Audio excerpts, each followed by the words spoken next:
from Boston, Massachusetts. We're at Fenway Park tonight, home of the Boston Red Sox. The Astros facing the Red Sox in a 3-game series that opens tonight. It's the beginning of a 10-day road trip that will take this team right up into the All-Star break. We're 81 games through, halfway through the regular season, and the Astros start the day with a 5-game lead in the American League West. Angels and Rangers looking up at them, and they also hold the best record in the American League. Welcome in, everybody. I'm Julia Morales. I'm out at Yawkey Way, just outside of Fenway Park. Alan Ashby, Jeff Blum will have the call. They'll be with you in just a few minutes. You see the fans making their way in for this one, and it's going to be a great series. The Astros are in town, but it's also 4th of July weekend. Lots of special activities planned for the next couple of games. Well, the Astros look to make some fireworks of their own on this trip, as they just came off a great homestand, going 5-2, playing two really tough teams, both playing over 500 in the New York Yankees, who they split with, and the Kansas City Royals, who they swept. They got a lot of great play from their leader, Jose Altuve, who's really turned it on recently. He hit 440 on that 7-game homestand, showing off the speed again, getting this team back to the running game with 5 steals. And then with the power, showing off the power as well in front of the home fans. He hit home runs number 6 and 7 this year. 7, a career high for him. Again, only 81 games in. Lots to expect from Jose Altuve in the second half of the season and on this road trip, as they need him to step up, as well as others. George Springer going on the DL yesterday, the 15-day DL with a right wrist fracture. Tough break, but they will need Jose Altuve and others. Altuve in the leadoff spot tonight. AJ saying it's an easy name to ride in the lineup anywhere, but he has had some success there. Don't go anywhere. We've got a fun series coming up for you. Ash and Blummer will get you all ready. The top 4 spots in the Astros starting rotation shut down 2 of the American League's best offenses. Tonight, Dan Straley makes his pitch for spot number 5. We'll be right back.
Jeff Blum with you, and they are filling in here at Fenway Park as they do on any given night.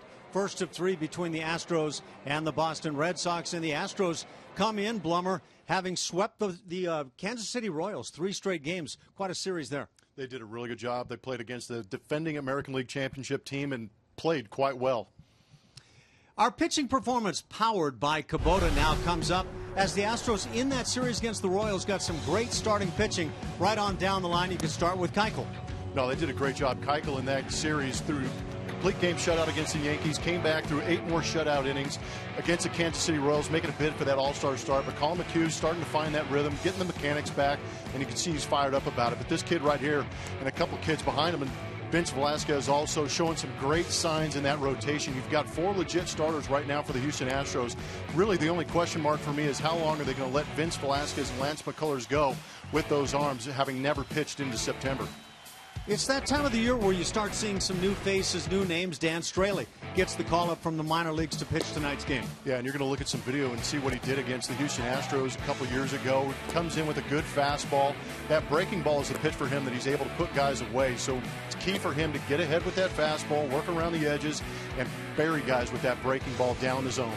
Coming up, Dan Straley jumps right into the pennant chase at Fenway Park against Astros killer Brock Holt and a Red Sox team fighting to stay in the American League East race. Can the young Stros keep rising on this tough road trip? Lineups and first pitch coming up next.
And Carlos Correa is back in the Astros lineup tonight. Had a day off 2 days ago. The team having the day off yesterday gave him 2. He hasn't had a day off all season. Played 2 months straight, he said. So just good for him to get a refresher, take a deep breath. But wow, for Carlos Correa in his first month in the big league since being called up on June 8th. Played in 22 games, 287 average, 5 homers, the 9 doubles, the OPB, very good there. But also named the AL Rookie of the Month because of these numbers. And, guys, he's really changed this lineup since he's been up here. Has he ever? Thanks a lot, Julia. For me, the numbers are nice, and you always want to see what the numbers mean and what they lead to. Just watching Carlos Correa play the game is what stands out. He looks like a seasoned vet who knows exactly what he's doing. Yeah, that's the thing. He comes up with that tag of being the best prospect in the Astros organization, and he's absolutely lived up to it. What's crazy is there's going to be even more pressure put on the young man knowing that George Springer's going to be out for 6 to 8 weeks. Yeah, I think that has a lot to do with things. How will he be able to lead the club? Tonight's Astros starting lineup is brought to you by Southwest Airlines. It'll be Jose Altuve in the top spot, just under the 300 mark. He's followed by right fielder Preston Tucker and then Carlos Correa. Middle three, Luis Valbuena among the home run leaders. Evan Gattis, one of the RBI studs. and John Singleton. He's the DH. In the bottom three, first baseman Chris Carter, Jason Castro. Behind the plate and in center field, just recalled to the club, Alex Presley. And for the Boston Red Sox, it's going to be Justin Masterson. Get a look at his numbers on the season. Only making his 9th start. Whip well over 1.5. He missed 6 weeks with that shoulder tendonitis, and I don't think he's quite back to strength either. The velocity is down. If you remember, Justin Masterson with Cleveland threw about 93, 94 miles an hour with really good sink. Since then, he's throwing 87 miles an hour this season. Sinker coming in there about 86 miles an hour and really flattened out. Look for Astro hitters to try and lay off of the good slider that Masterson has. If they can lay off that slider and force him to throw fastballs in the zone, should be a good night for Houston Astros. Yeah, Blummer, those days you mentioned with Cleveland, Masterson had one of the game's really good hard sinkers, created a load of ground balls. He was a 12-game winner with the Indians in 2011. In fact, won double digits 3 consecutive years, 11, 12, and 13, and was an all-star in 2013. And the first pitch of the night, up and in on Jose Altuve. And you see that batting average right under the 300 mark. 7 bombs now and 33 ribbies. Hits one in the air, left center field, but with room as he moves back. Mookie Betts, and the first out of the night. Ball struck well, and Altuve back in that leadoff spot. That'll bring up Preston Tucker as you see the smile of Mookie Betts. He's become a good center fielder for the Red Sox. A lot of their players that were anticipated to do well this year have not performed well. And the Red Sox are a club that was picked by many to win this American League East and maybe go on to the World Series this year. They have not played in that fashion at all. Mookie Betts isn't slacking at all. No, he's been great good. Numbers. Yeah. Preston Tucker at the plate. That first chance to play at Fenway Park. What's it like, Blummer? First time you come in here and get to see the monster and everything that goes with it. It's a little intimidating. We talked about what it's like to be standing up next to that green monster, and there are dents pelted all over that green monster. You can just imagine the history this place has and how many guys have hit baseballs off there. You go inside it and you see how many guys have signed the inside of the green monster. So the mystique is here, but you're in the big leagues. You got to get over it a little bit and maybe make your own history. But it's part of the fun of the big leagues. It I think absolutely as well. is. Yeah. But and how many of these stadiums are still around? You got to take advantage of places like Fenway, Wrigley, Dodger Stadium now is one of the older ballparks. There's not too many around anymore. They're going by the wayside with these updated ballparks. So enjoy the time here. I agree. I think that's a big part of the conversation as Preston Tucker draws the 1-out walk. It brings up Carlos Correa 0 for his last 8 as he went hitless in the final 2 games of that KC series.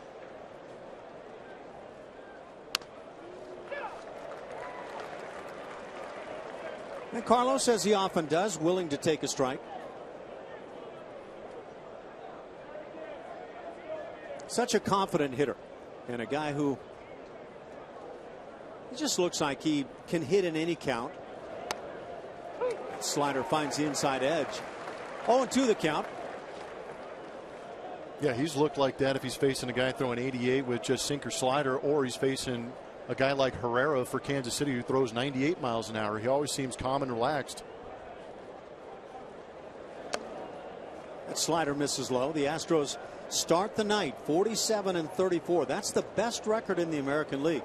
Kansas City lost again yesterday. They've lost 4 straight and have dipped 1 percentage point below the Astros. So the Astros not only lead the American League West, they lead the entire American League, and they have a 5-game cushion over the second place LA Angels. Little jam shot, grounder on the right side. Tough play. Holt makes the play and able to get that second out, while safely into second base is Preston Tucker. What do you say we take a look at our strike zone presented by MD Anderson? Trying to get in the kitchen of Carlos Correa. We've seen some teams trying to adjust, trying to figure out how to get this young man out right now. And that front door slider is what they call it when they come to that inside corner on right-handed hitters. Well located slider from Masterson gets Correa. 2 outs, Tucker in scoring position. Just the first inning and the first of 3 between these two clubs over the weekend. And it's bustling here in downtown Boston, with tomorrow being the 4th of July. Valbuena fouls it back.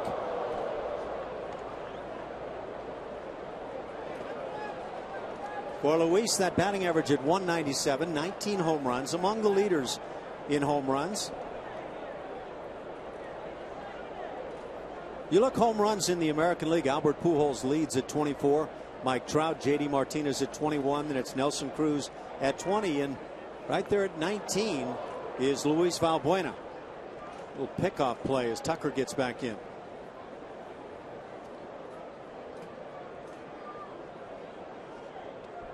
That guy, Xander Bogaerts, has played well for the Red Sox. A couple of their young guys up the middle at shortstop and center field have played quite well. They really have.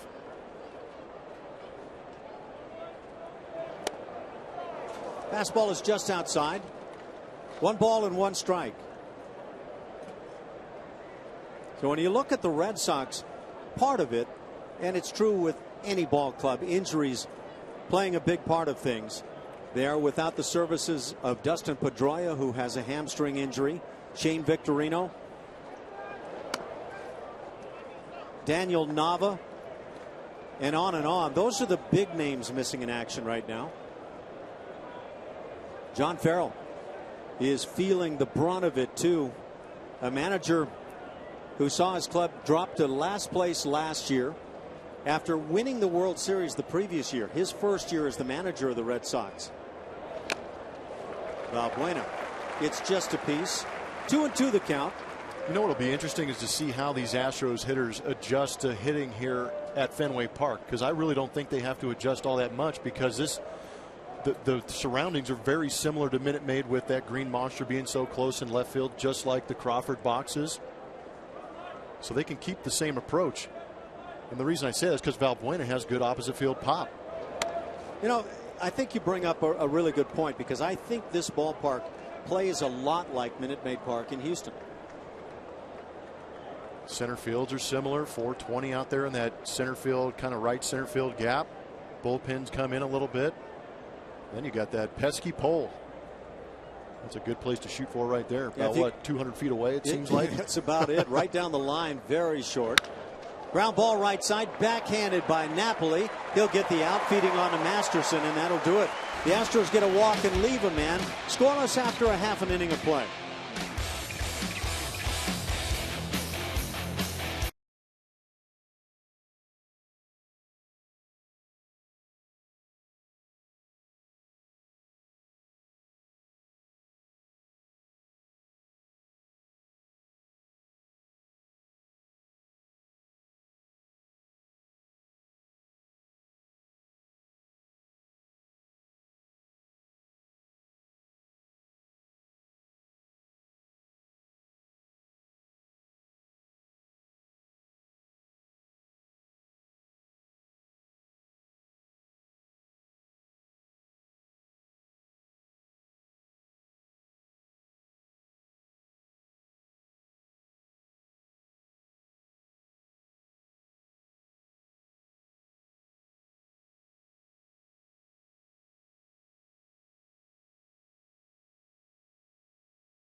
They're having a good time all around the ballpark here. Fenway Park in Boston. And the lineup for the Boston Red Sox tonight: Mookie Betts in that top spot. He's the center fielder, followed by second baseman, Astros killer Brock Holt, and Xander Bogaerts, the young shortstop.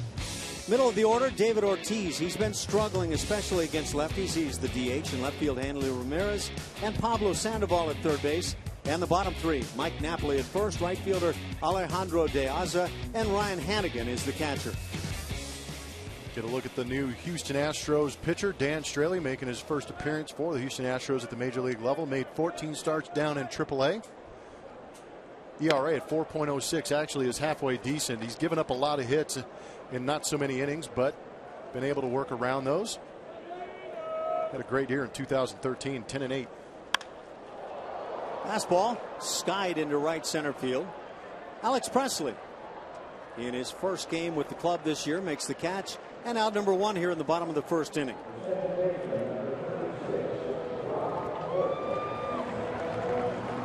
We mentioned Brock Holt as an Astros killer last year. Swung a .500 bat against the Astros. That's all? That's it. Seemed like more, didn't it? Man, did it. Blummer, you mentioned 2013 for Dan Straley. 10-8 that year with the Oakland A's in 27 starts. So he was around and pitching very well. Had an ERA just under the 4 mark at 3.96. Gets in front on Holt. Comes off speed and misses.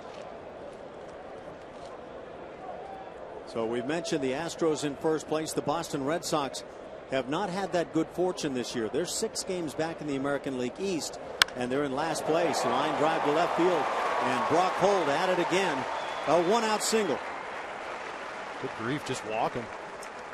Take a stroll around Fenway Park and see who's playing behind Dan Straley. Evan Gattis out there working with the Green Monster. Alex Presley making that first start in center field this year. Preston Tucker in right field. Luis Valbuena and Carlos Correa on the left. On the right, Altuve and Chris Carter. Jason Castro will be putting down the signs for Dan Straley. Straley with a base runner. And he's had a lot of those. When you look at his minor league numbers this year at Fresno, AAA, that's the PCL, 77 innings and 93 hits against him. Pitch fouled back left up. At batting average for Xander Bogaerts, who again is playing well for these Boston Red Sox at shortstop, 297, 3 homers. He's driven in 35. How about a couple of young shortstops in this game batting third for their respective teams? Very impressive, too. And of course, we know about Carlos Correa. Xander Bogaerts, don't know quite as much about, but gained a lot of fanfare a couple of years ago with Boston. These Red Sox, in a 10-year span, won 3 World Series. And again, that third of those, the first year that John Farrell was the skipper.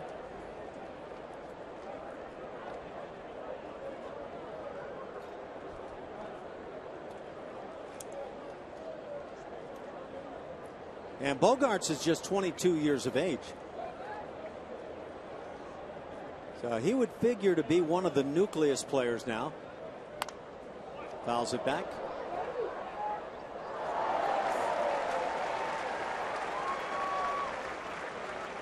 Take a look around at the standings in that American League East.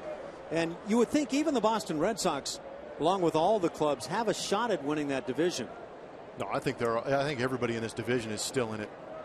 Just amazing how tight they can be this late in the season. Nobody's really dropped off. A couple of injuries here for Boston. Their pitching staff has been a little roughed up. But if they can get guys like Big Papi swinging the bat like he normally does, get Dustin Pedroia back healthy, could get a little bit interesting. There's Brock Holt. And or just put him at every position. Boy, the Astros looking for some kind of answer for him. Xander Bogaerts from Aruba. You might recall Sidney Ponson, one of the fine pitchers in his day that came from Aruba. Sir Sidney. Is that what he went by? Yep. I think he was actually knighted or something over there. Sir Sidney Ponson. I was looking through some of the players that had come from Aruba, and he was probably the most prominent name. Straley strikes out that 3-hitter, Xander Bogaerts. First punch out for Straley, second out of the first inning, and it brings up the DH, David Ortiz. Good job by Straley. Some of those fastballs working up in the zone. I wonder if Strami got a hold of him a little bit and said, don't be afraid to pitch up there. Get ahead with strikes up in the zone. You're able to throw that breaking ball. So Big Papi stands in. He's had a slow start to the year, hitting .228, but he has started to heat up recently.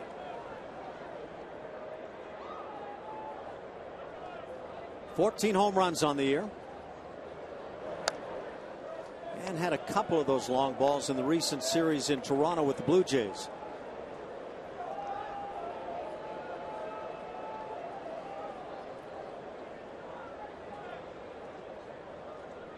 Red Sox put 12 runs on the board yesterday, beating the Blue Jays 12-6 after being beaten 11-2 the previous day. You know, as baseball can go back and forth with the scores. One of the more exaggerated shifts you're going to see on any hitter in the major leagues.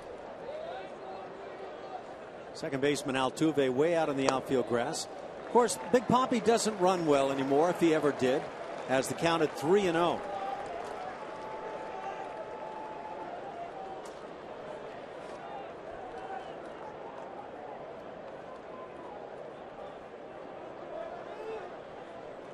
One of the dangerous power hitters in this game for a long, long time. Starts the bat, goes through. It's 3-1. This will be fun to look at. Look at the heat map. These are all ground balls off the bat of Big Papi since 2012. So you can see why the Astros have that exaggerated shift. It almost makes you wonder why Luis Valbuena isn't playing on that right side. Of course, David Ortiz, with all that power, 54 home runs, led the league in 2006 with the Red Sox. And now 3-2 the count. That'll have Hold in motion. David Ortiz twice led the American League in RBIs. That 2006 season, 137. The previous year, 148. He's also led twice in walks, once in on-base percentage. 9-time American League All-Star, David Ortiz. Only 9 times. I thought it would be way more. Fouls it on the left side. He was 5th in the MVP voting in 2003, but didn't make the All-Star team. So you know how it goes. There are times guys will have big years and don't make the All-Star squad until the following year. Were they voting over the internet back then? I don't think it went that that what way. happened to them? I think it went otherwise. Again, the runner goes, and down on strikes David Ortiz. Back-to-back punch-outs for Straley as he gets through the first inning, allowing a hit, and the Red Sox strand a runner. We're scoreless after 1.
Time now for our TXU Energy Power Players of the Game. It's on that last homestand.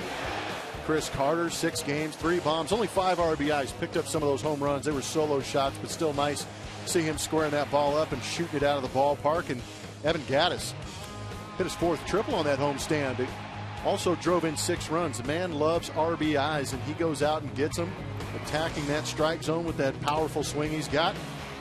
clutch hitting helped win that Kansas City Royals series.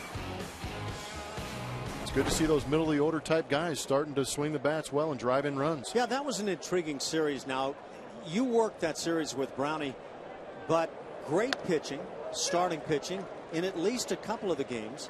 In fact, even Velasquez who had a rough start to his game, able to settle in and give the Astros bats a chance to come back.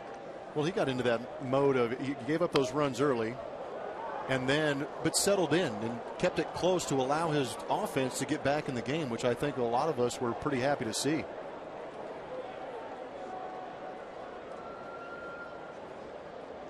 Oh, and 2 the count as Evan Gattis leads off here in the second inning. Big sweeping frisbee-like slider. That is exactly what it is. Try and lay off that, but I think that's why it looks like Masterson really starts that thing on the right side of the plate. Ground ball right side. Holt with the play and the first out here in the second inning.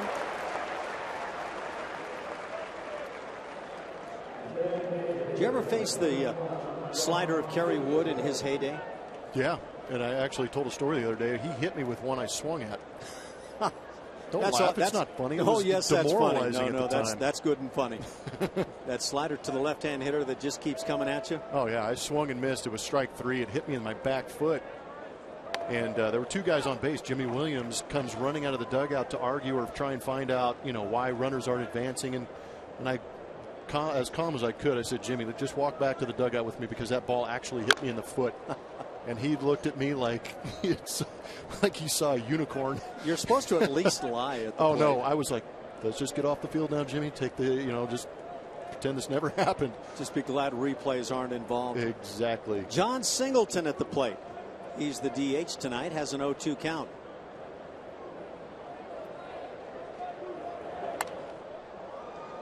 Masterson quite good his last time out, but he's experienced some rough games.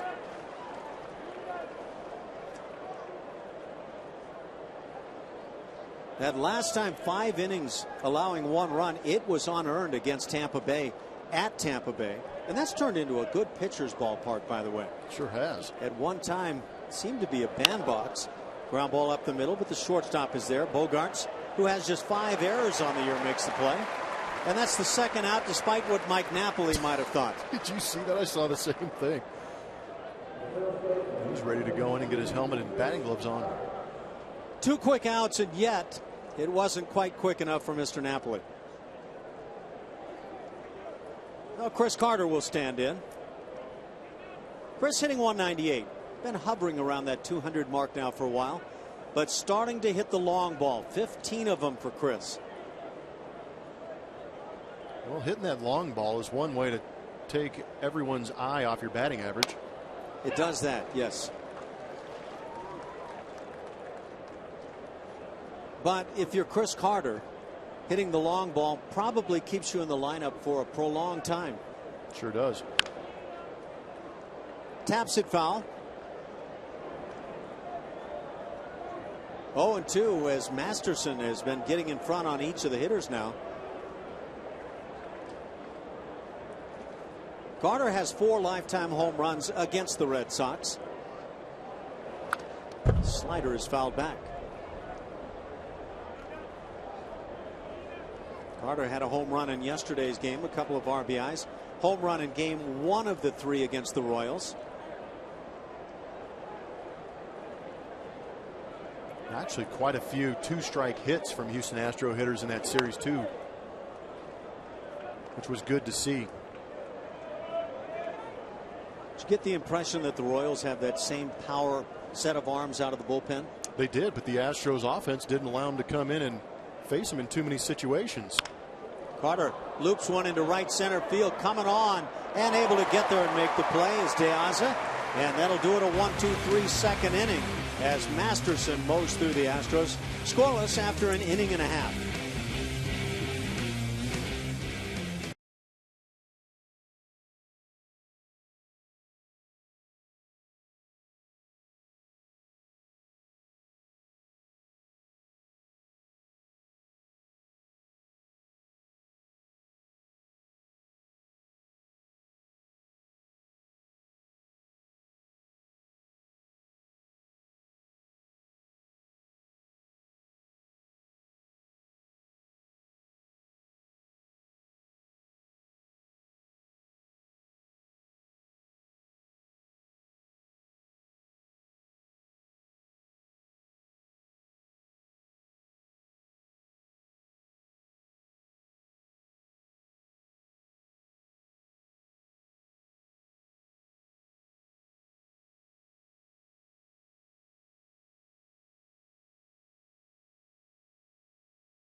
second, and we saw him get back-to-back strikeouts to get out of that first inning, working Xander Bogaerts up in the zone, eventually getting the strikeout there. He is going to be elevating his fastball tonight. Blummer, I heard you mention this.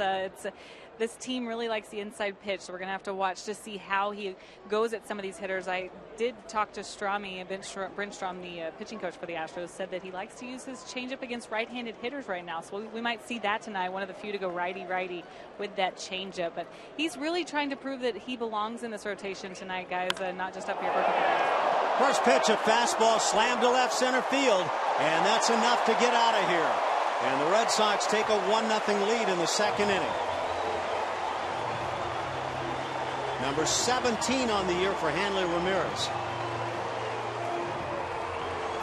That was kind of rude. That's what Hanley can do.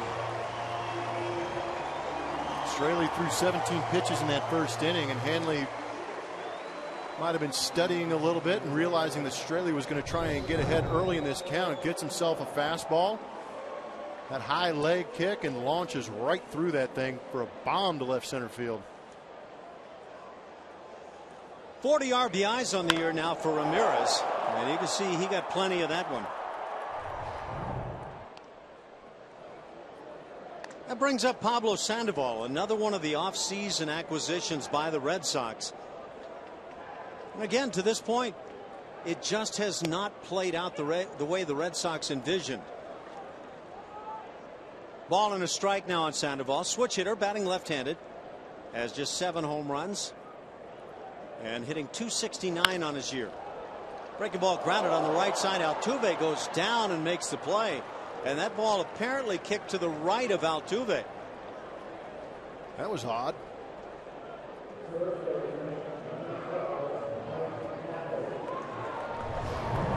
Tough to tell what happened up here. There should be a good angle. Looks like Jose just overran it. Hey, sometimes you turn those routine plays into fantastic plays. As long as you make them, that's all that matters. And play made, and that's out number 1 as it brings up Mike Napoli. See, he's saying that ball kicked to my right. And believe it or not, even on these immaculate fields around the league, that will happen. Slider stays high. Napoli with 10 home runs on his season, but hitting just .199.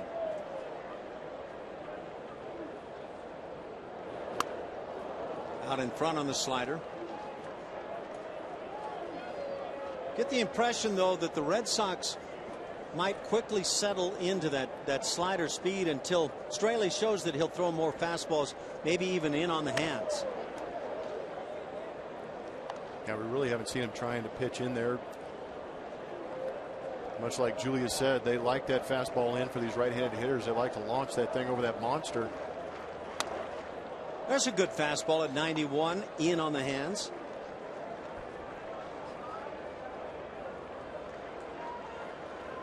Again, back on those numbers on Straley this year at AAA. He cut down on the home runs. That had been a real issue for Straley in his early time spent in the major leagues.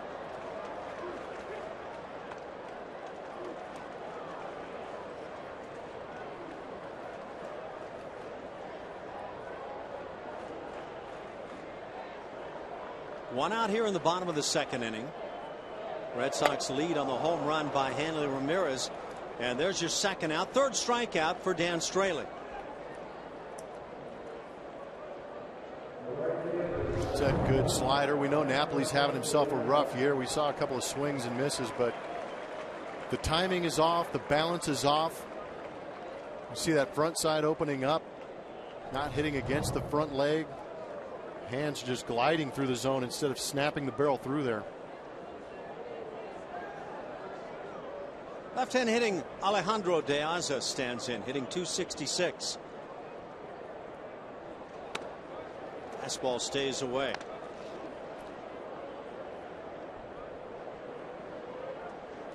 Six home runs. Shift on for De Aza. Only Valbuena on that left side.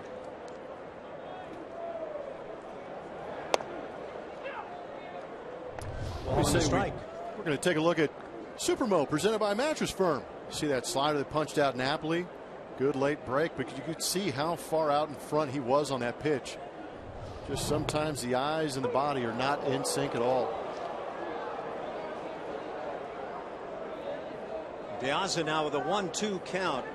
De Aza had 3 hits yesterday against the Toronto Blue Jays in that 12-6 Red Sox win.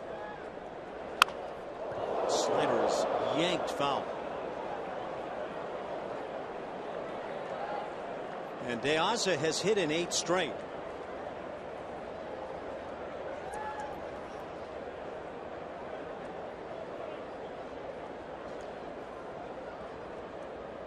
He's had 4 multi-hit games in that span. 2 of those 3-hit games. There's the changeup. Count goes to 2-2.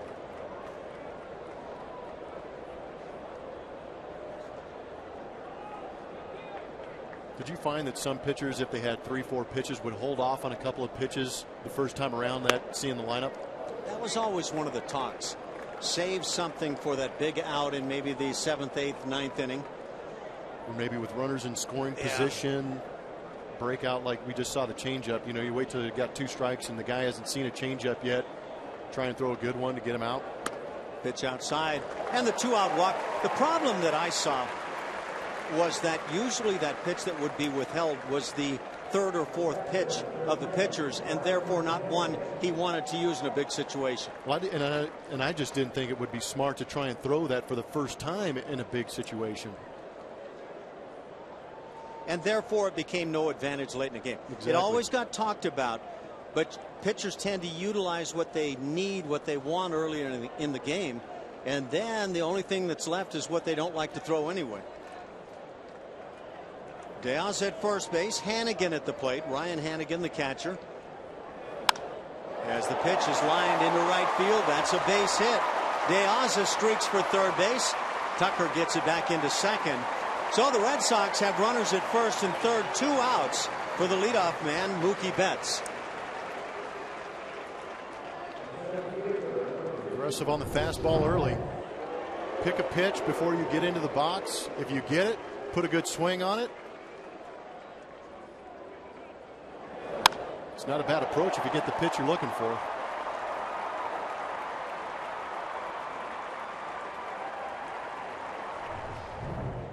Looking at the numbers for both the Red Sox and the Astros, their hitters on first pitches hitting well over the 300 mark. And it's pretty typical year after year. Now a big moment already now for Dan Straley. Shut down the Red Sox with just 1 in the 2nd inning.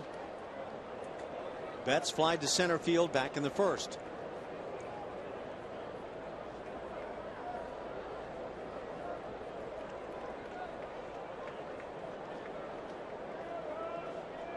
Young center fielder has some power, 9 homers on the year. As Straley able to come off speed, even the count at a ball and a strike. How about the RBIs out of that leadoff spot for Mookie Betts? 37. Nice. Since June 12th, the numbers are very good. And the Red Sox have been a winning club in that span. There's the RBI single. Back-to-back 2-out hits after the 2-out walk.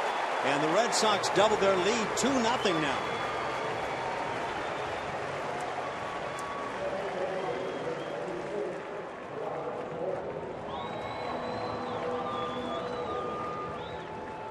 It's good to throw strikes. Straley's doing that quite well, but sometimes you don't want to throw too good a strike, and this one right here was a good pitch to hit.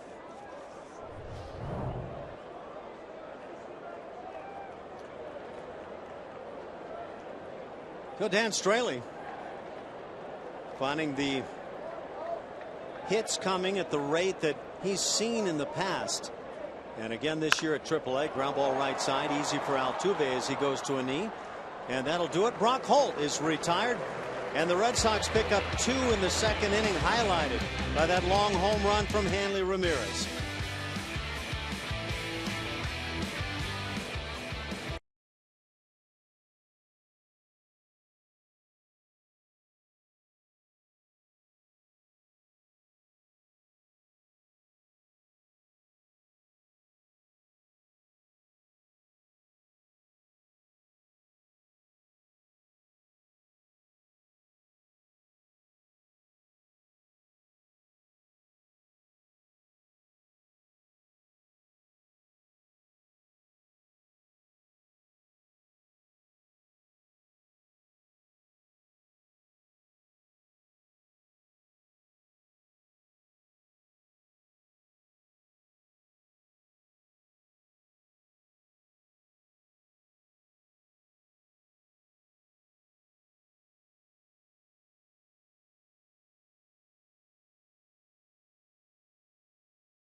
through. Chance of a little bit of rain tomorrow. Hopefully not during game time. No, I figured if we could be accused the reverse of jinx you're that's going right. for? If we could be accused of jinxing guys, losing no hitters or whatever the case may be, then let's jinx that rain. I like it. 8-9-1 for the Astros in the third inning, trailing 2-0. Jason Castro stands in. There's that once upon a time really good sinker from Masterson. But again, 86 miles an hour. It's hard to make it sink a lot at that kind of velocity. Well, you better have a lot of sink, because if a guy sees 86 miles an hour, he's going to see it for a long time. And if it's in the zone, woo. 9th start on the year for Masterson. And his 5th at Fenway Park. He has a 1-1 count on Castro.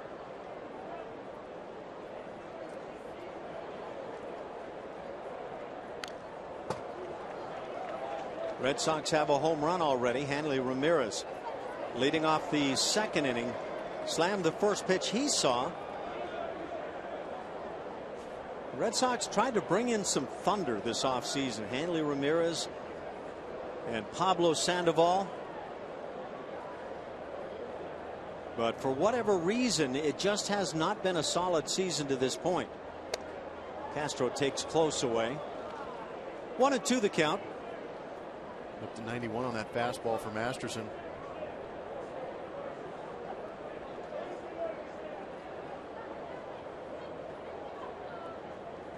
Masterson from that first base side of the rubber.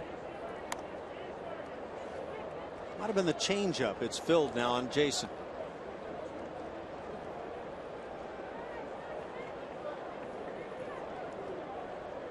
We had some pregame skydivers. Got a little interesting here at the ballpark. Castro draws the leadoff walk. That'll bring up Alex Presley. You ever jump out of an airplane, Ash? Not a chance. Come on. Not intentionally. Not intentionally. You take it any way you want. Here we go. That looks just like loads of fun, doesn't it? That's Jason. Or that's Jeff. Oh my gosh. Yeah, he's now getting his ACL repaired. That is the unintentional splits right there, right? Yeah.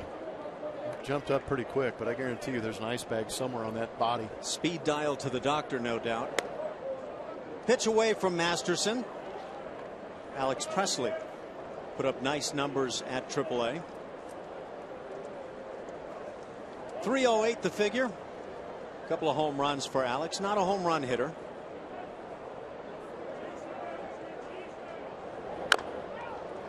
Hits it off that lead foot. A ball and a strike on Presley. And again for Alex, his first appearance in the bigs this year. Those numbers you saw compiled in 64 games at Fresno. 12 doubles to go along with those figures. 35 ribbies. And he started in all 3 outfield spots at AAA, starting tonight in center field. And again, it's going to be a challenge, I would think, for A.J. Hinch and the Astros now to figure out how to make things work without George Springer. Yeah, the first thing everybody's going to look at is the offense. Moving him out of that top spot in the lineup where he was doing such an unbelievable job of getting on base, getting some hits, scoring runs, wreaking havoc out there, the occasional home run. But the defense for me, he was playing an incredible center field, equally as good in right field. But trying to fill that gap with him not in the outfield is going to be tough. God looking is Presley, that little backdoor job. First out here in the third inning. First strikeout for Masterson. Just a reminder, as you enjoy a cold one, to look forward to Miller Time later in tonight's game. It'll be brought to you by Miller Lite. That was a Miller Lite moment last year when Altuve hit that grand salami. And seeing that slam is something new right now. The Astros, despite being in first place, have not hit a grand slam this season. All those home runs and not one grand slam. Leading the league, leading the major leagues in long balls. It's been a different style of offense. 115 home runs, again leading. Altuve skies one toward right center field. De Aza fills up the gap and makes the play. 2 down in the 3rd inning.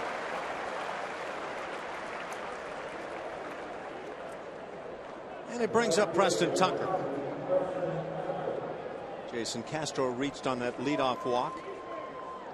Masterson has walked 2 and yet to yield a base hit tonight.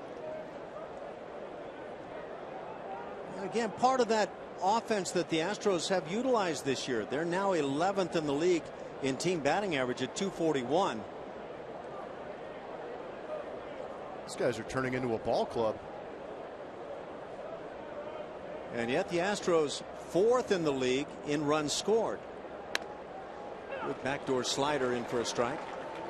Preston Tucker up there. Let's take a look at his hot cold zone. For me, that's a prototypical left-hander's hot cold zone. Sometimes getting that outside pitch can be a little bit tough, but you really expect those numbers, especially that down and in spot, to be extremely hot at 429. Slices one right over the Astros dugout. 0-2 the count on Preston Tucker.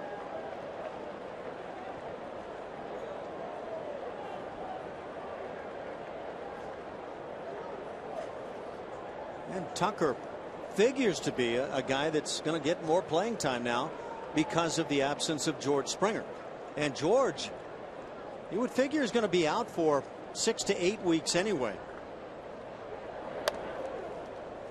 Anytime you break a bone in your hand, a ligament in your hand, it's one thing. We know what Jed Lowry's going through with the thumb ligament being torn.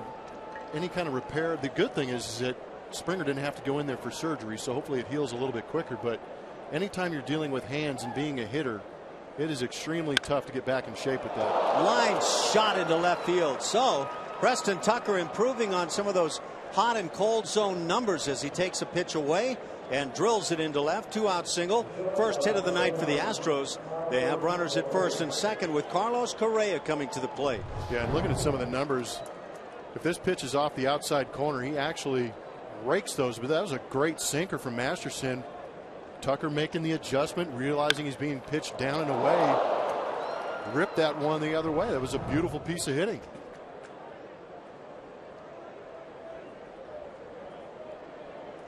Two runners aboard for Carlos Correa. 0 for his last 9. And trying to come up with a big swing for the team. Slider sweeps away. These Red Sox have won 5 of their last 7. And over the last couple of weeks playing good baseball. John Farrell has had a lot to consider this season with these Red Sox. There are reports here in Boston that say if the Red Sox continue to slide and stay in the cellar for a 2nd straight season, that job of John Farrell could be in jeopardy.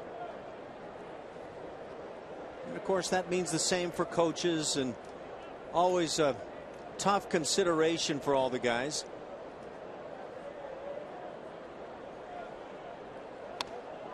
Carlos swings through a second. Has a 1-2 count. It's that traditional 2-seam fastball. They're really trying to run it in on the hands of Carlos Correa. Maybe their advanced scouts maybe seeing a little bit of a weakness. But again, these pitches to Carlos on the inside corner are in off the plate. We've seen him hit good pitches on the plate on the inside quite well. Gets a piece and fouls it off. These Boston Red Sox are just 17-20 at home this year.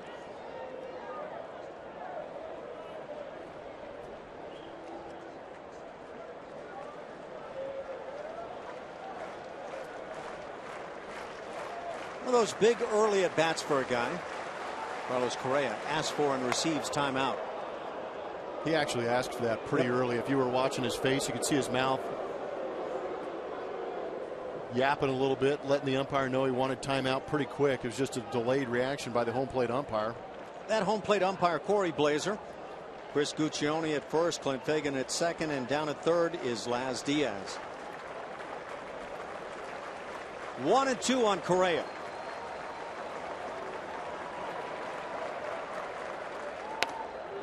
Takes a close pitch down and away.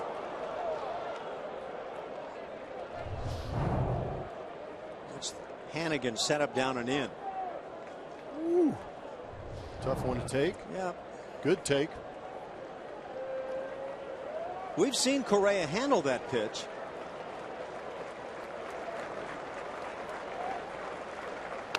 And down on strikes. Slider got him. 2 strikeouts in the inning for Masterson. As the Astros leave a pair, it's 2-0 Red Sox.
Join the Astros at Minute Maid Park on Saturday, July 18th for 80s night. The team will be wearing throwback uniforms, and 10,000 fans will receive a Nolan Ryan replica rainbow jersey presented by Nolan Ryan Beef. For more information, visit Astros.com or call 1-877-9-ASTROS.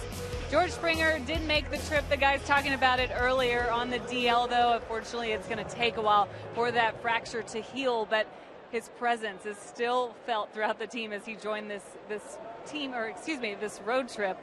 His family, a lot of family here, as he's from Connecticut, guys, so really disappointing for him not to be able to play at Fenway Park for the very first time, this being his favorite team growing up just down the road. But this team needs his energy, whether it's on the field or not. He is a big part of this club and what they've been doing so far this year, so it's good that he's excited to be around. Everyone else saying, though, we have to step up in order to fill the void. 3-hitter Xander Bogaerts at the plate.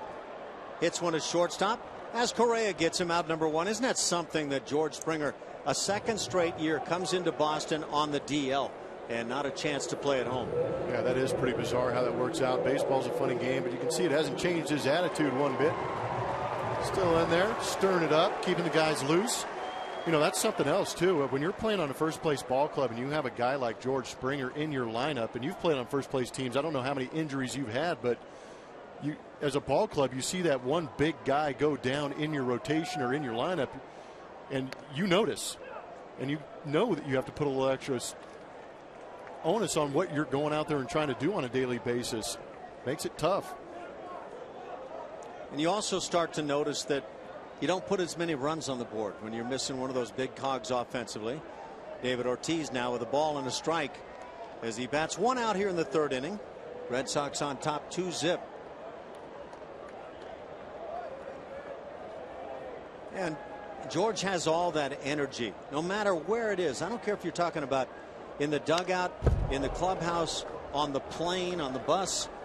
He's kind of the life of the party for the club. And I think it's a good thing. I heard A.J. Hinch today talk about that. George is going to be around. He's going to travel with the club and try to keep that energy flowing with the team. That's a good move. And that's actually one of the things I actually appreciated about the Houston Astros organization and training staff in itself, is that when you went on the DL, they kept you around the ball club. They still let you know that you were a part of this team, even though you were on the disabled list. I've been on teams where they ship you out, send you down to spring training sites, and you're just never thought of. Yeah, there are those situations, and I've seen them, where the perception is you won't be good for the team being around, hanging around the club. And George is anything but a problem, that's for sure. 3-2 now on Big Papi. Strikeout victim in the 1st. Dan Straley has 3 strikeouts on his night, and there's the shift. And the big crowd in Boston as usual. Count stays filled.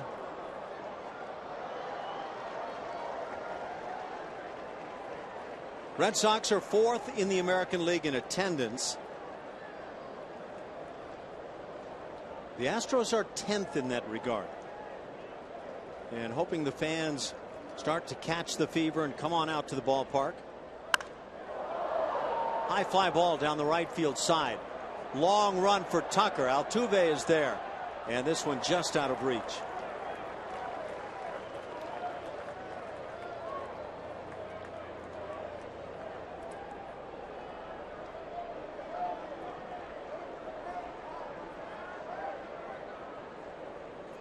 They'll stand anywhere they can here at Fenway Park. I was going to say they've maximized every square inch of Fenway Park to put a body in it.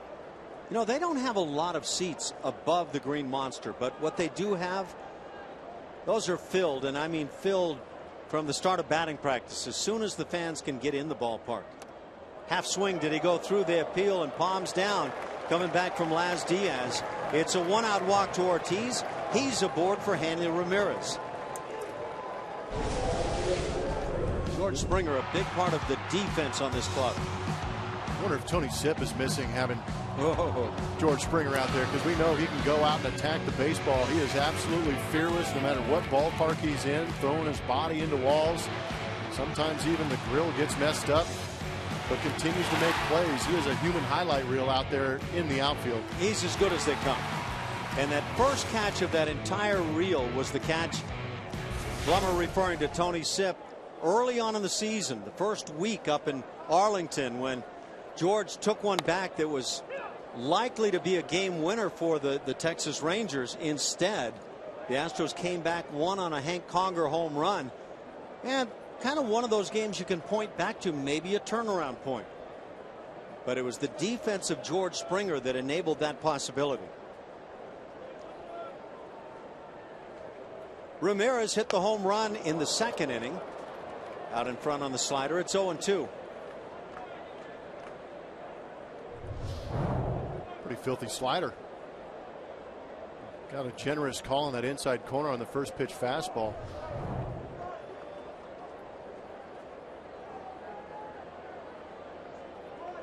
.284 that batting average for Ramirez. Got off to a great start for the club. Had a grand slam early on.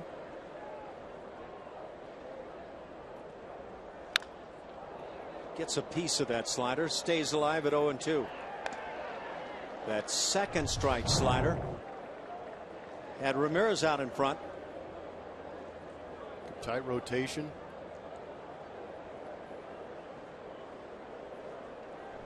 You ever swing so hard your helmet came off? I don't know if I had that hard of a swing in my toolbox. I remember swinging hard once early in my career against Nolan Ryan. Oh my. And the next pitch told a tale to me anyway. That fastball's inside, maybe telling a tale. I think so. I think it's a good pitch. Just saw a couple of good sliders. Hanley might try and dive out over there to get that slider. Back him up with the fastball. Might be using that to set up the slider away.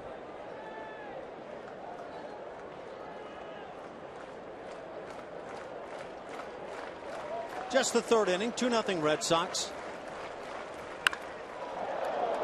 Pitch got raked foul. That was that right on right changeup.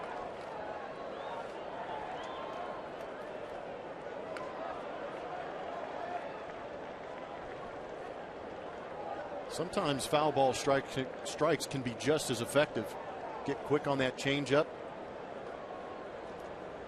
Change the thought process of the hitter a little bit. That second inning home run by Hanley Ramirez, his second in 2 days. Had one in that big win over the Blue Jays yesterday in Toronto. Slider. And again, staying alive, Hanley Ramirez.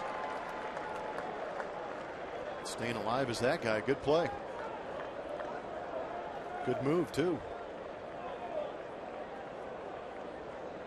Ramirez has now hit safely in 8 straight and 9 of 10.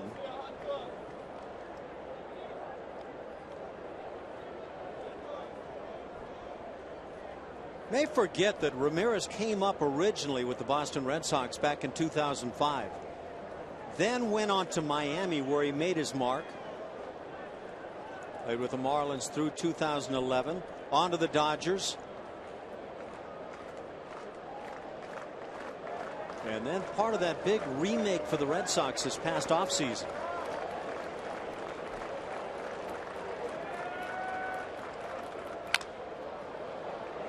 Again, staying alive, Ramirez.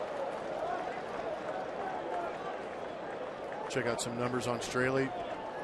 Look at what he's doing with his slider against the major league average. Major league average on the left. Straley's slider on the right hand side.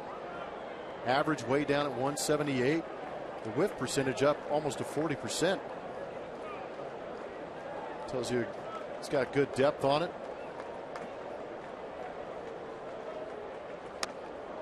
Again, tries to come in with the heat. Count evens at 2-2.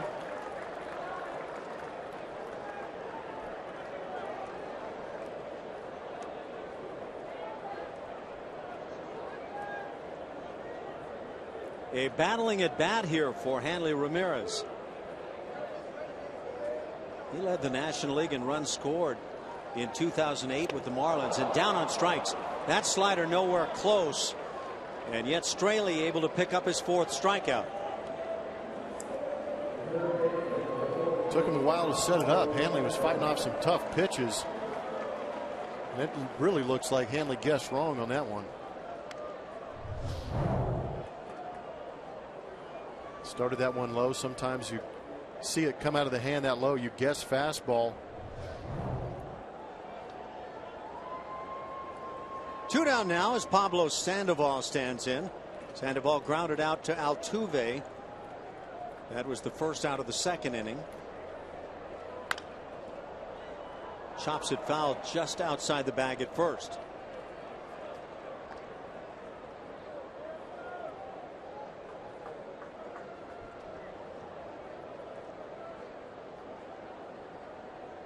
Those numbers are not bad for Sandoval, and yet those are not the kind of numbers that I think the Red Sox thought they were getting when they brought him on.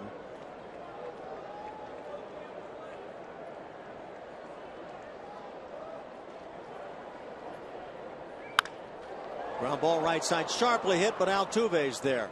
And that'll do it for the Red Sox in the 3rd inning. They leave a man on the walk. After 3, Red Sox on top, 2-zip.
That Astro brought to you by your local Honda dealer. All right, this Astro was born in Indiana, raised in Puerto Rico. the 1982 National League Triples champ, 83 All-Star and Silver Slugger, and then won the 1991 award named after a Red Sox player. We're going to name this Astro later in the game. If you want to guess, tweet at Blummer27 or myself, and we'll play with you. We'll have some fun with this, but we'll name the Astro later in the game, guys. Thanks, Julia. So they can't tweet at me. That's what you're saying, right? Wow. Wow. That's personal. Just shut down. As the first pitch of the fourth inning, taken for a strike by Valbuena. You're on Twitter? Barely, and I'm sure a lot of people would agree that it's barely. Valbuena grounded out to first base in the first inning. Red Sox picked up their 2 runs in the second, handling Ramirez a bomb, and then a 2-out RBI single by the leadoff man, Mookie Betts. Valbuena, with the bases empty this year, hitting .219.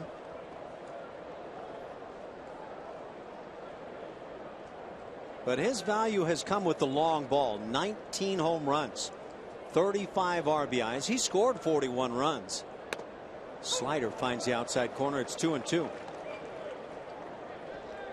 He's hit a couple of lifetime home runs against the Red Sox. .237 the batting average. Really is an interesting set of numbers he's putting up this year. Almost make no sense. Well, you figure 19 home runs, so he's getting pitches that he can handle and hammers them. Well, why can't he find those base hits? He's got 19 home runs, 7 doubles. So that's 26 of his 52 hits are for extra bases. And he shoots one into right center field. So there's going to be one of those singles that we're talking about. Leadoff single in the fourth inning. And now a shot for Evan Gattis. That's a good sign. Maybe we talked him into getting a couple more knocks. Sometimes you're a big home run hitter, you overswing a little bit trying to hit those home runs, but that was a nice sweet stroke.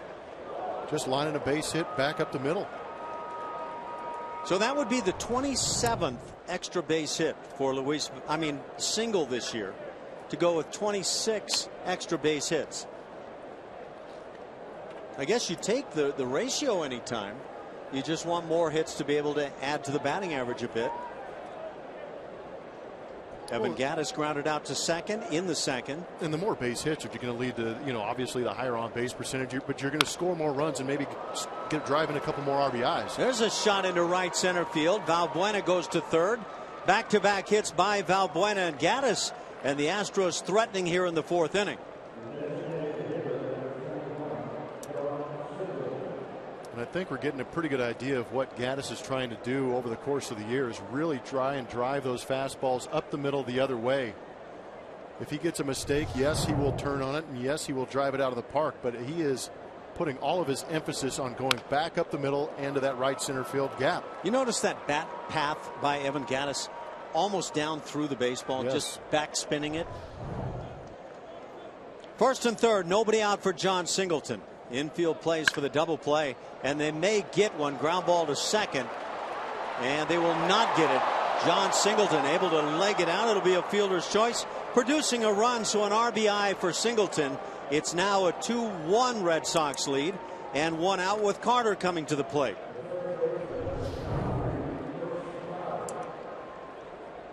I think that big hop forcing Brock Holt to back up on it and get a better hop to try and turn, allowed Singleton to get to first base and beat that throw out.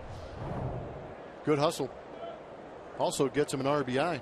Double play, you don't get the RBI. So that's another run scored by Luis Valbuena. Chris Carter at the plate.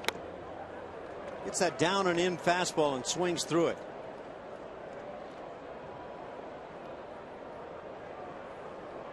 Big man starting to hit the long ball. 15 now. And he's ahead of the home run pace from last year. It's an intriguing pace that led to 37 home runs a year ago. He's hit 3 home runs in his last 5 games. Drills one to center field, dropping, and the out is called. The catch made in center by Mookie Betts. Second out here in the inning.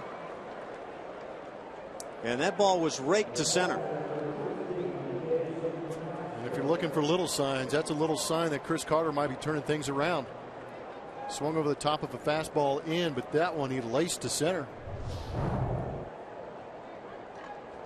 Saw dirt fly from the shoe of Mookie Betts, and for an instant thought maybe the baseball had created that dirt. 2 outs, Singleton aboard at first base. Jason Castro stands in.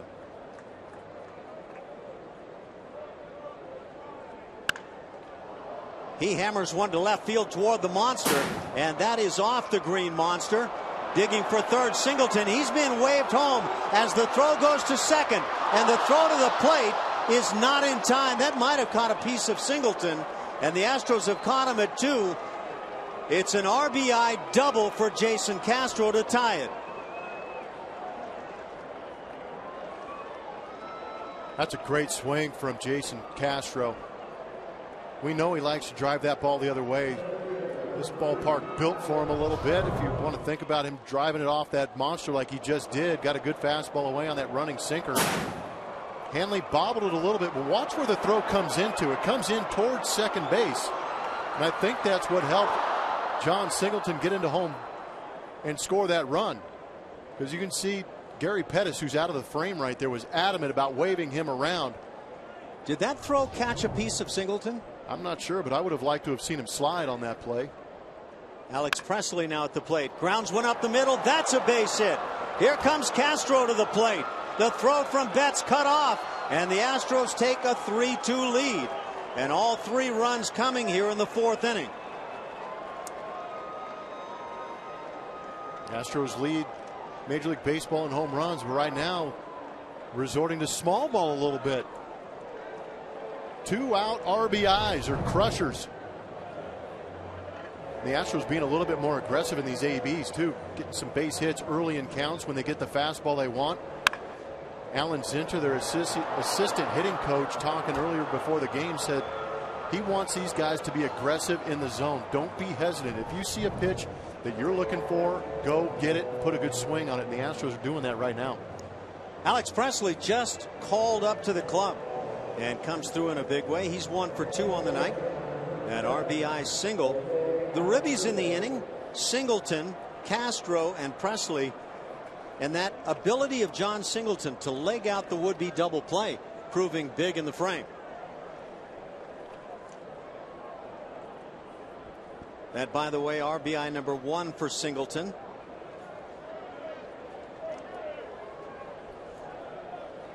Castro picking up his 19th of the year.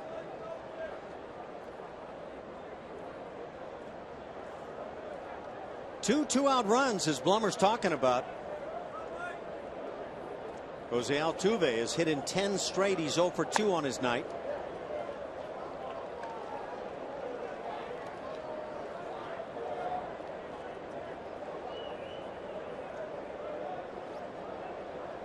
In that 10-game hitting streak for Altuve, just 2 multi-hit games, but both of those 3-hit affairs.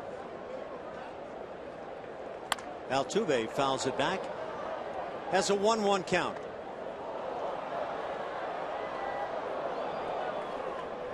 We saw that grand slam from Altuve against the Red Sox here at Fenway Park last year.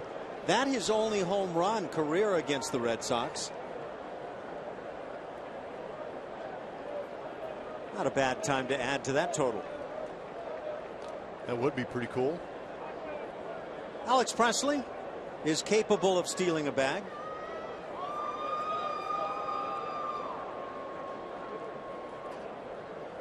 Altuve had 3 hits. I've said yesterday a couple of times, a couple of days ago, the most recent game for the Astros. Kind of one of those weird off days for the team where everybody had to get up early, get on the bus and head to the airport, and so it didn't feel much like an off day. No, they'd never feel like that when you're playing. Off day, travel days. That was a little bit more of a lengthy flight than I thought it would be too. Do broken bones heal more quickly when you're excited and up and jumping about? We're going to find out. Generally 6 weeks for a broken bone to heal. Can this club survive without George Springer? And again, it's a 5-game lead for the Astros. The Angels are in second place, followed by the Rangers at 5.5. Seattle 10 back, and then Oakland at 10.5. And there are apparently a lot of people that feel the Oakland A's are one of the really good teams in baseball. Altuve hits one through the left side, solid base hit. So an 11-game hitting streak for Jose Altuve. Still 2 outs, runners at first and second for Preston Tucker. Keep that train moving and watch every out-of-market game live or on demand in True HD on over 400 mobile and connected devices with MLB.TV Premium. Real-time highlights, live look-ins, pitch tracking, and more. Blackout and other restrictions apply. Visit MLB.TV for details.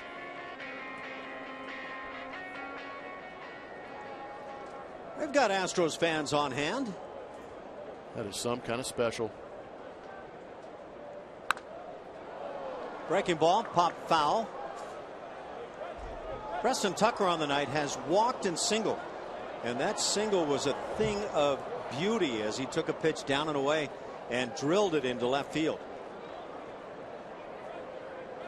You know, again, Blummer, it's possibly a chance for Preston Tucker to take that big step forward now and become one of the big producers for this team. He's got the pop for it. Takes inside. Ball and a strike, hitting just .248, 4 home runs. Jose Altuve again, an 11-game hitting streak. Really doesn't want to talk about the All-Star game and the way the voting has gone, and the voting all done now.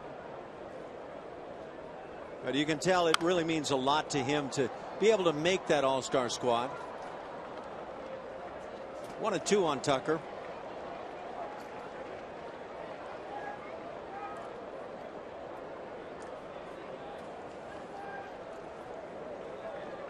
Altuve at first. Alex Presley at second. Good speed on the bases. The Astros continue to lead the league in stolen bases.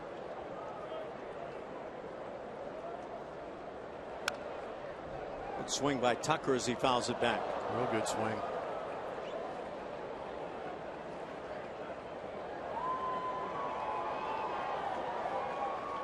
Kind of an intriguing day for the ball club with 2 guys in there right away. Dan Straley officially recalled today along with Alex Presley. Michael Feliz sent back to the minor leagues, and of course George Springer going on the DL.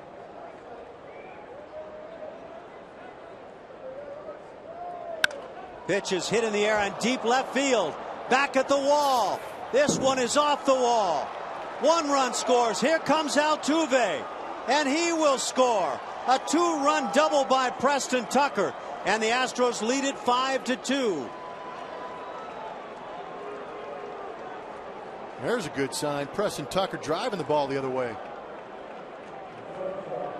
First big league home run was in Detroit, going the other way. Great spot to hit that one off the green monster. Another 2-out RBI. You could see Masterson missing his spot by a good 1.5 feet, and he knew that Preston Tucker hit that one well.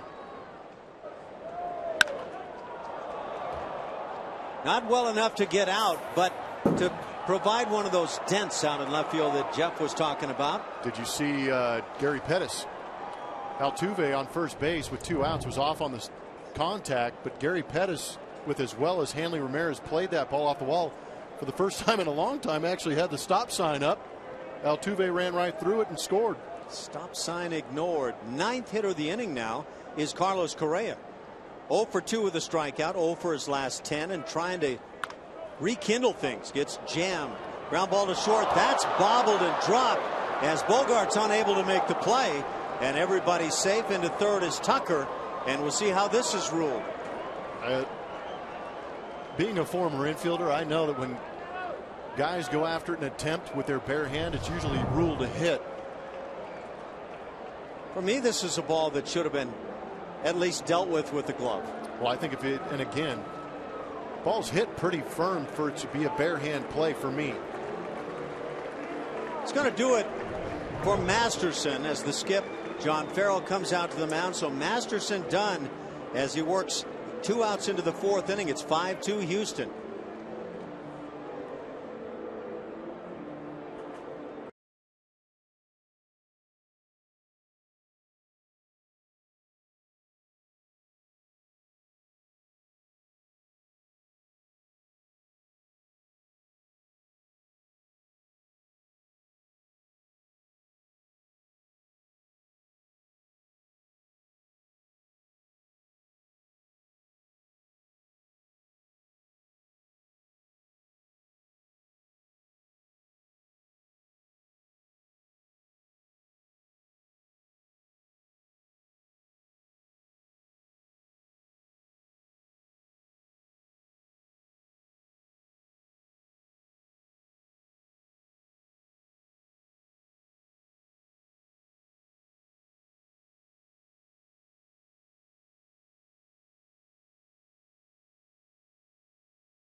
hitter Tommy Lane comes on, but there's the double by Preston Tucker.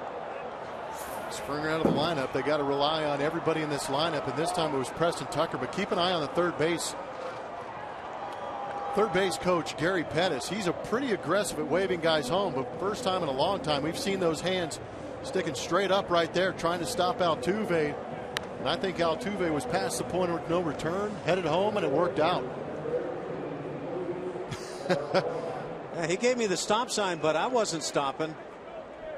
Now that arm of Hanley Ramirez in left field, maybe not what it once was. You saw the throw come into third base. And he's a shortstop. He grew up as a shortstop, infielder, played a little bit of third base, but he's got that short arm. And what I mean by that is not that typical crow hop type move and that nice drop down long arm motion that outfielders have to create a little more velocity on that throw. Tommy Lane, the left-hander on, 30 years of age and 31 games on the year. Pretty good numbers. It's got a fastball. It's going to top out about 90 miles an hour. Slider, split finger, and curveball. Why are the Boston Red Sox in last place? Well, it has a lot to do with pitching, and they are dead last in the league with an ERA of 4.47 as a team. And that's been something that John Farrell, a former pitcher himself, former pitching coach, has had to deal with. If you don't pitch well, if you don't hit well, if something is amiss on your club, you're not going to do well.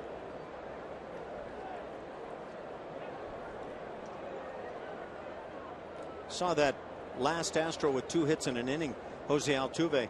Luis Valbuena started this inning with a base hit, and he's trying to come up with a second hit here in the inning. Runners at first and third. 5 consecutive hits now with 2 outs. They have ruled that an infield single for Carlos Correa, as 8 hits are up on the board. So Correa snaps an 0 for 10 with that little jam shot. Smiles are being seen quite a bit on this Astros club, starting the second half here this evening.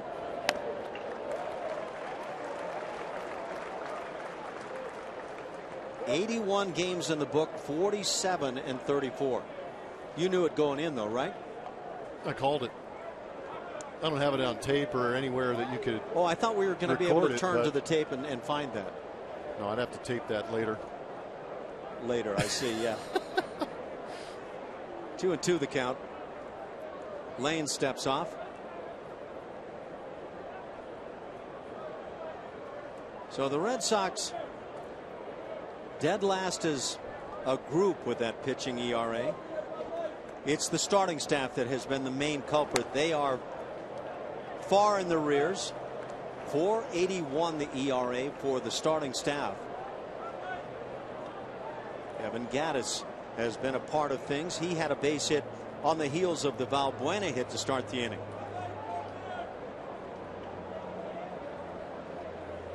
Valbuena 1 for 2 on the night. With the 3-2, Correa's on the move from first, and there's ball 4. And the inning continues. Gattis will be the 11th hitter of this frame.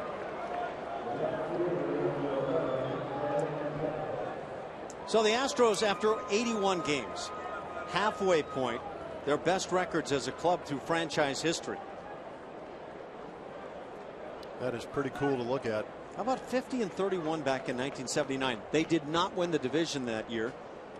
They had a great first half. They only went on to win 39 more games. Second half, well, at the All-Star break, Tom Seaver said the Astros would fall like a lead balloon. Wow. And he proved to be right, as the strike is taken by Gattis. I know I wound up breaking a finger and missing the month of September that year, and it was very frustrating. That explains everything for me then. It explains. They didn't have the stick that stirs the drink. You wouldn't call it the stick. There might have been the really soft straw at that point. Ground ball back up the middle.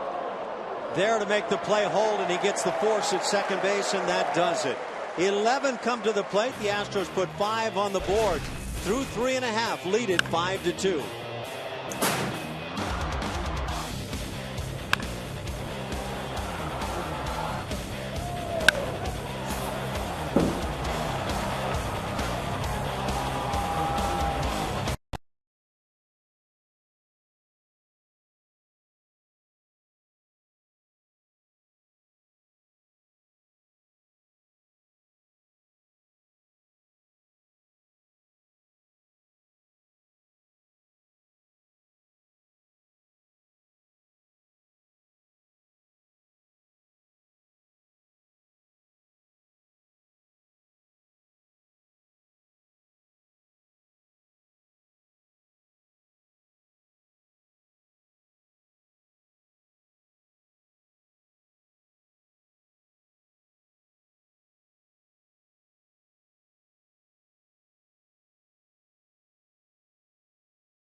After the game at Minute Maid Park with the best fireworks show in town, presented by Marathon Oil Corporation. The next Friday night fireworks is July 17th when the Astros take on the Rangers. For more information, visit astros.com/fireworks or call 1-877-9-ASTROS. Okay? Thank you, Julia. That's a 10-game road trip, and hopefully some of these Astros fans will follow the Astros around on this trip. Trying to get off on the right kind of start here. Game 1 at Fenway Park. The Astros on top 5-2. Mike Napoli pops it up shallow into center field. Altuve calling, and now called off by Presley, who makes the easier catch. Out number 1.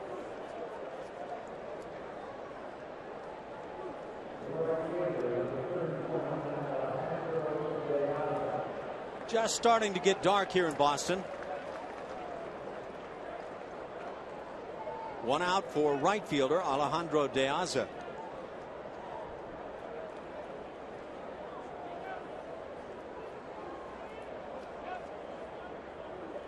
De Aza drew a walk in the second inning. It was a 2-out walk and led to that second run for the Red Sox. He was driven in eventually by Mookie Betts.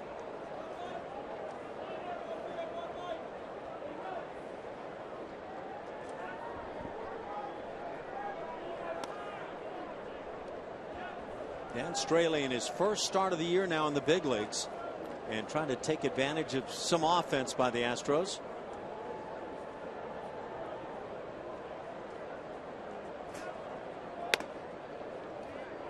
Two and one the count.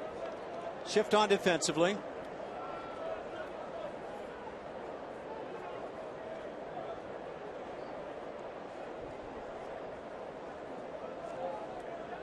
It's a sight you see more and more now in Major League Baseball.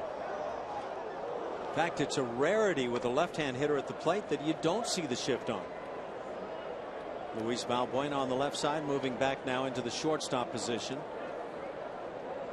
Yeah, we had some numbers in that Kansas City series telling how many shifts there's been over the last couple of years, and it is mind-boggling how many shifts have been employed in the last couple of years. Strikeout recorded, second out of the inning as De Aza goes down. That's 5 strikeouts for Dan Straley. Well, we pumped up that slider, and that's a strikeout pitch. He loves going to that thing. The whiff percentage closing in on that 40%. Get another good look at it. Check it out on the Supermo. So great to see how they hold that, how the release comes out of the hand.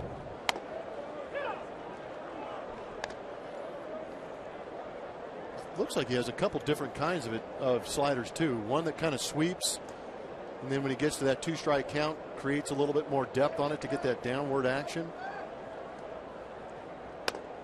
Slider finds the outside edge. 0-2 the count. 9-hitter Ryan Hannigan at the plate. Had a base hit in that 2-run second for the Sox. That first year in the big leagues for Dan Straley, 2012 with the Oakland A's, he allowed 11 home runs in 39 1/3 innings. It's not a very friendly figure.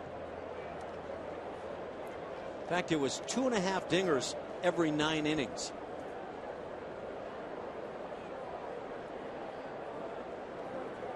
Over his major league career so far, just under 1.5 home runs per 9. And allowed that second inning home run to Hanley Ramirez tonight.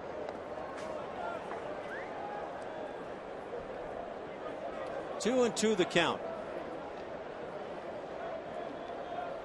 This is the Brett Oberholzer spot in the rotation.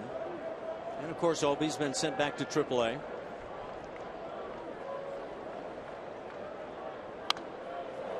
Hannigan stays alive.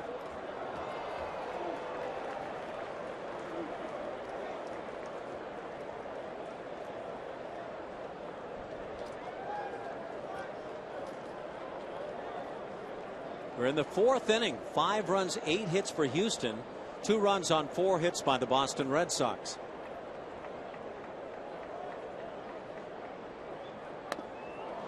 And the slider gets him. 6 strikeouts for Dan Straley, who has a 1-2-3 4th inning. Red Sox are trailing the Astros 5-2.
Helps us get to know Boston Red Sox legend Freddie Lynn. He went to USC on a football scholarship, switched to baseball after his sophomore year.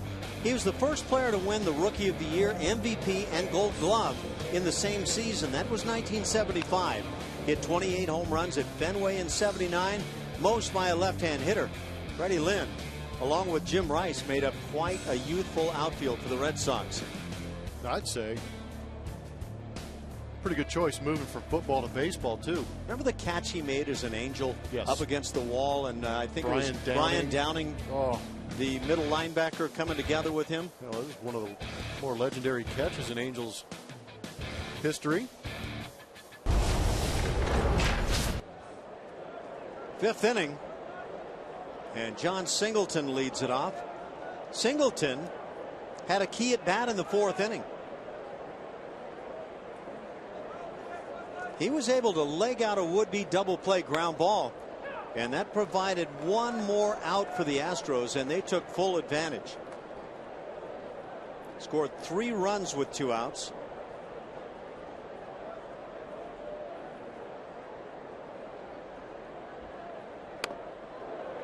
In fact, they scored 4 in that inning with 2 outs. Singleton scoring the second of the 5 that came across the plate. Valbuena, Singleton, Castro, Presley, and Altuve all scoring in the 4th.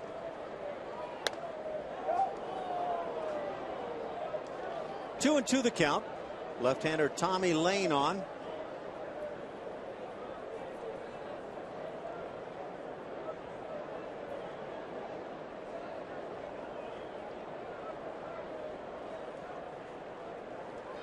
Slider got him. First out here in the 5th inning. 3rd strikeout of the night of an Astros hitter. Locked him up. Sometimes you see it, just the disconnect. You can see he's disappointed he didn't let the bat fly on that one, because actually with 2 strikes, that was a pretty good slider to hit. Chris Carter's 0 for 2. The second of those bats, a line shot to center that was hauled in. Good visual. You can almost see that red dot. As a hitter, when you see that red dot, it instantly tells you that pitch is going to be a slider. Very distinct.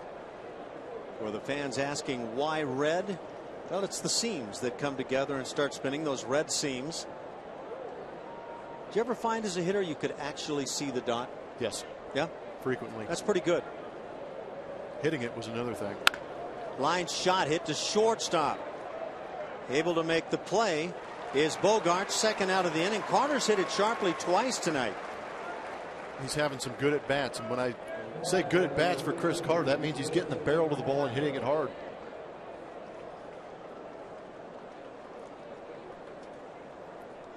Two outs for Jason Castro. And talk about big swings. Jason Castro had a run producing double off the monster in the 4th inning. He eventually came in and scored. Alex Presley drove him home with a base hit. The Astros had 5 consecutive 2-out hits in that frame.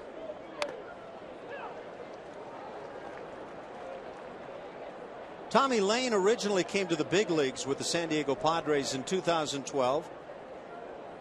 Pitched parts of 4 years now in his 2nd season with the Red Sox.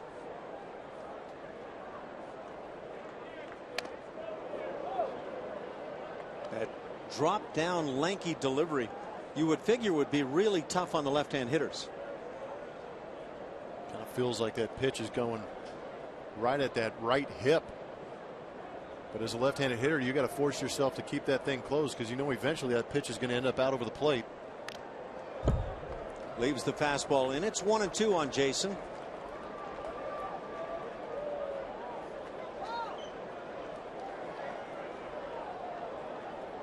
So we do our analysis, and in this case it's certainly right.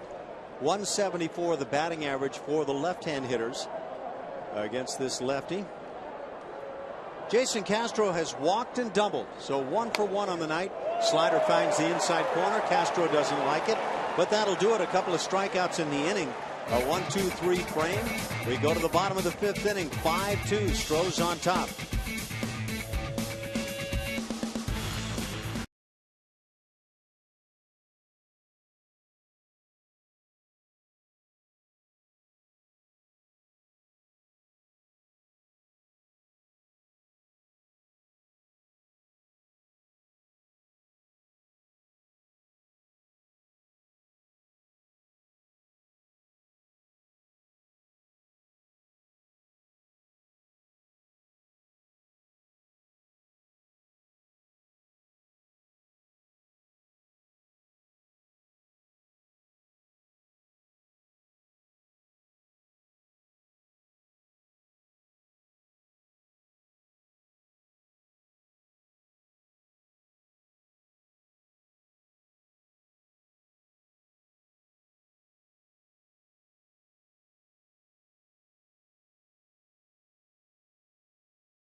At southwest.com. Ooh, it's getting prettier and prettier as the time moves on here this evening. 5-2 Astros lead over the Red Sox. Bottom of the 5th inning we go. Top of the order for Boston. Mookie Betts at the plate. And Dan Straley working his way through this Red Sox order. Mookie Betts 1 for 2 on the night. RBI single in the second. 0-2 the count. Real aggressive in the zone, Dan Straley, all of his pitches.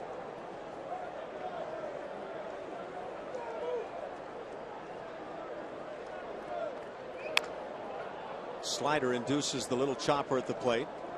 Betts rather, excuse me, with that base hit in the second inning, had an RBI, his 38th of the year. I thought you were about to go all Dora the Explorer on me right there.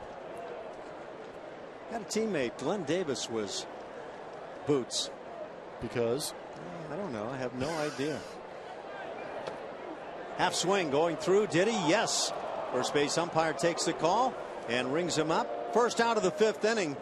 And 7 strikeouts for Dan Straley. Time now for the AT&T rewind. Brock Holt.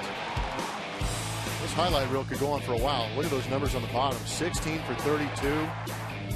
Should be lucky he only had 4 RBIs. He swung the bat so well against the Astros last year in that 2014 season. Looking to find the answers here in 2015. Changeup stays away. Holt had a base hit in the first, then grounded out to second. He now has 23 career hits and 55 career at bats against the Astros. Started the night at .415 against Houston. Again the change, again away. 2-0 the count.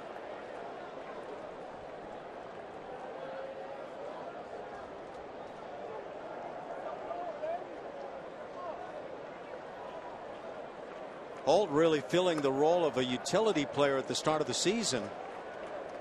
But now with Dustin Pedroia out with the hamstring injury, Holt becoming a big part of what the Red Sox are trying to do. And again, they've played a lot better baseball here in the past couple of weeks. 9-6 in that span.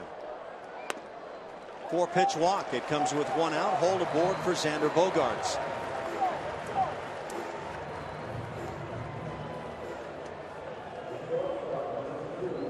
It's got to be a little frustrating for Dan Straley, working so good to get those first 2 outs. There's something about Brock Holt. Astros are unable to keep him off the bases. Glancing toward the Astros bullpen in right field, they're all quiet. Xander Bogaerts has struck out and grounded out. We have not seen a double play on the night for either side. Half swing, and again the appeal produces the strike call. Jim Crane, owner of the Astros, on hand and has to be enjoying what he's seeing now with the Astros. Flew up with the ball club last night from Houston, or yesterday afternoon.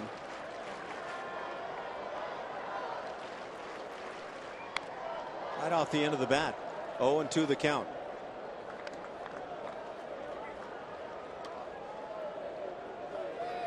Brock Holt down at first base has stolen 5 bags in 6 tries. So certainly a threat to be able to run, but Jason Castro has been dynamite throwing and catching would-be thieves from behind the plate.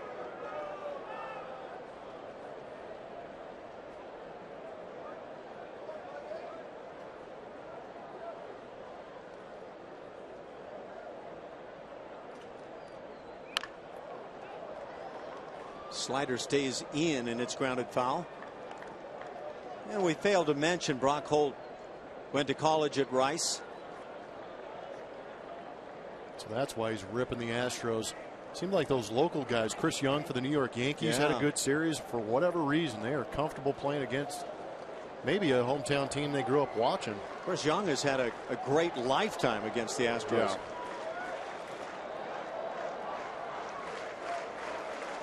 Extra incentive, I don't know what it would be, as the pitch is outside.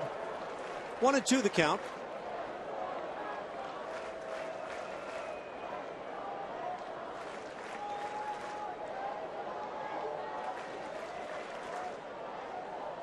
With runners on this year, Xander Bogaerts has been even better than his overall numbers. 313 the figure. Timeout called at the plate.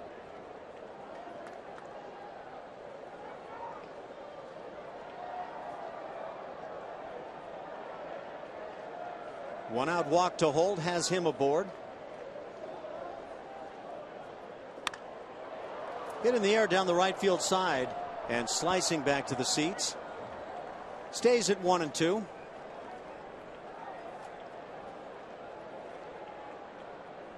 Good looking young shortstop for these Boston Red Sox.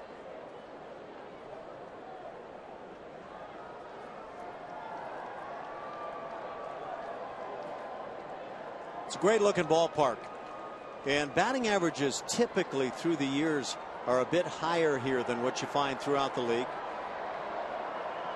I don't know if it's the constant green color in the ballpark that provides a good backdrop. Line drive is going to drop in right field for a hit. Holt has a good read and heads to third base with 1 out, runners at the corners for David Ortiz.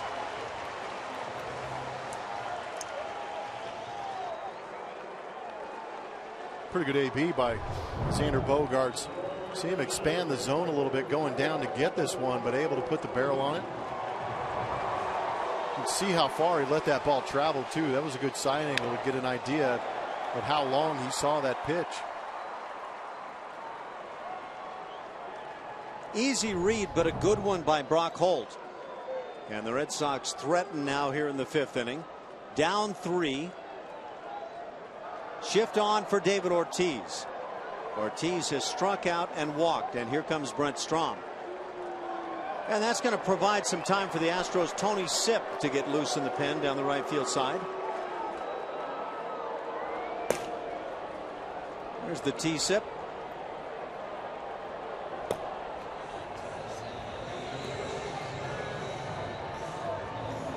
Well, Brent Strom has that assignment now to buy a little time and get Tony Sipp loose as soon as possible.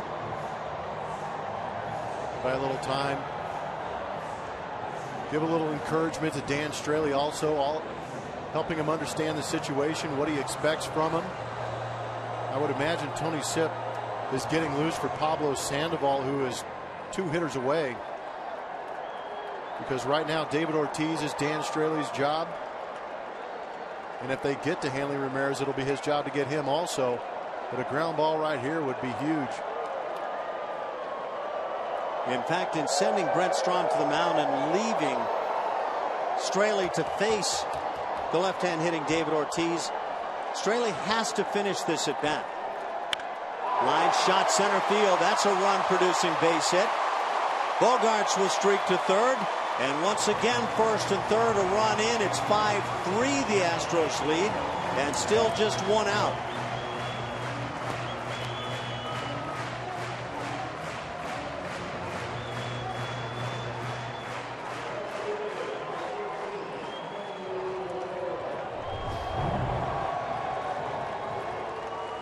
Seeing the Red Sox hitters being extremely aggressive, looking fastball early in the count. Big Papi, clutch hitter over the years here at Fenway Park and for the Boston Red Sox. Steps up in an RBI situation and picks him up. And now Hanley Ramirez at the plate. Homered in the second inning and then struck out in the third. Dan Straley could certainly use the ground ball for the double play, the pop-up, the strikeout, some way to keep Xander Bogaerts at third base. Take a 5-2 lead and quickly get the Red Sox right back in the ballgame.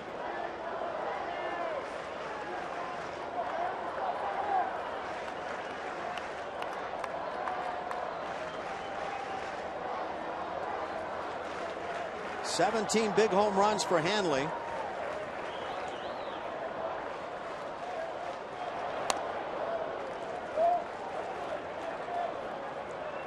About 90 to 91 miles an hour top end this evening for Straley. And we've seen him after that home run that he gave up on the first pitch in that first at bat. Last at bat, Straley did a good job of working both sides of the plate and working that fastball that we just saw inside, trying to stand Hanley up, keep him off that outer edge to hit the fastball and slider. There's the ground ball to third. They'll get one, and the throw hits the runner going into second base. And so the run will score as David Ortiz takes one off the helmet. Wow. And buys the possibility of an extra out. Couldn't determine whether the Astros would have gotten that double play. He went down extremely late. That's a dangerous thing to do. It's good to see Big Papi pop back up and get back in that dugout. But that slide was dangerously late. And A.J. Hinch is out discussing this with the second base umpire. That's Clint Fagan out there. And the question would be, is that interference by the base runner? Let's take our look. At first glance, from where we're sitting, it almost looks like it gets him in the hand. But here you obviously get a better look, because sometimes with that hand flying up in the air, the umpire will use his decision to call both runners out because the hand will be used for interference. But this ball hitting Big Papi in the skull, I'm not sure you'd be able to argue that case. Yeah, you know, watching that, Ortiz was far enough away from the bag that it really wasn't sliding time at the point that he got hit. So he's extremely slow. Yeah. And so that's going to do it for Dan Straley. It's now a 5-4 game as Tony Sipp comes on.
of the fifth with 2 outs. Time now for the AT&T call to the bullpen. It will be left-hander Tony Sipp. Last time Astro fans saw him was in the New York Yankees series on the 27th. He went an inning, giving up a hit, run, threw 15 pitches in that outing. You can see the numbers still extremely good in his 32nd appearance with a whip under 1. So Dan Straley will not pick up a W tonight. The Astros have seen a 5-2 lead here in the 5th inning turn into a 5-4 ball game. Hanley Ramirez is now at second base. No error has been ruled on that play. And I don't know, what do you rule on that play? There has to be some accounting for Ramirez moving to second. Now there's an error on the board, and I would assume Altuve gets that E. Okay, so that is the case. Altuve with the game's only error, a throwing error, as he tried to complete a 5-4-3 double play. Tough error.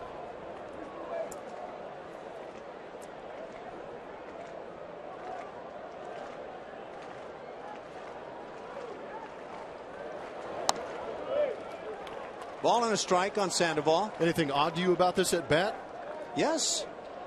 There's something really odd about it for me. What happened to the switch hitting Pablo Sandoval? Well, I think we had a splits up there earlier, and he barely had a batting average on that right side. I wonder if there's something going on inside that Boston clubhouse. They said just go up there and go left on left, or if there's an injury that's not allowing him to hit right-handed off left-handers. Very interesting.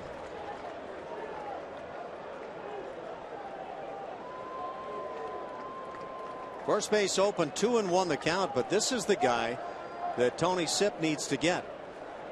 Mike Napoli, right-hand hitter, waits on deck.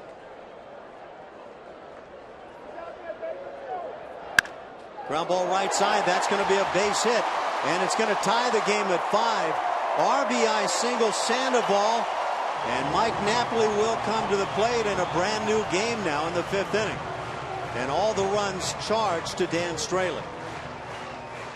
Well, whatever the reason is, he's swinging the bat better left-handed. Pablo Sandoval is opting not to go up there and face Tony Sipp right-handed. Gets a knock left-handed.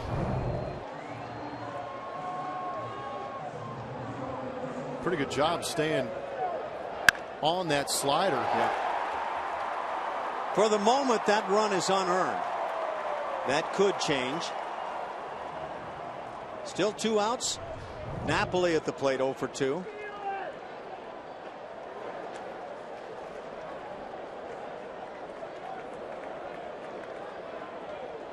(5-2) going to the 5th inning, and Dan Straley sees it all implode on him.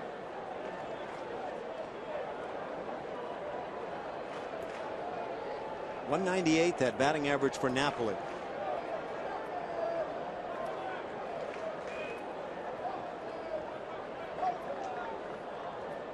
Shift on for the right-hand hitter. He fouls it on the right side. Ball and a strike on Napoli.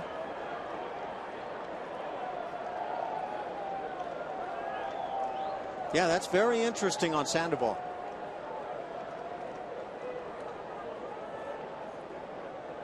Well, our astute studio analyst Mike Stanton just texted me and said maybe it might be to take away Tony Sipp's good split-fingered fastball. You know, generally a hitter, unless you work left on left, you're not going to feel comfortable walking into that. Did you ever go up there left on left? Yeah, I did a lot of times. Huh. Had a lot of issues there, but it didn't work out any better than the other side. I got jammed so bad one time right-handed that my top hand had a massive bone bruise, so I could only go left on left. So I did about 2 or 3 times. Ball is foul. Usually it's for an emergency reason, and you kind of covered that with Sandoval.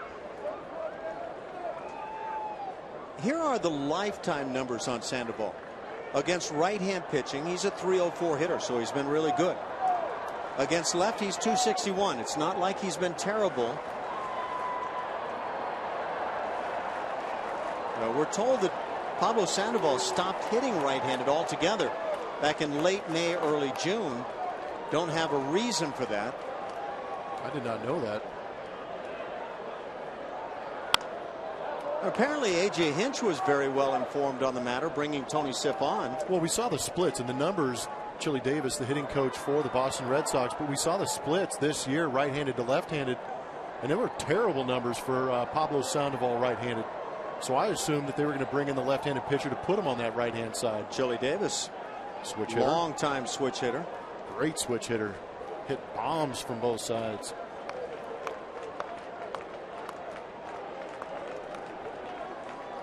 Yeah, against lefties, batting right-handed this year. Well, let me see if I can get that exact number.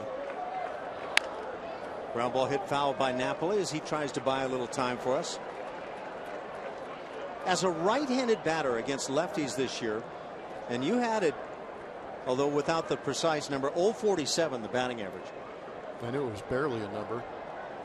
Overall against lefties prior to this base hit, 160. So he's done well, lefty versus lefty.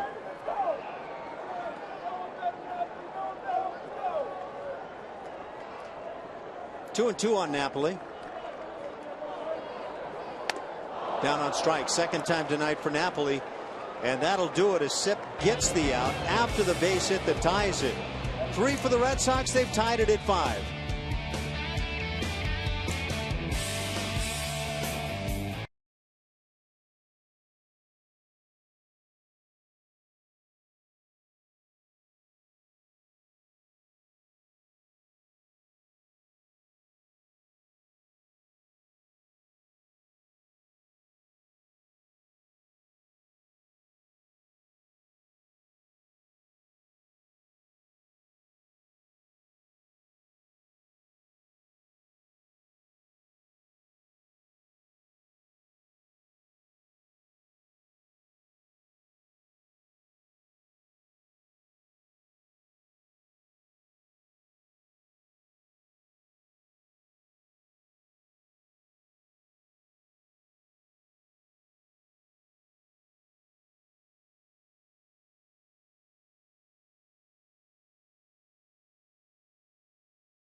Here we played Name That Astro. We gave you some clues. This is brought to you by your local Honda dealer. Those were your clues.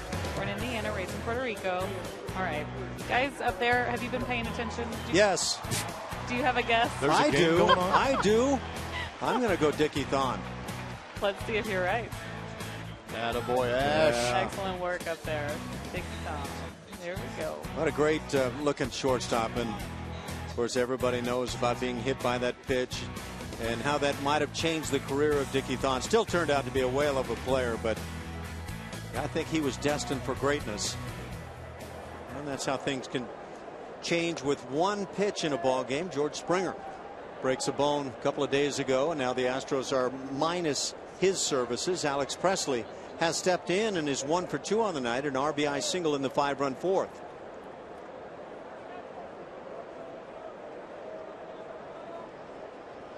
After the Astros picked up those 5 in the 4th inning, looked like maybe the Astros were going to have it their way, but here come the Red Sox.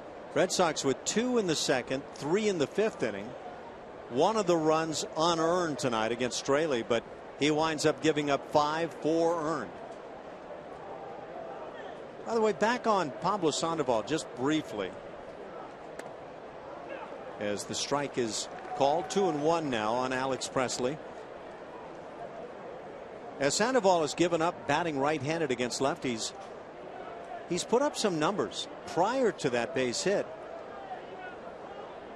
10 for 32, so now 11 for 33 as Presley lines his second hit of the night. He's 2 for 3. Starts things here in the 6th inning. And now the top of the order with Jose Altuve. So needless to say, Sandoval doing much better from the left side against the lefties.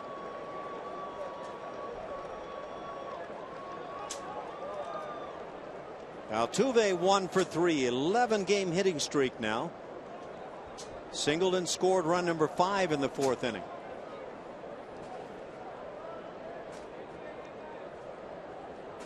That's 9 Houston hits on the night, 7 for the Red Sox.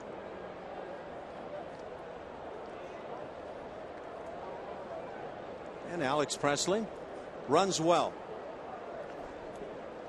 See how the Astros play this. Altuve likes to shoot the ball to right field at times, though he hasn't been doing that a whole lot lately.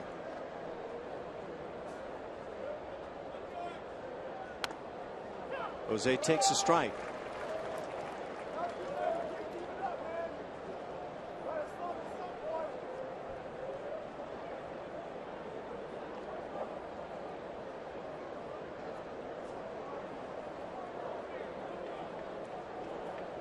Batting average at .298 for Jose.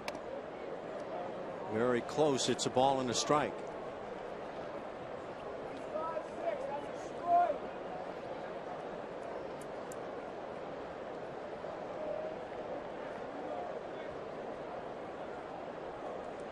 Jose got off to a great start on his season, and now trying to get red hot once again. Chops one to third. Likely no play. The throw to first not in time. Speed of Altuve beats it out. His second hit of the night. That should get him to 300. And the Astros now back-to-back hits, have runners at first and second, and nobody out. Some kind of special when you can run. Squared that one up right off the plate. Big chop. We know he can run. That hamstring's feeling pretty good of late. Really all Pablo could do. Yeah, you might as well eat that one. You're not going to get Altuve, and that wasn't close. Surprised he didn't. Presley at second, Altuve at first. Certainly a threat for the double steal as Preston Tucker stands in 2 for 2. Single, double, and a walk for Preston. Little weak swing as he taps it foul.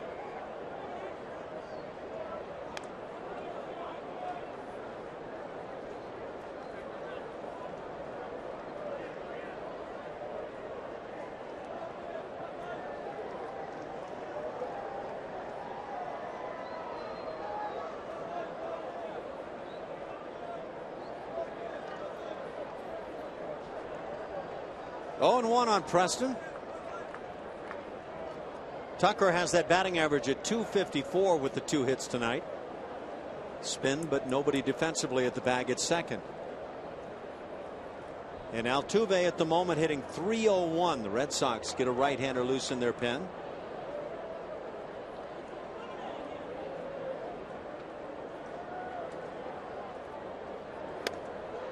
Oh, and 2 now on Preston Tucker.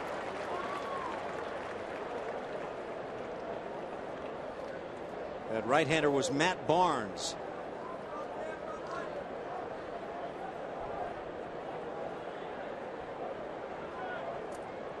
Golden opportunity for Houston to jump back on top here. And games can go like this in Boston at Fenway Park. Everybody seems to love swinging the bat here. Timeout called.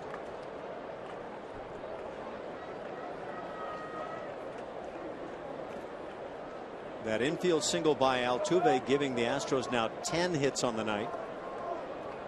The Astros start the night hitting .241 as a club. Half swing going through Tucker. He's down on strikes. Home plate umpire Corey Blazer takes the call, and the first out here in the 6th inning.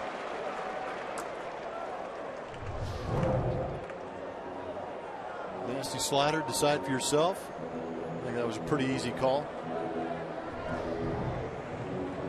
And now a meeting at the mound as the skipper John Farrell goes out. He takes the baseball. The Red Sox will go to their bullpen once again as Matt Barnes will be summoned.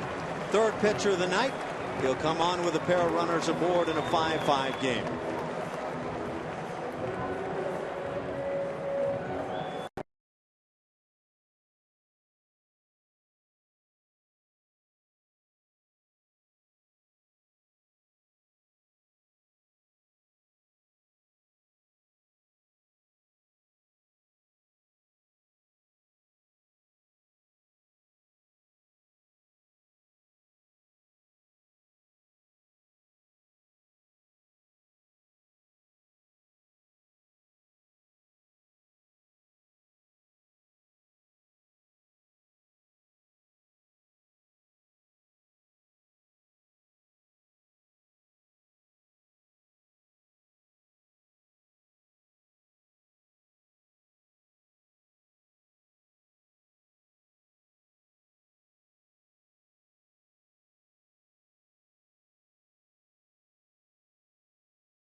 Red Sox.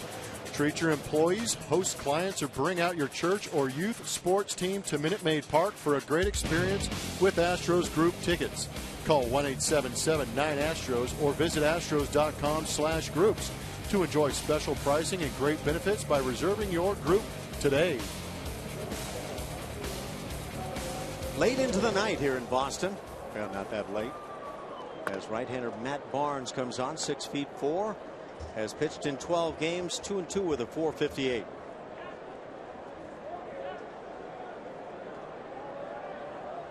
He's got some rough numbers here in Fenway Park, though.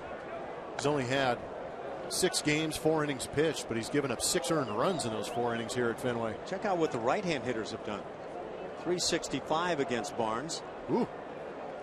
Right-hand hitting Carlos Correa comes to the plate. Was awarded a base hit with a little infield chopper in the 4th inning. That was the 5th of 5 consecutive hits for the Astros in that 5-run 4th. To take advantage of that righty versus righty now set of numbers against Matt Barnes.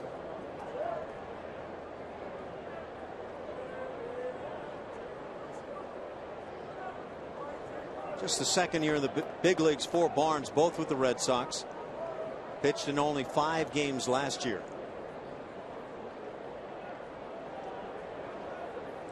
He's a local guy. Grew up in Danbury, Connecticut.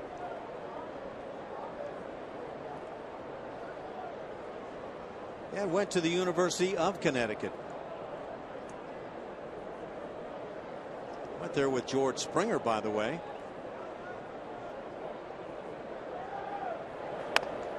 Well spotted fastball at 94. George Springer should know all about this guy. Yeah, the numbers I see on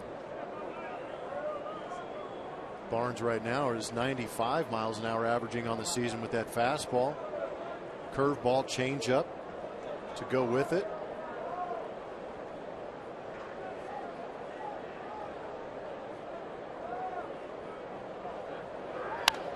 There's a good swing.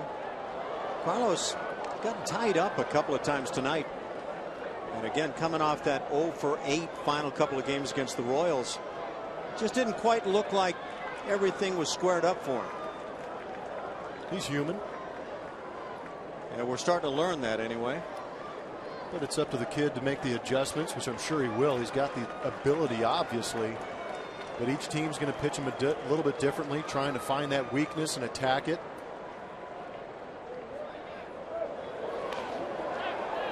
They appeal to first, and the fist goes up.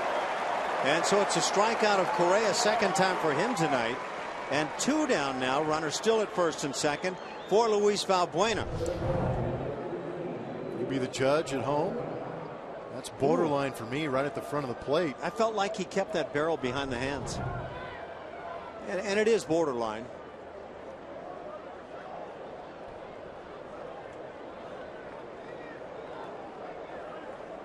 Two outs now. Valbuena 1 for 2, has singled, scored, and drawn a walk. And the Astros could certainly use a knock right about here.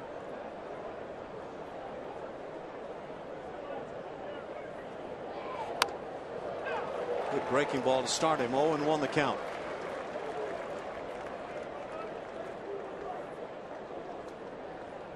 It was really an intriguing play when David Ortiz was hit by the throw from Altuve to ultimately tie this ball game at 5.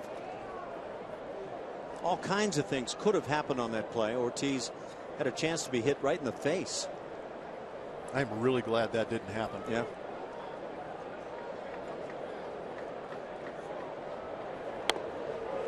Strike is taken. 0-2 now on Valbuena.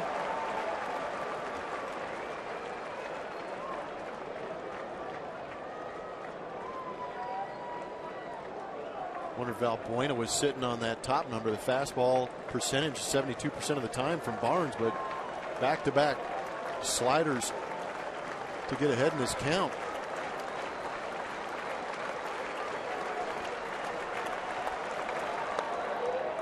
That slider's low. The bat started, but Valbuena held it back.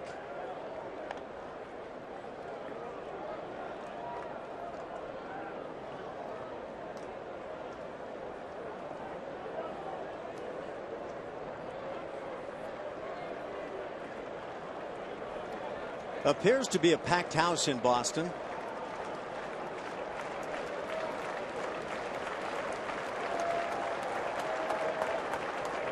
And again, the Red Sox just 6 games out in the American League East. They're not out of things at all. Close. Valbuena stays alive, 2-2, 96 on the Heat. Good job of Valbuena laying off that high cheese. Probably looked like 106 after all the breaking balls he's seen. Tough spread between the two.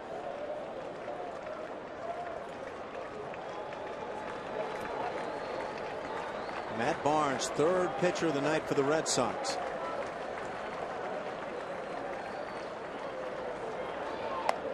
Got him on the slider. Hung it up and away, but 3 straight strikeouts. Tucker, Correa, and Valbuena, and the Astros let one get away. It's still 5-5.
Fenway Park, what a place. Dan Straley got the start tonight, his first on the year, just called up by the Astros, and eventually gets no decision and had some early success.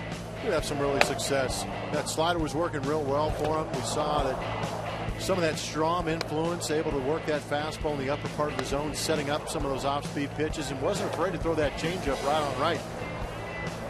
Relatively decent start, but nobody in that 5 spot has actually done enough to really electrify anybody. But we know Dan Straley's going to be able to go back out there and get a second start and see if he can capitalize on the opportunity. 8-9-1 coming up for the Red Sox. Alejandro De Aza has walked and scored. That was in the 2-run second, and struck out, so 0 for 1 on his night.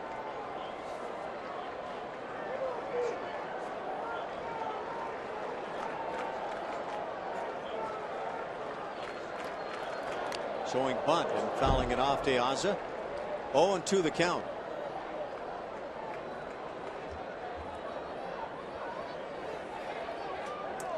De Aza, formerly of the Chicago White Sox. Right-hander Josh Fields now loosening in the Astros pen. It's been Straley and Sip for Houston.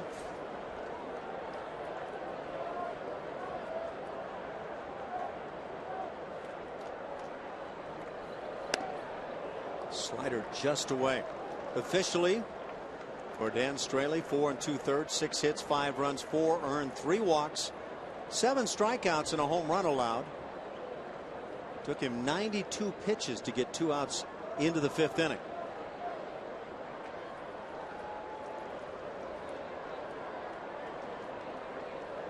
Sip brings the 1-2 and got him on strikes. 9 strikeouts now of Red Sox hitters. Out number 1 in the 6th.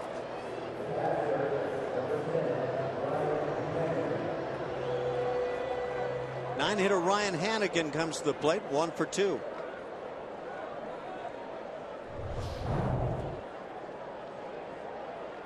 Pretty similar way that Tony Sipp holds that ball as most of the sliders we've seen tonight.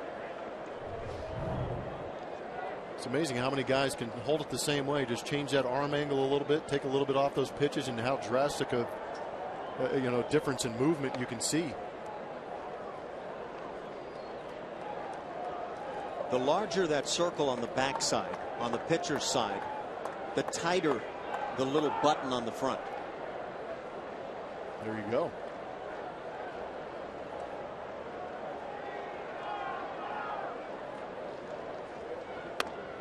Strike is called. It's 1-1. Leadoff man Mookie Betts waits on deck.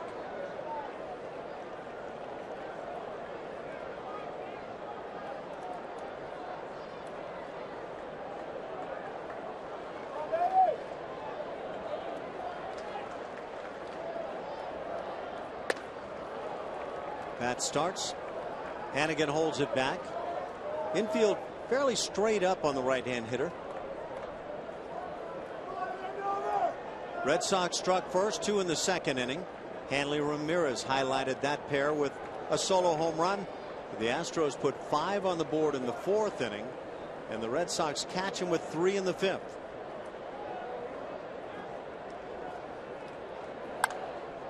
And now 2-2 the count.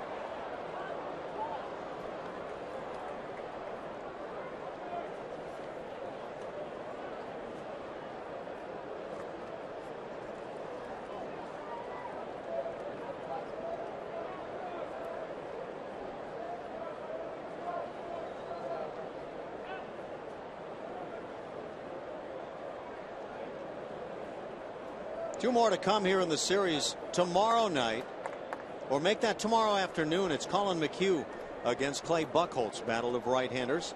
Colin going after his 10th win of the year. Stays at 2-2. And then Sunday, another 12:35 start Central Time. Lance McCullers and left-hander Eduardo Rodriguez. So 12:35, be with us the next couple of days. Colin McHugh and Lance McCullers going to the mound for Houston.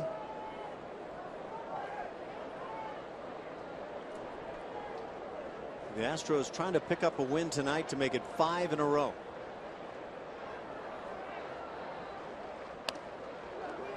Three and 2 the count.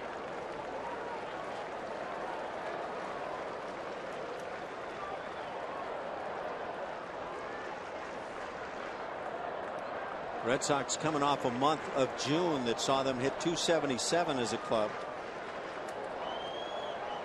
And in just a couple of games in July coming in, hitting over .300.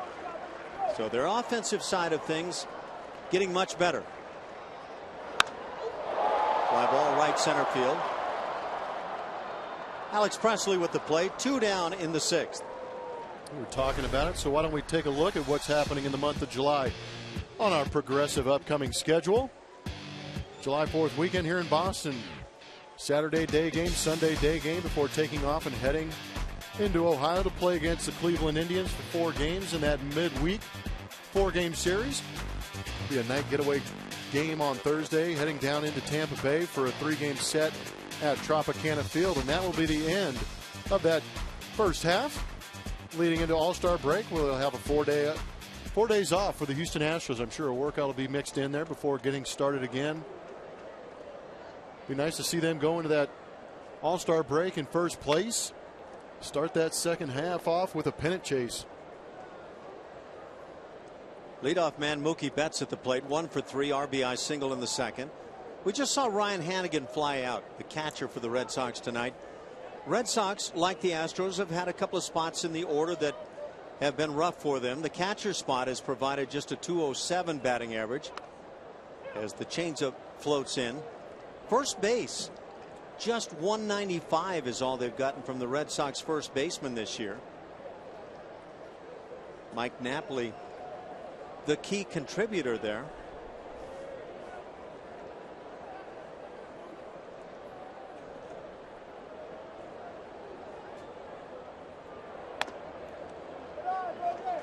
Two and one on Betts. Brock Holt waits on deck.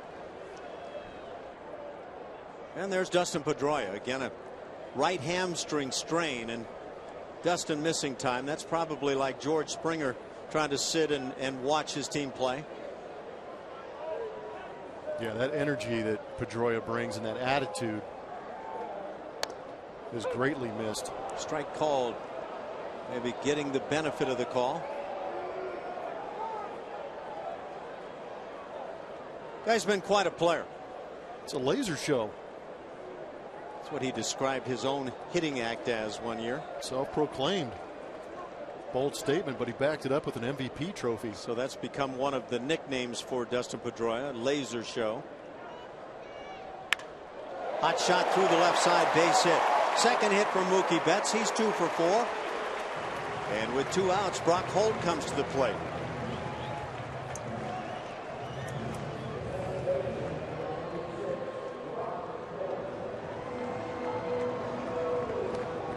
Not a bad pitch from Tony Sipp.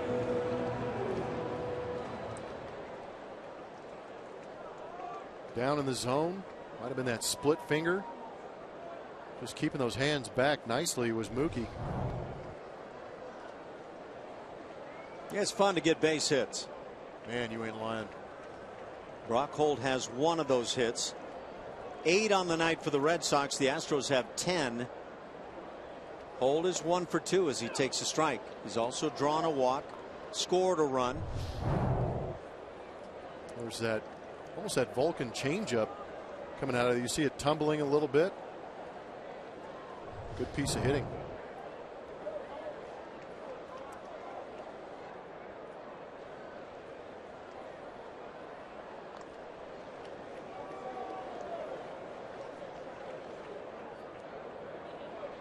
It's the first of 6 meetings on the season between the two clubs. 3 here in Boston. And then the Red Sox come to Houston July 21st, 2nd, and 3rd. It's right after the All-Star break. The Rangers come in, followed by the Red Sox. 1-1 on Holt.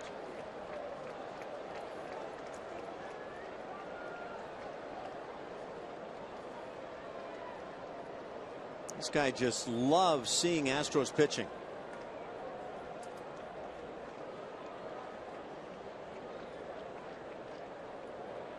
That's nice. Never had that kind of thing some years ago. Well, it was tough to put it on those pillows you were running around on. Well, is that the way it's going to go? I can't resist. I apologize. You know, the original bags, as I recall, and I could be thinking back to high school, but those you're going to say those pillows. It I don't looks want like to. somebody. I'm not talking about the big leagues now, but somewhere along the line, it was those. What do you call them? Pillows. They look like pillows. Like you hit them and a big puff of smoke came out. If you got tired, you just kind of rolled up on first base and snuggled up and took a nap. I considered that many times. Now, I think all the professional bags may have looked like that, other than maybe rookie ball back in the day when I came up with the Indians and wore the sleeveless flannel jersey with no undershirt. No, well, you'd wear an undershirt, but it would hang about to your bicep, and it was a great look. Sun's out, guns out. Yeah. Not sure anybody would have come to that gun show.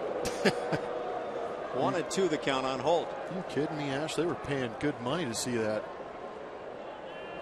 Did you play rookie ball? Yes. That was in the New York Penn League. Anybody come out to see those games?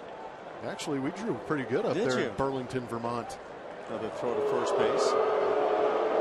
I played down in the Gulf Coast League. And yeah, I didn't play down there. It was on those ballparks that had 4 fields, all back-to-back home plates, all settling in together, and nobody out there. It was just You know, it was C game in spring training time. Oh boy. Runner goes down on strikes, hold. So the Astros get Brock Holt, and that'll do it. A couple of strikeouts in the inning, 10 on the night against Red Sox hitters. We're tied at 5.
Bar at Minute Maid Park for Baseball on Tap Friday, July 17th. Baseball on Tap kicks off at 4:30 p.m. and features a beer tasting, live music, and a souvenir Astros pint glass for the first 500 fans in attendance with an event ticket. For more information, call 1-877-9-ASTROS or visit astros.com/baseball on tap. Thank you, Julia. Fun down there with all the fans. And you got anybody famous you're going to interview tonight? You'd be amazed of how many people remember Matthew McConaughey's interview from last year. Well, that went national. They were viral. Fanny pack and everything. And they remembered that it was Matthew McConaughey and not just the fact that it was you. Right. He was definitely the star in that interview. I don't know about that. I've got another tale to tell as Evan Gattis leads off. 7th inning, a 5-5 tie. Evan Gattis 1 for 3 on his night. And that hit came in the 5-run 4th inning. The Astros have 10 hits as a club. 7 came in the 4th.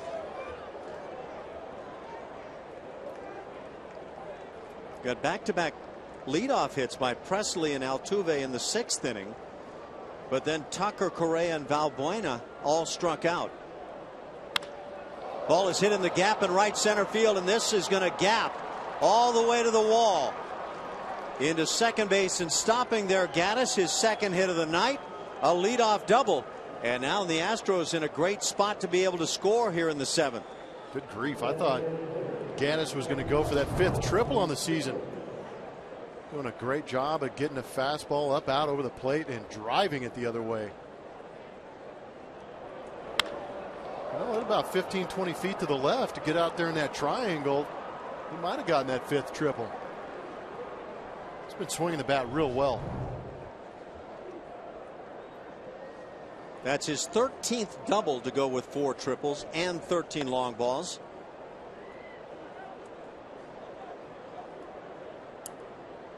Do you know he has more triples than Billy Hamilton? Who has more stolen bases? I didn't ask. You can't answer my question with a question. Sure I can. No, you can't. That's not an answer. It's a question. That's the ground rules of question responding. He's digging right there. He's thinking 3. Takes off pretty hard and then breaks it down right about there. Yep. Operation shutdown.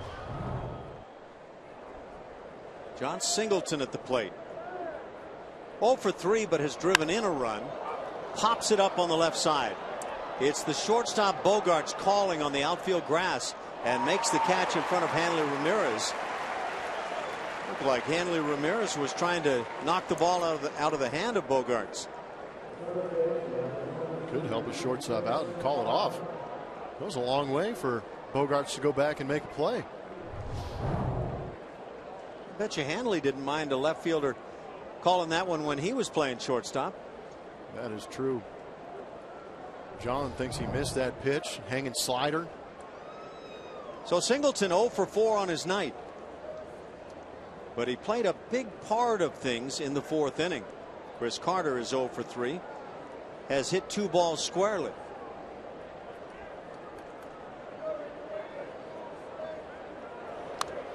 Fouls off the breaking ball. Singleton in that 4th inning grounded into a fielder's choice. The Red Sox were trying to turn a pair, couldn't quite get Singleton, and the extra out provided gave the Astros a chance to put 4 runs more on the board. Carter followed that fielder's choice, lining out to center field. That turned out to be the 2nd out. The Astros then put 5 consecutive hits on the board.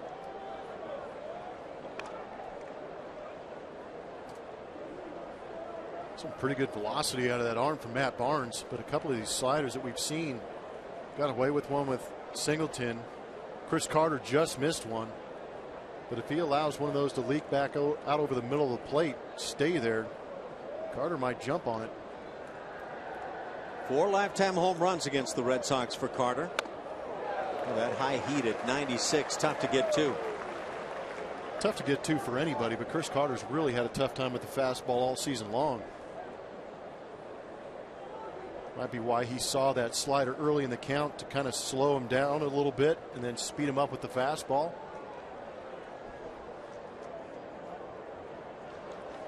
One out here in the top of the 7th.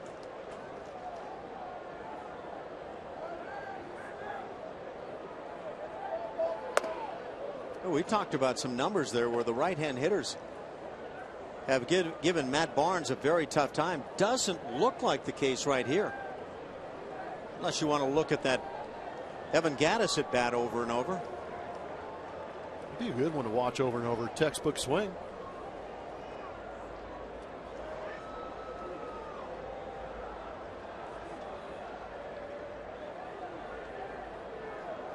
Carter looking for that first knock of his night. Fights off a breaking ball. Looper into right field, dropping, and does drop. All out effort by De Aza. He can't make it. And the runners now at first and third. Clearly, Evan Gattis had to hold. It is a single for Carter. His first in 4 at bats, number 11 for the Astros. And now your golden chance. 1 out, runners at first and third. 2 strikes. Just put the bat on it. Sometimes good things will happen. You can see right there, he gets blown up big time, but able to drop it just in front of De Aza, who made a fantastic effort to try and make that play. See how close he actually was. Oh, back of the glove. Real close. You can see the greens at the U.S. Open a little bit dry still. Yeah, what's going on? There's a lot of sand out there. Jason Castro 1 for 2, has walked, doubled driving in a run, and struck out looking.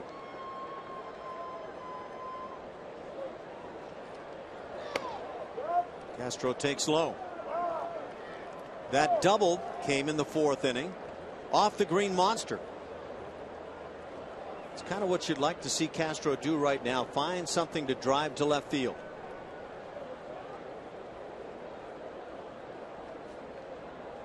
Lifetime in the month of July for Jason, a 241 mark. 216 on the season.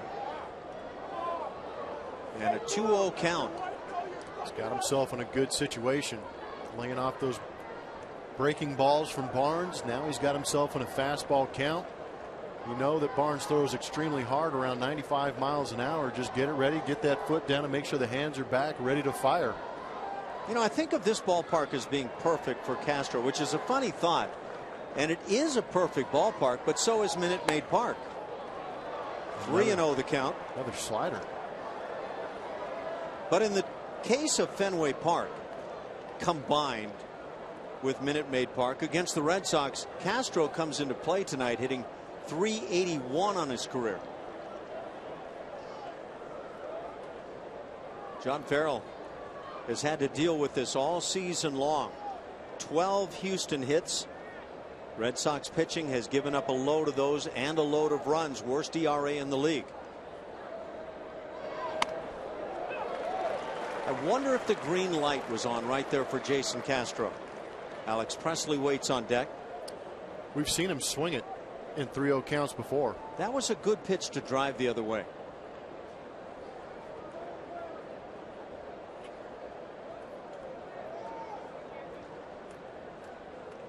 Three and one, runners at first and third, one out. And the one out walk loads him up.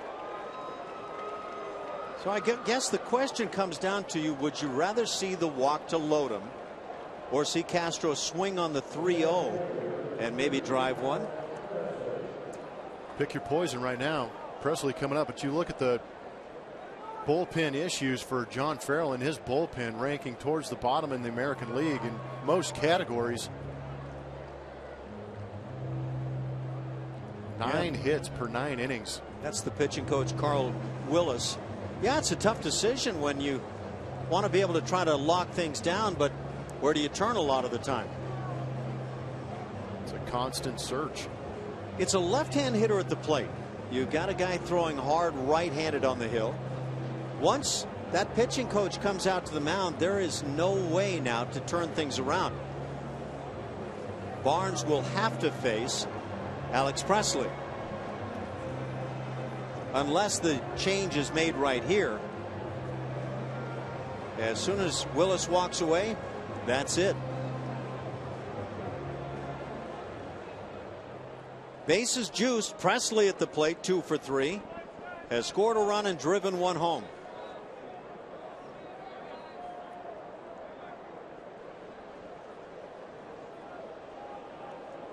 So Presley finds himself right in the midst of things as he rejoins the Astros. And a very big at bat here. Drove in a run with his hit in the 4th inning. And takes a strike. Well, welcome back to the big leagues, Alex. Get those big, meaningful at bats. And Presley did a nice job with the club last year. He did. He's a good 4th outfielder. Get in there and get those spot starts. He puts together some pretty good at bats. Got the experience. Hit .244, 6 home runs. Lays off the slider. Ball and a strike. Evan Gattis got the inning started with that leadoff double to right center field. Chris Carter with one out. Had a little flare base hit to right. De Aza with a great effort almost came up with it. And then Jason Castro draws the walk. And so they're loaded up. A 1-1 count on Presley.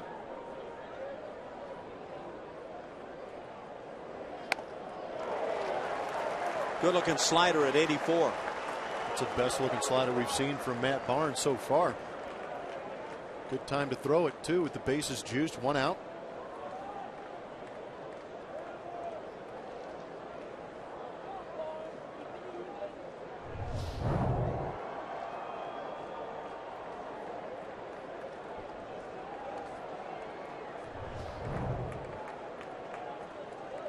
Always intriguing to watch the eyes of the hitter.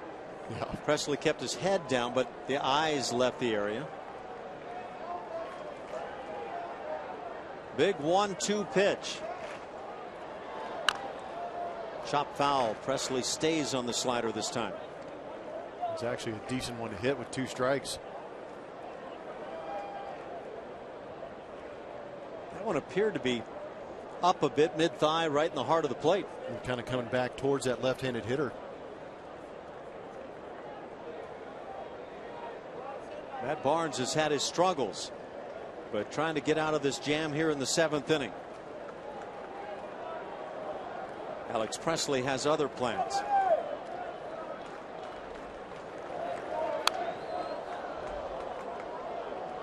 So Presley able to get a piece of both the slider and the 96-mile-an-hour heater.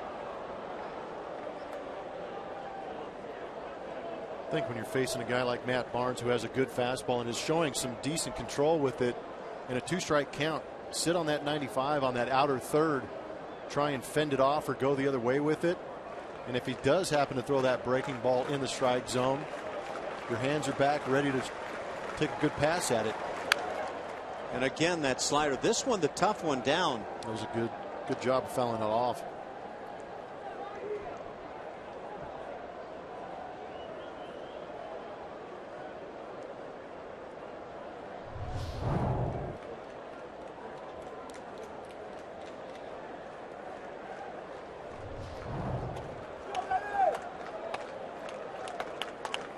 But again, the more pitches that a hitter sees in an at bat, I give the advantage to the hitter.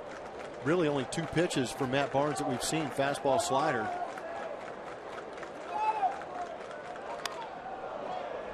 You can see Hannigan, the catcher, setting up not only in but wanted the pitch up, and that's about where it was. Quality at bat from Alex Presley. It was a real good job of fouling that pitch off. Get Hannigan setting up and in. Got to hand it to Barnes. He put it right on the money. Located that one nicely. Still 1-2.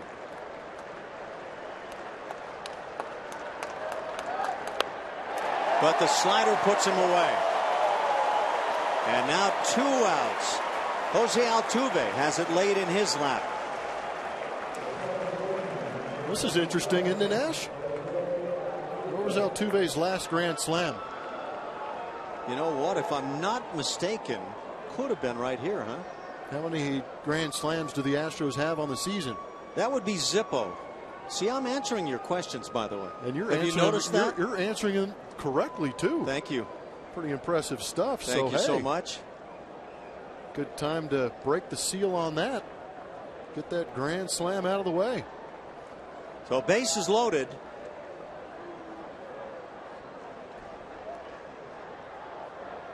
It was August 17th of last year.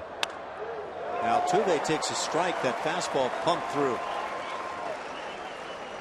Got to give Barnes credit. He does a good job of getting that fastball over early. He's got himself in a situation, but getting that first pitch strike allows him to get to that slider if he needs to. The Astros came into play tonight 0 for 57 in terms of hitting a home run with the bases loaded. So they've had 57 previous opportunities without the home run. This one is hit in the air and into center field, base hit. Gaddis scores. Carter coming to the plate. He will score. 2-run, 2-out single Altuve. And the Astros take advantage, lead it 7-5 here in the 7th inning. And oh, how close was that? Guess what? Another 2-out RBI. Great AB picking up Alex Presley with the big punch out. But 2-out RBIs. It's going to take all 9 guys in that lineup. That was a fantastic job. Just out of the reach of Xander Bogaerts, who put a great dive into this one. I thought he had it there for a second. I was actually shocked to see it get by him and into center field. And notice that Chris Carter with 2 outs, off with contact, able to score easily on that base hit to center. And that's going to do it for Matt Barnes. As you see Carter come in along with Gaddis. How close was it? Wow. Well, that is enough for the Astros to take a 2-run lead, for Altuve to get his 3rd hit of the night. The Astros enjoy this 7-5 lead.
He's coming in now with the Astros on top 7-5.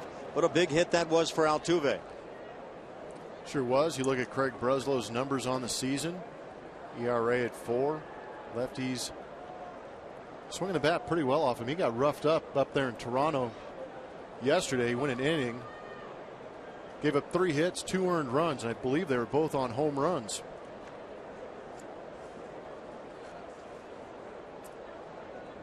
I think this guy wants to teach us a thing or two, by the way, Blummer. He could. From Yale University.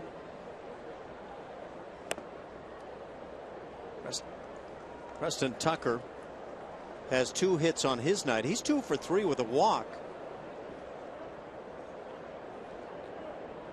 The Astros could stand another big swing right about here. Keep piling on. 13 Astros hits.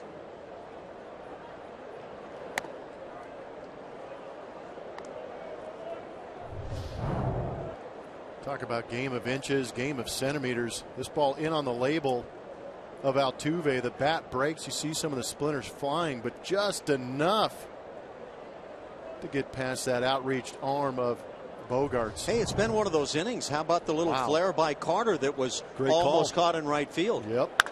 Ground ball right side. Playing deep is Holt to make the play. That'll do it. Breslow comes in and gets the final out. But the Astros put a pair on the board. Jose Altuve key at 7-5 Houston.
Is brought to you by MD Anderson. Roger Clemens celebrates being named to his 11th All-Star team overall and his 2nd as an Astro by shutting out the Reds over 7 innings in a 9-0 win at Cincinnati. Closer Brad Lidge, Morgan Ensberg, and Roy Oswalt joined Rocket as All-Star teammates that year.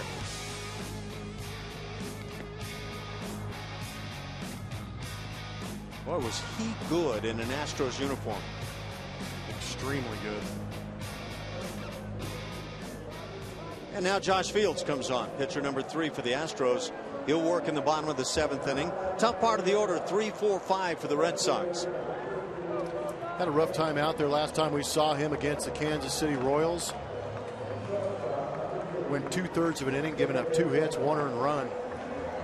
But you can still see that Josh Fields has got great stuff with that fastball, curveball, occasional changeup combination, that whip under 1. Part of that great bullpen this year so far for the Houston Astros.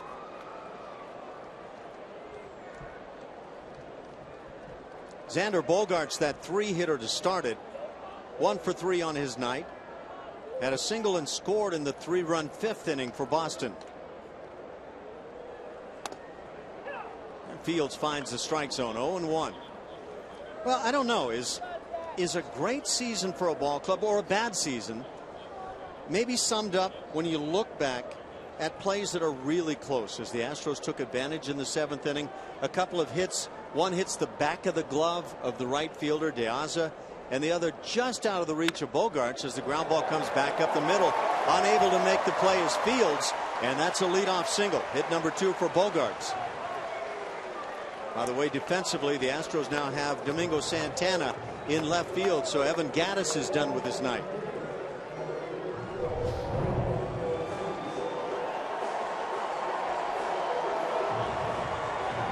Fields almost barehanded that thing.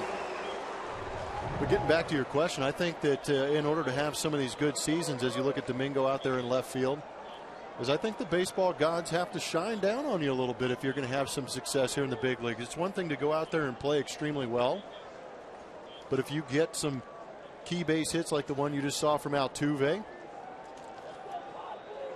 it was not a very smart thing of that fan to do. Drop that sign over the green monster. Quickly took it up. And it's been a big night, not only in that regard that we just talked about, the close hits, the ones that you sometimes don't get, but 2-out hits tonight to drive in runs. Those are big.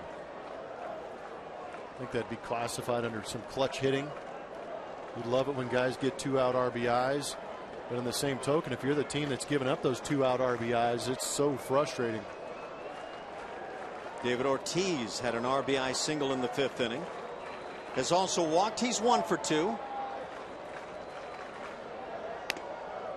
Curveball stays away from Fields. He drops that Roy Oswalt curveball in the 70s toward the plate. Real similar in the 12-6 rotation and break on it too.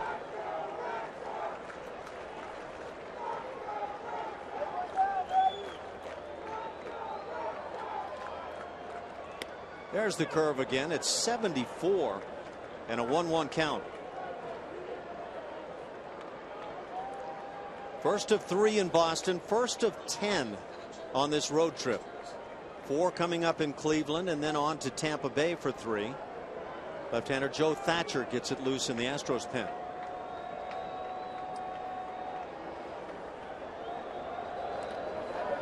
Changeup nicely picked by Jason Castro. Do or die.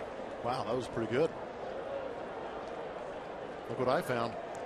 I don't know if that's the way you'd want to be able to drop to your knees and all, but when it's all said and done. Well, caught that in the armpit. Pretty good exchange from the armpit to the hand too. Watch this. Kind of pins it in there. Watch it go right to the bare hand like, yeah, I'm ready. Almost as if he saw it coming. That was some Jedi ninja skill there. Ooh, that fastball just misses, and now 3-1 on Ortiz. Hanley Ramirez waits on deck. Very intriguing ball game. Jedi what? Jedi ninja. That's the best of both worlds right there. So you're just combining. Yes, it's extra special. 3-2 now on Big Papi. That was filthy. 3-1 fastball.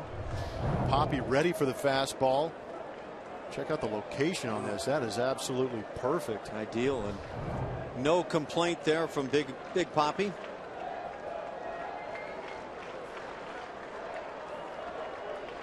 Runner goes. The pitch is low. It's a walk that'll put runners at first and second. Big Papi acts a bit indignant now after drawing the walk.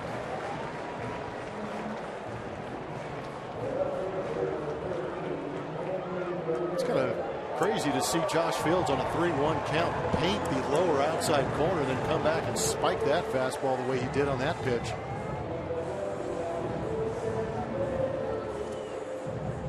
Hanley Ramirez comes to the plate. It is 17th long ball of the year in the 2nd inning. He struck out and reached on a fielder's choice. That was the ground ball the Astros tried to turn a 5-4-3 double play on. Altuve's throw hit Big Papi in the helmet.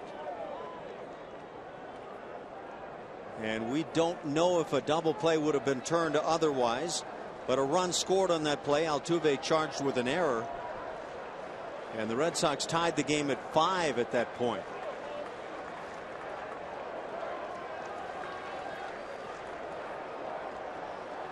Nobody out.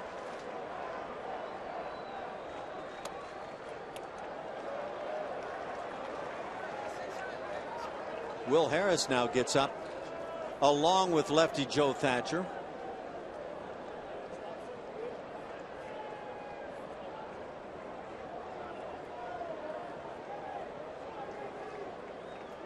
I guess relievers, just like hitters, even defensive players, go through slumps. And you hope this is not one for Josh Fields.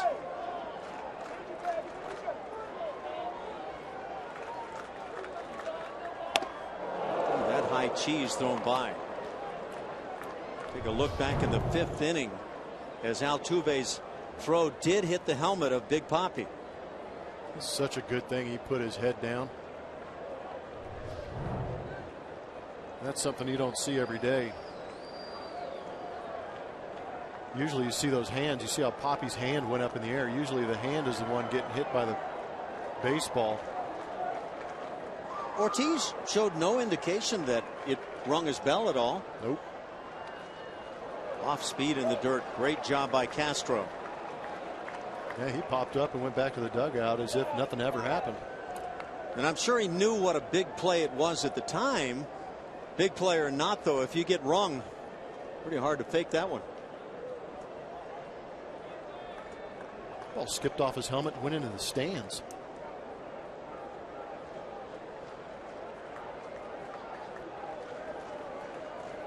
The Astros have turned one triple play on the season. Are you game?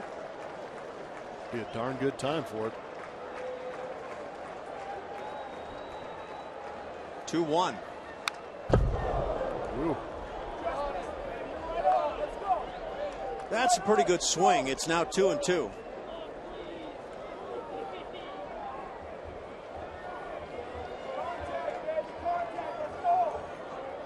We mentioned the Astros start the night at 47-34. That 47 wins picked up in the 81st game. Last year, it took 112 games for Houston to get to 47 wins. What a turnaround. 4 wins away from 51 that they had in 2013. Yeah, that takes you Put back. that in perspective. And that's not that long ago. No. It was August 3rd last year that saw the Astros win their 47th.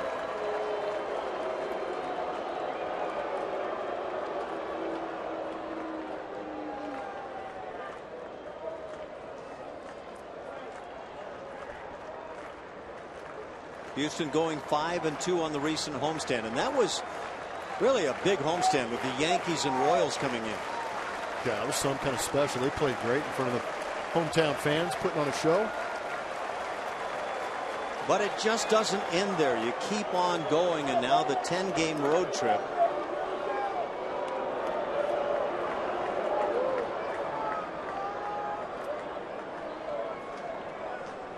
But who would have guessed this club would have a 5-game lead after the 81-game mark?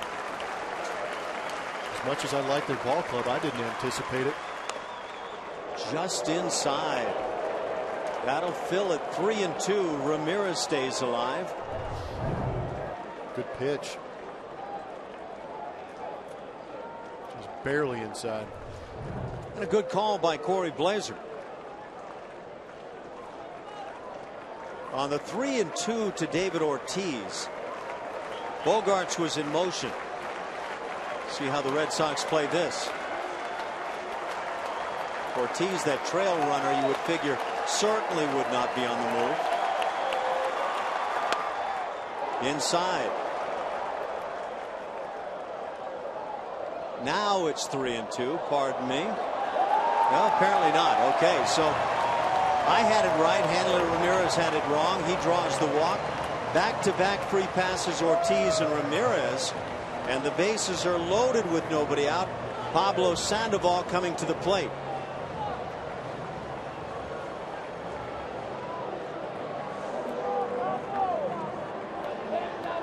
Jason Castro out to the mound.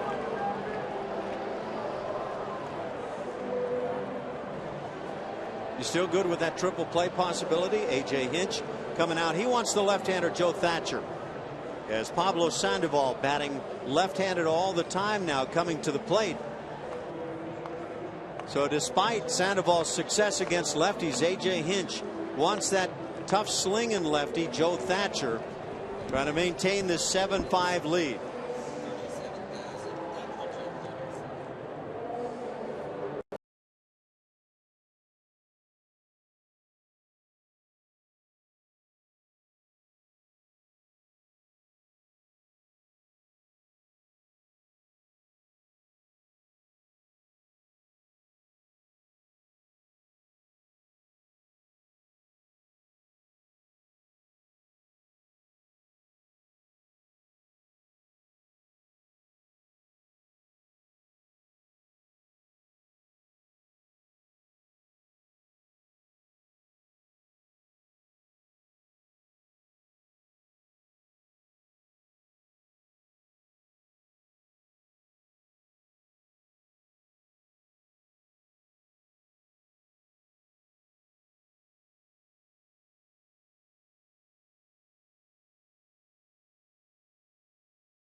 Maybe about that throw that hit Ortiz in the helmet, talking about possibly where Ortiz was at the time of the throw.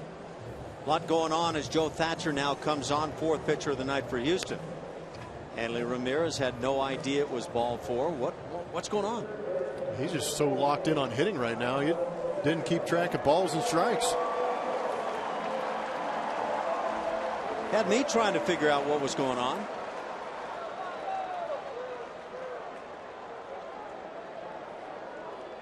So the Astros get a big 2-out hit to drive in a pair. Jose Altuve in the top of the 7th inning and take a 7-5 lead. But here come the Red Sox. Bases loaded now. Nobody out. Pablo Sandoval to face Joe Thatcher.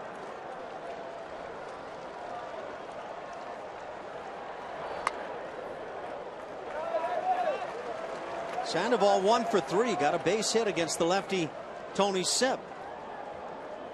And he's hitting over 300 while batting left-handed against the lefties.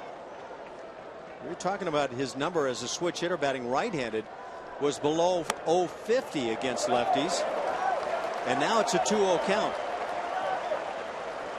This is a little bit different right here, trying to face a guy like Joe Thatcher. Got that funky delivery. This is not something you see every day as a normal left-handed hitter, let alone a switch hitter forced to hit left-handed. Provided he throws strikes. And there's a strike. Boy, he hung in and had a good swing.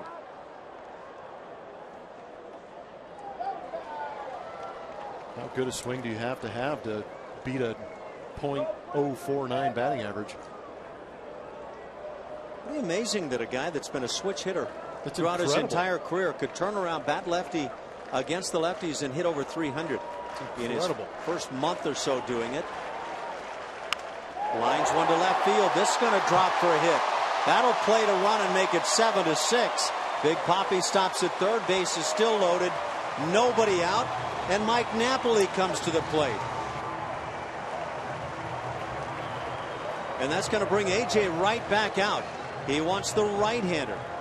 That's Will Harris. Harris now will come on, nobody out, bases loaded, and try to protect a 7-6 lead. That's an unhappy skipper right there. Usually this bullpen making some good pitches, but in this situation, 2 walks allowing the bases to get loaded. Now a base hit on a pitch left up out over the plate against a guy who doesn't normally go left on left. Leads to that run being scored.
of the 7th inning, 7-6.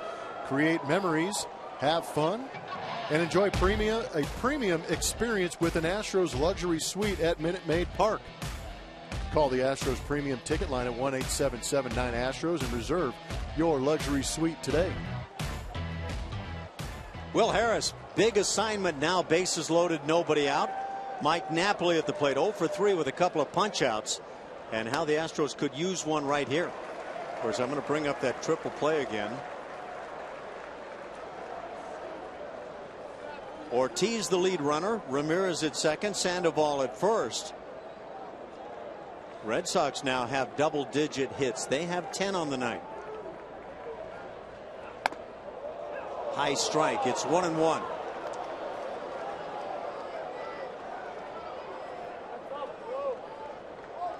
Not an ideal pitch, but still a strike nonetheless.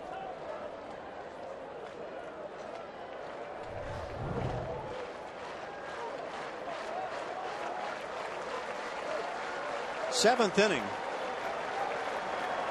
Gone back and forth all night long. And now 1-2 the count.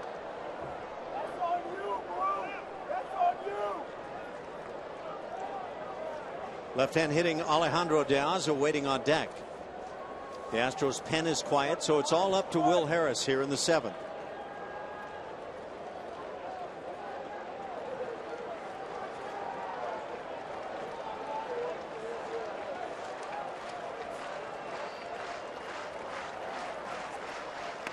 Breaking ball got him looking. Third time tonight, Mike Napoli goes down on strikes, and a big first out here in the 7th. Will Harris has a good breaking ball, great time to use it. Huge strikeout, 1 out in the inning, sets up that double play.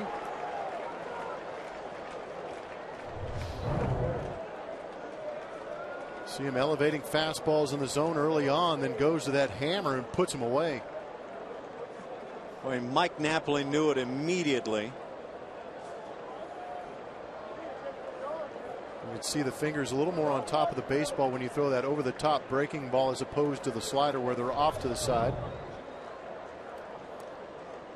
1 out for De Aza, who takes the ball. Now you can get out of it with the double play. De Aza has walked and scored, that in the 2nd, and struck out twice since.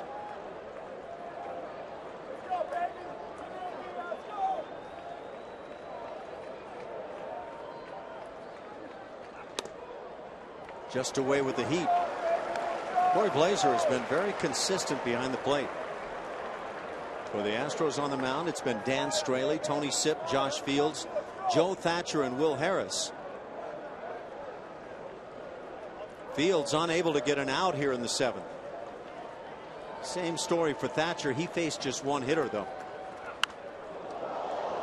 Well, that one gets to the seats in a hurry.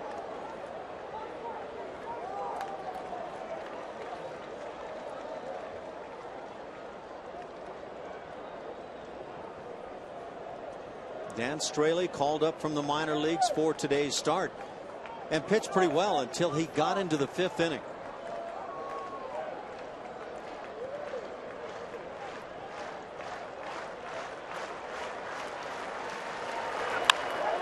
Hot shot up the middle, glove by Correa. He'll go to the bag, and that's all he'll get. And now throw to third too late. But a run scores on the fielder's choice. The 2nd out recorded.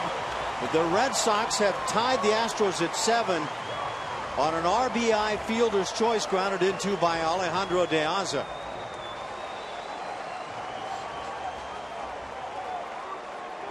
Great play by the kid Correa.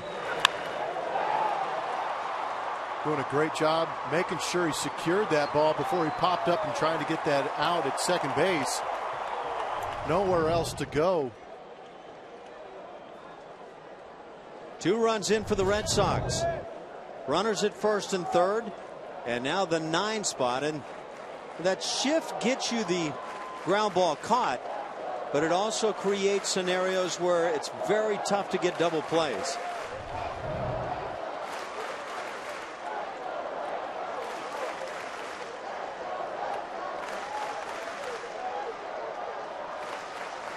Runner bluffing down at first base.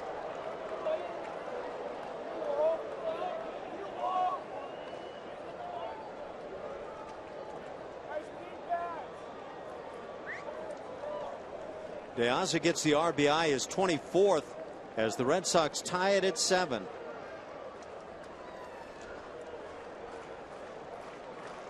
Hannigan had a base hit in the second inning.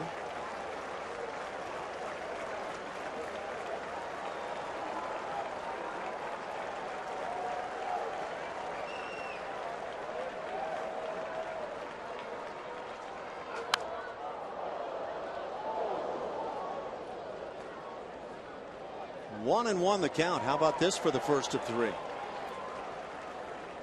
A lot of fun, huh? Yeah, if you love the back and forth baseball. And well, that last game against Kansas City at home for the Astros was similar to this. And they came out on top, played well, guys picking each other up.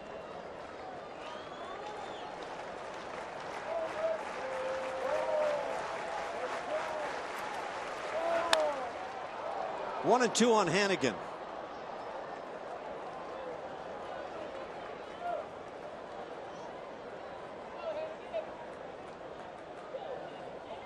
Again tomorrow afternoon, Colin McHugh goes against Clay Buchholz. McHugh 9-3 as he takes the hill. And then Sunday's game, Lance McCullers. How impressive has he been? He goes up against the lefty Eduardo Rodriguez. Runner goes from first. Tapper to third. Balbuena comes on, makes the play on to first, and that'll do it. As the throw goes on to third base, we're going to try to get 4 outs. We had a near 5-ball walk in the inning. De Aza wants a replay. That's not the 4th out. Let's see if they're going to supply a replay for the possible 4th out of the inning.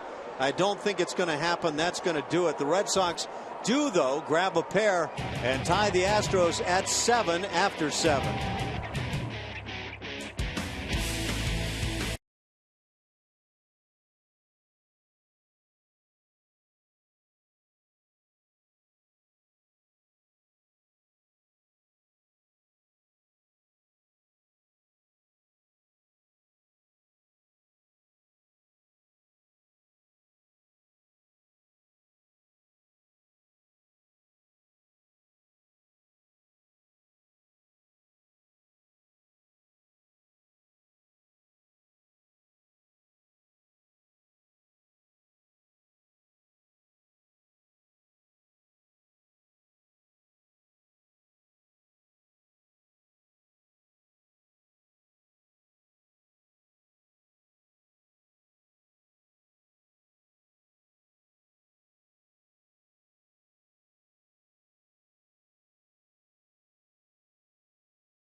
Really good about winning today's game and bringing our best, and I think our the leadership we have in the clubhouse allows for that. I think, our style from day one has been not to really look too far ahead or too far behind. So, we've got areas that we can improve. We're not a perfect team.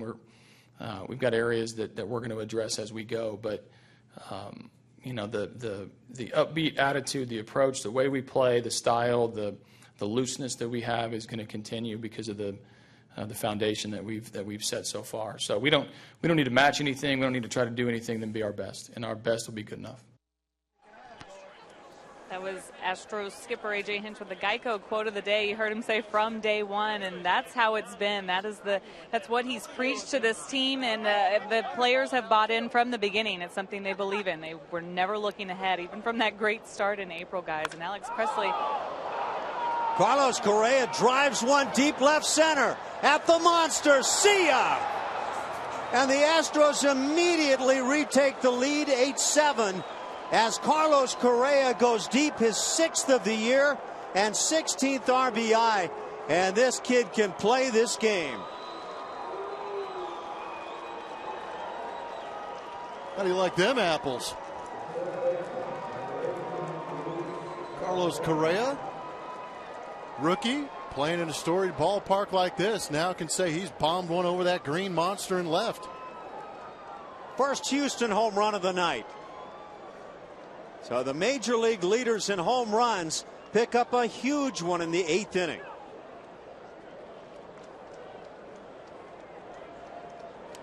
Some kind of special. Wow.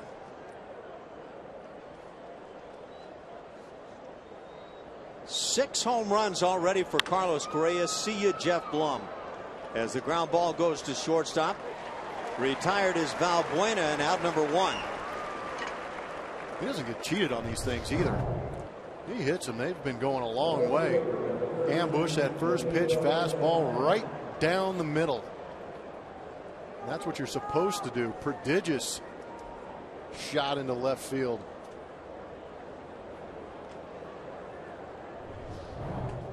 That quieted down this crowd very quickly.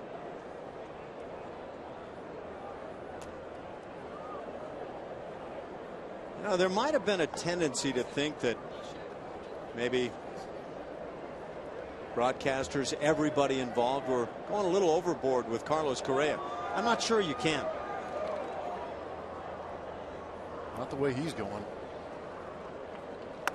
Evan Gattis, it's his spot. It's Domingo Santana who took over defensively in left field.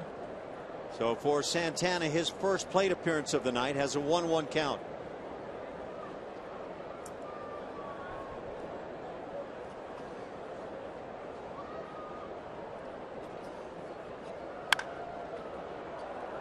Santana fouls it down the right side.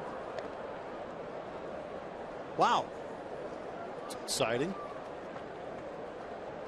That's the way to start an inning.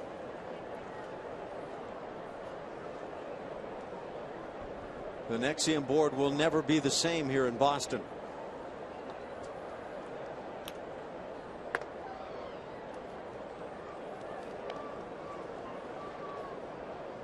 So Craig Breslow, who came on to get Preston Tucker to end the 7th inning, stays on for the 8th and gets greeted by Carlos Correa.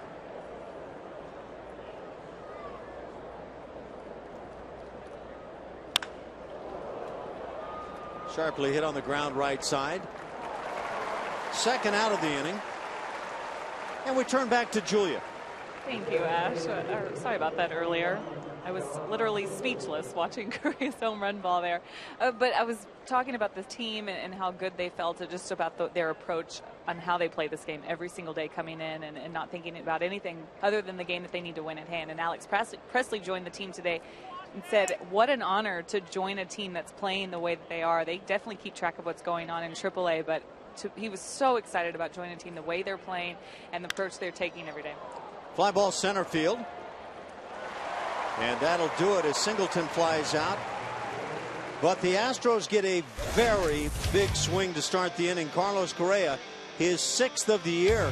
And Houston retakes the lead 8-7.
by Southwest Airlines.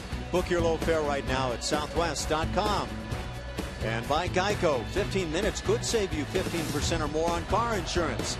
Visit us at geico.com or call 1-800-947-AUTO.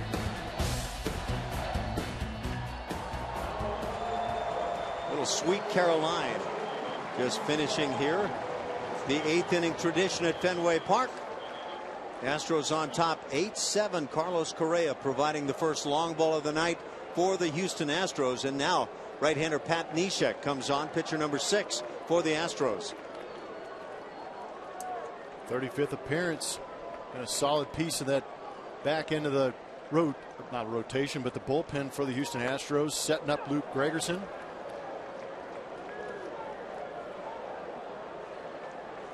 So the Astros trying to hang on right here. But it's been one of those nights where hanging on is maybe the toughest thing to do.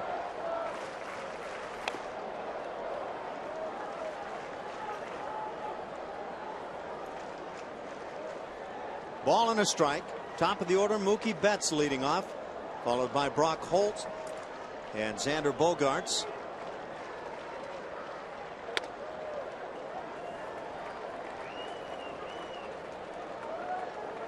Mookie Betts, 9 dingers on his year.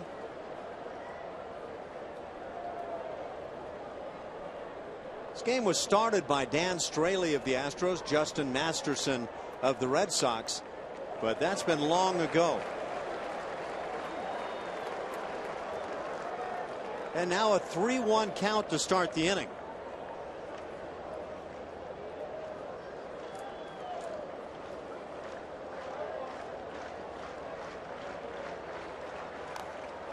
Little inadvertent foul ball by Betts and a 3-2 count.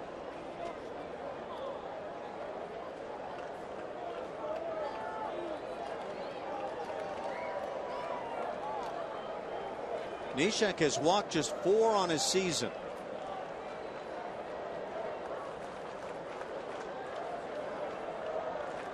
Went 24 games consecutively to start his year without allowing a walk.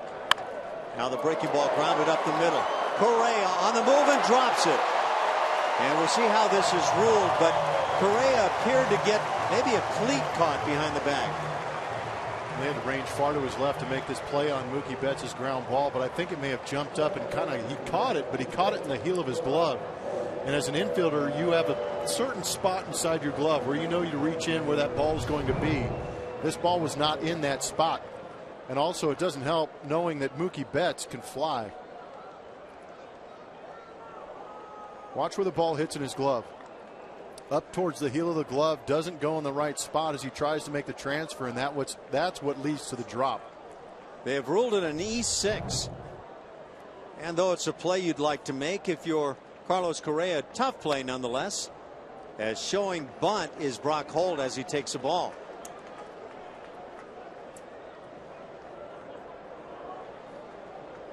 Really the only slip up we've seen young Carlos Correa make. Yeah, and that was a tough play, but I guarantee you, 8 or 9 times out of 10 he's going to end up making that play. Just happens to come at a tough spot. The bunt is laid down. Neshek gets the out at first.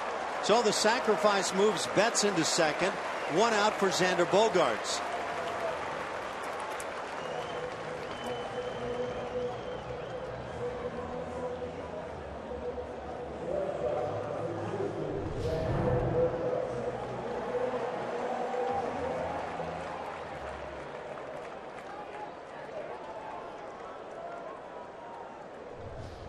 Three on that sack. Bogaerts, the 3-hitter, is 2 for 4. First base open, but David Ortiz waiting on deck. He's followed by Hanley Ramirez and then Pablo Sandoval. So it's a tough heart of the order.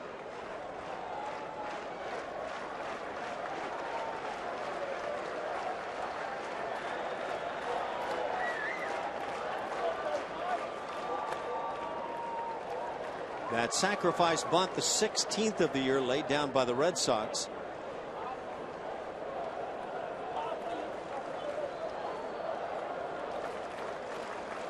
We are yet to see a double play turn by either club here this evening.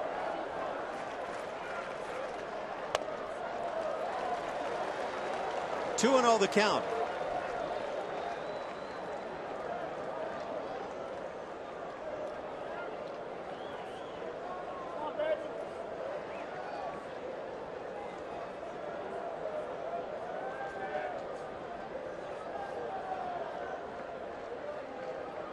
Fourteen Houston hits, 10 for the Red Sox. And the strike on the outside edge, 2-1.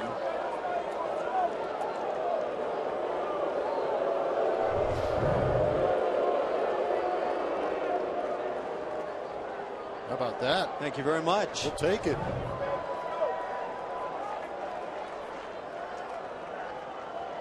See a big grin on. Runner goes, throw to third, and they got him. Perfect throw by Jason Castro. That was a perfect throw, but how about the play by Valbuena going down to his knees, able to keep the glove in front of the base. Runner slid right into it. That was incredible. Yeah, you know, I talk a lot about not reaching as an infielder. Just put the glove down. That's exactly what Valbuena did. My goodness. You've got to be 100% sure if you're a base runner trying to steal third base in this situation right here. Castro has done a great job all year throwing base runners out. None bigger than this one right now in this ball game. 19th runner caught on the season by Jason Castro. Yeah, you're right. I mean, falling down to lay the glove right down there. Took a perfect throw to help him. But that is just execution perfectly done.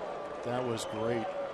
Good teams make plays when they have to, and the Astros are doing that right now. You saw it in the Kansas City series, especially that third game when they came back and won that ball game, and here you just saw it again. And when you have losing seasons, and that's where the Red Sox are right now, they're halfway through. But sometimes it's made up of what we've seen tonight. Some plays just not made, and then poor decisions. It's a two-out walk to Bogaerts that brings up David Ortiz. But it's part of that learning curve over the last couple of years. Some of the experience they've had. Now they're making the adjustments and making those plays. And walking Bogaerts in that scenario, to have David Ortiz come to the plate against the right-hander, not the way you want it for the Astros. No, you worked yourself into a great situation to have 2 outs. Walk is the last thing you want to do. Castro was at 37% caught stealing prior to that throwout. And again, very near the 40% mark is where Castro has been living for some time. He's been spectacular. But just the footwork, he caught that, getting behind the right-handed hitter and just throwing a dart down to third base. That was beautiful. And there you go. Torey Lovullo, the bench coach for the Boston Red Sox, explaining the situation. We appreciate the effort, but next time you do it, you have got to be 100% sure you're going to steal that third base. Great baseball guy, Torey Lovullo, Southern California guy. UCLA Bruin. Well, ex-Bruin, but also an ex-teammate of mine. I was turning double plays with Torey Lovullo in 1996 in Ottawa, Canada. You know, I think you told me that last year. That's pretty phenomenal. He's a great guy. But, oh, he is one of the best. I am actually surprised he does not have a managerial job yet. He's gotten some interviews. Neshek steps off a little bit awkwardly. These Red Sox can drag out some ABs.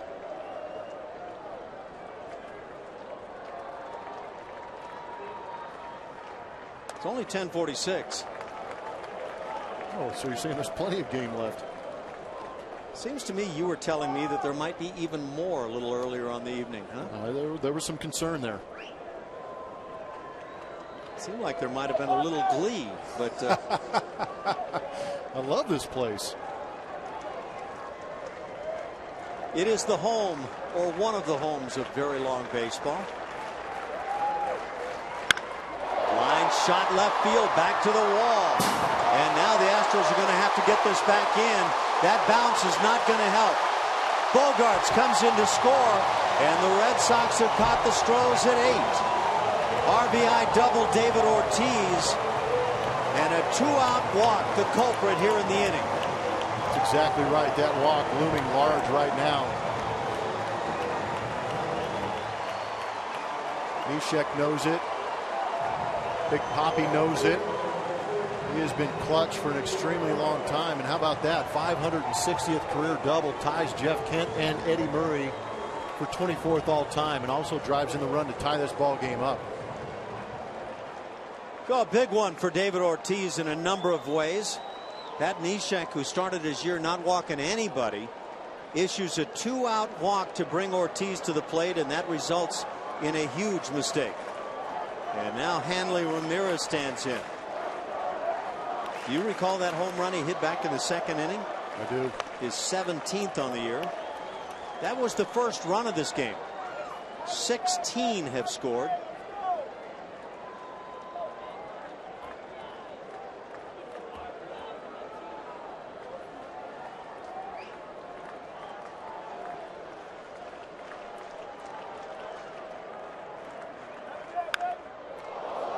Little flare right side out of the reach of Carter as the end of the bat goes flying. The whole thing went The that whole way. bat.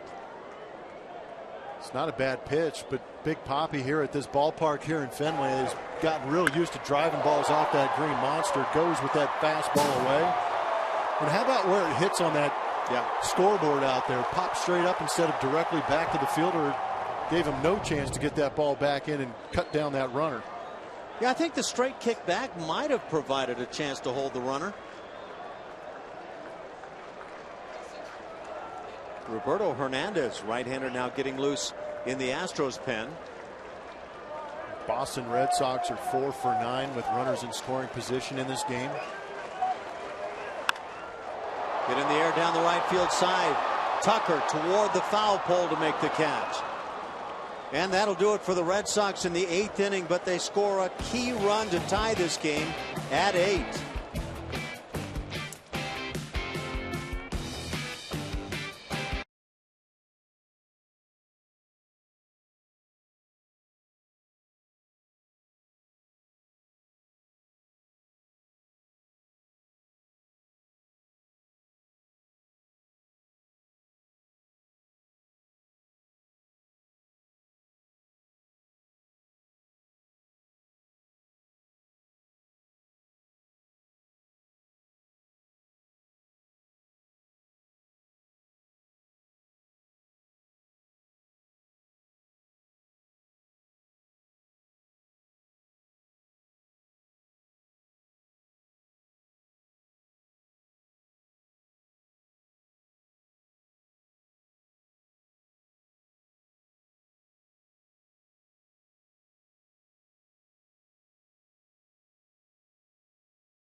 Jose Altuve back at the place where he hit that grand slam. He's done a great job getting on base, scoring runs, 3 hits, 2 RBIs.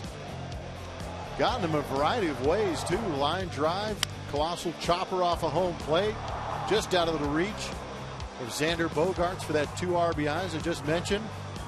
Been a big night. He knows what's at stake having George Springer on the DL. He's got to step his game up, and he has tonight. Full moon, is that the reason for what's going on? Back and forth? Mysterious. Yeah, full moon. You're going to blame it on something. It's usually the full moon, right? It's kind of a lovely sight, don't you think? I'm entranced by it. I didn't even see that moon. It must be back behind us.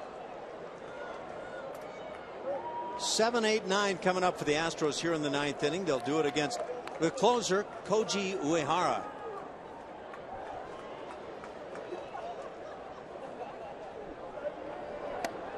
Carter takes a strike to start it. Fastballs and wiffle ball splits from Uehara.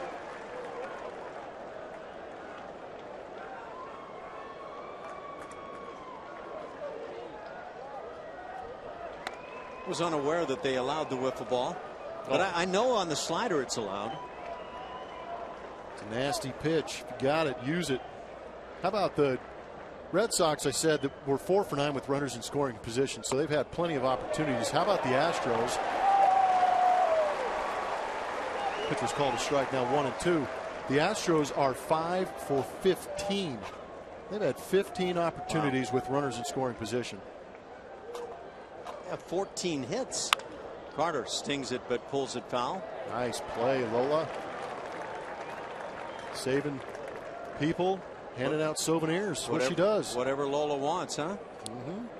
Pretty happy with herself, too.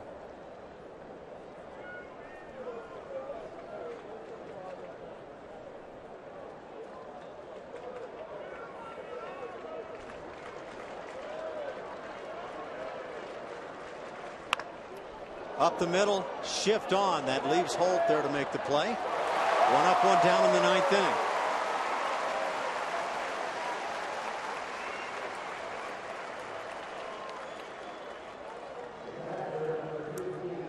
Jason Castro comes to the plate. He's walked a couple of times. He's also doubled. And that plated a run, what seemed like a big one, back in the 4th inning. That was the Astros' 2nd run, tied the game at 2. Castro came around and scored the 3rd run. 5-run inning. The Astros have added 2 more in the 7th, 1 in the 8th on the Correa dinger.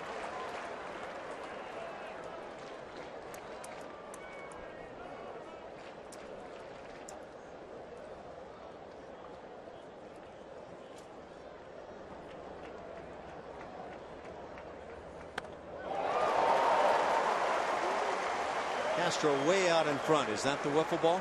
Yes. It's a good one. And it's not the full wiffle ball. It's only got, the cutouts on half the wiffle ball and a solid other side. But you can't put that on one side or the other like you can on the slider. You have to roll that over, huh? Line drive, but there is Holt to make the play. 2 outs in the 9th. It'll bring up Alex Presley.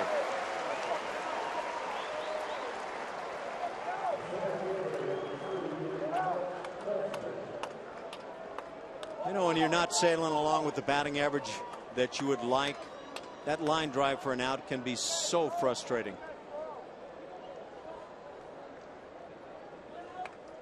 Alex Presley is 2 for 4.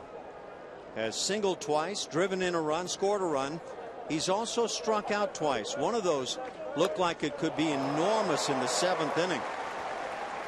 A couple of runners were aboard, but then Altuve with 2 outs came to the plate and snuck one up the middle for a base hit to drive in a pair.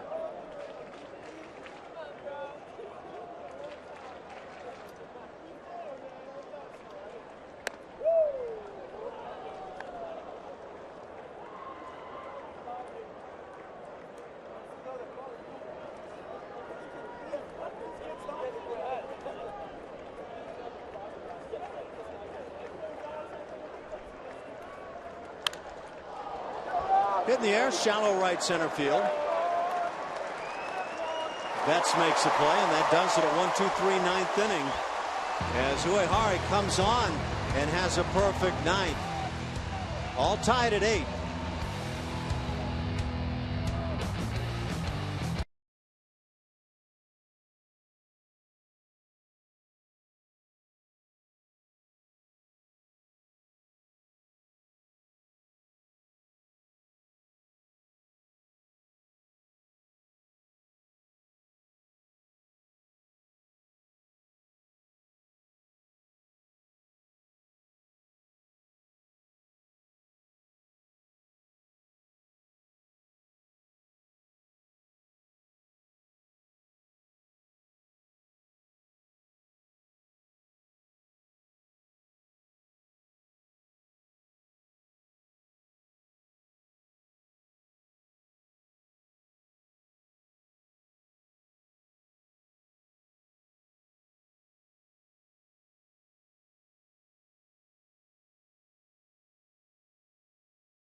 6, 7, 8 coming up for Boston. Pablo Sandoval will start it, and he'll do it against the Astros. 7th pitcher of the night, Roberto Hernandez, comes on to work now in the 9th.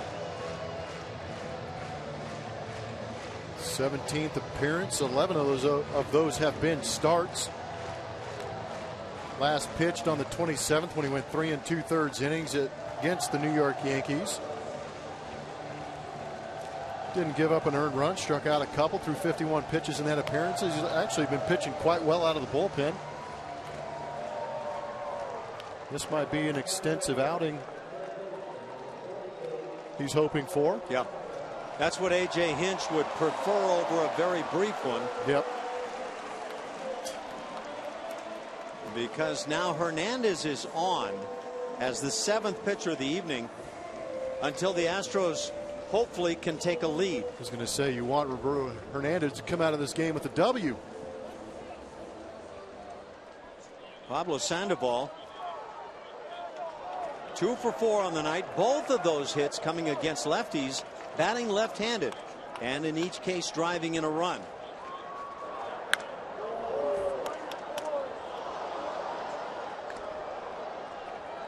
I think he was trying to end it right there. Got a pitch down and away, would have had to likely go the other way.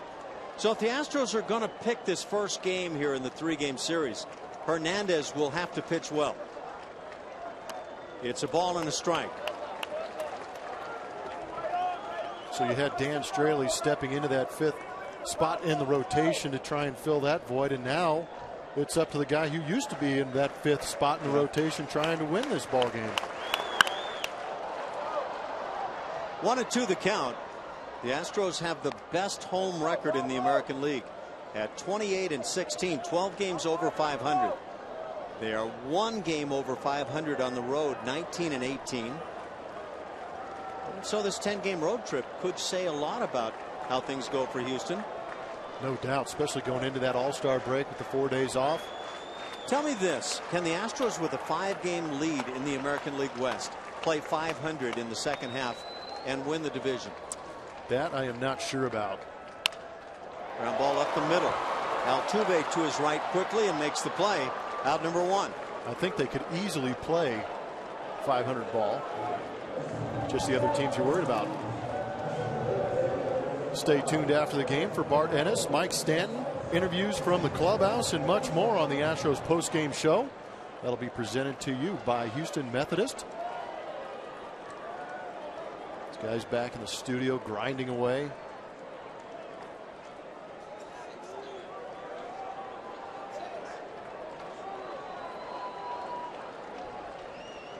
Mike Napoli at the plate. 0 for 4. It's been a long night. 3 strikeouts involved.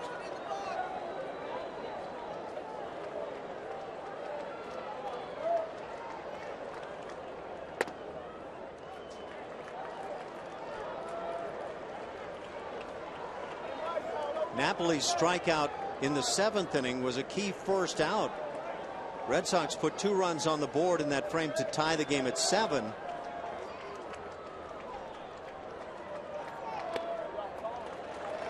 Two and 1. Just 2 home runs on the night.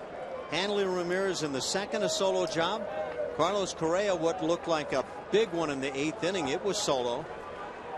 Gave the Astros an 8-7 lead. The Red Sox come right back to score in the 8th. Ground ball, broken bat. Correa with the play, and out number 2. So 0 for 5 now for Napoli.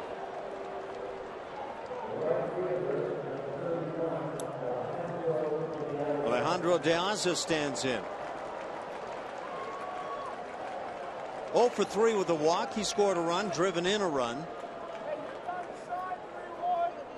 De Aza was the right fielder that made that great diving effort, coming up just shy on a base hit by Chris Carter that proved to be a big one. Ground ball right side. Right there is Carter. 1, 2, 3 turned in by Roberto Hernandez.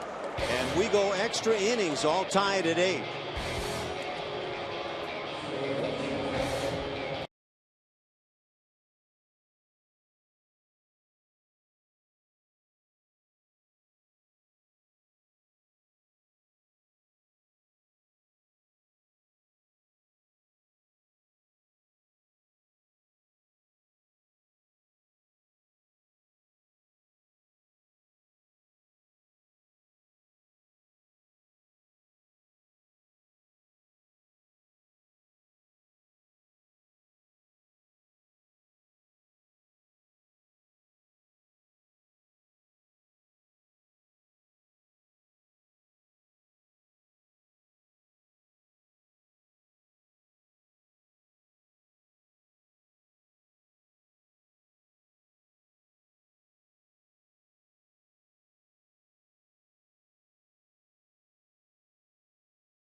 long. Jack Link's beef jerky. Feed your wild side. That was beautiful. Thank you. 8-8 tie. The Astros have pounded out 14 hits, 11 for the Boston Red Sox. Dan Straley started it, went 4 2/3. Has nothing to do with the night. The Astros pen has allowed 4 earnings over 4 1/3 innings. Big Poppy's 2 for 3 with a couple of walks, scored a pair, drove in a pair for the Red Sox. And the Red Sox 4 for 10 with runners in scoring position. So that all adds up to extra innings. It's been a lot of action.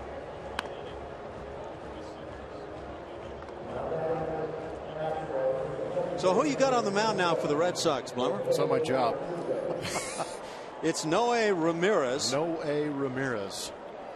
Good job. He's making his major league debut. Down in Pawtucket, you see the 4-0 record, 2.42 ERA.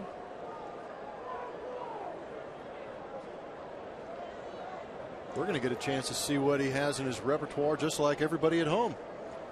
And the top 3 in the order will get a shot right here. Altuve leads it off, followed by Tucker and Correa. Jose Altuve is 3 for 5 on the night, has pushed that batting average over the 300 mark. He's at 303 and tries to get a 4th knock of the evening. Got the right part of that Astros lineup going right now. Pitcher number 6 for the Red Sox. Oh, man. Well, there are other ways to reach base. And Altuve gets drilled, and that can't feel good. Man, he has just been a magnet for pain here in the last couple days. He got drilled the last game there in Houston against Kansas City when Herrera got him with 98 miles an hour on that right forearm. Now, I'm not sure if this is a rib cage or an elbow. It looks like Rex Jones is checking out that elbow. I think it's that left elbow, and that was just heat seeking. Oh, right on the.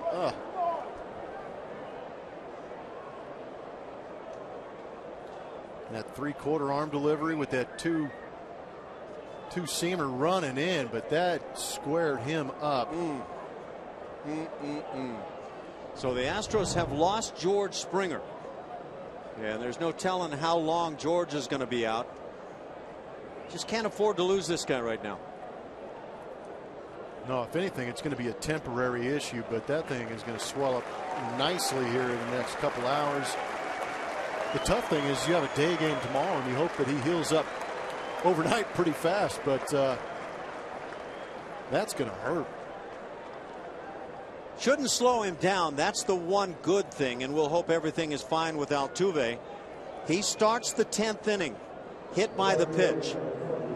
I'll tell you what, Hannigan better be loose, because Altuve is going to get a jump and take off as soon as he can. You would have to figure the running game would be a part of things right now. The Astros lead the league in stolen bases, 64 of them. And Altuve is the leader by far, 23 bags for Jose. Heck of a time to make your major league debut. Yep. Guy throws over to first base in the dugout, in the opposing dugout. Usually that's the point when a number of guys are hollering out. You had a chance to get him at the plate. Preston Tucker with a big swing comes up empty. 0-1 the count. Tucker's 2 for 4. He's also walked, a single and a double.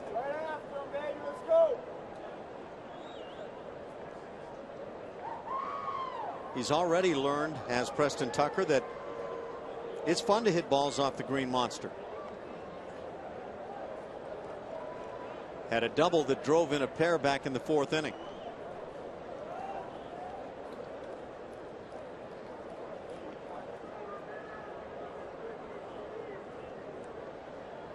And another throw to first base.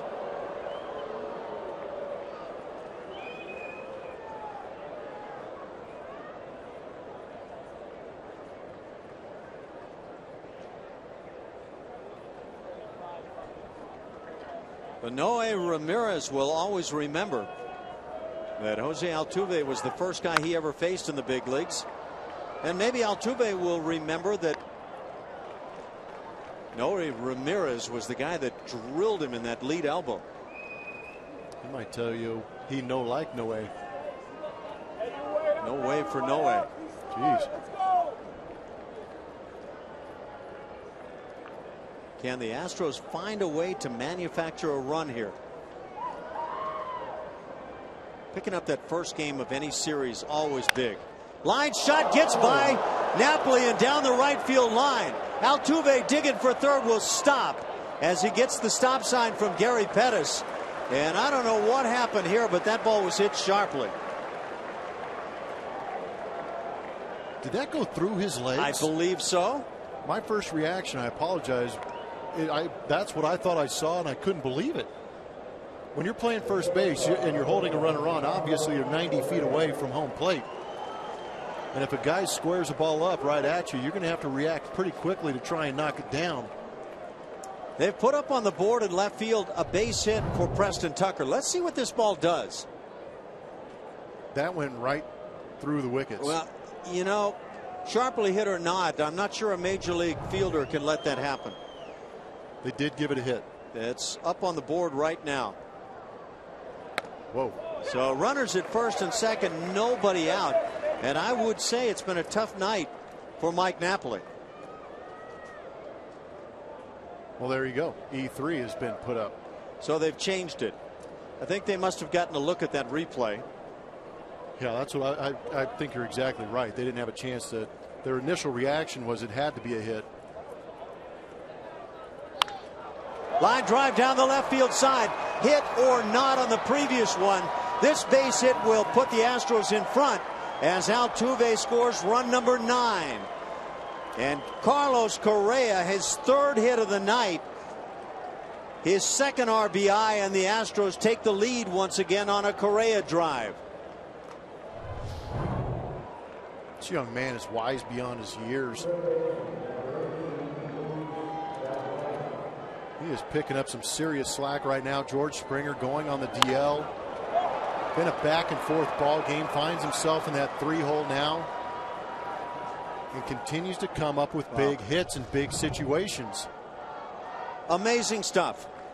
Really is. Luis Valbuena at the plate has 1 hit and a walk and takes a strike. So hit number 15 went up on the board for Tucker. It went right back down, but put right back up for Carlos Correa.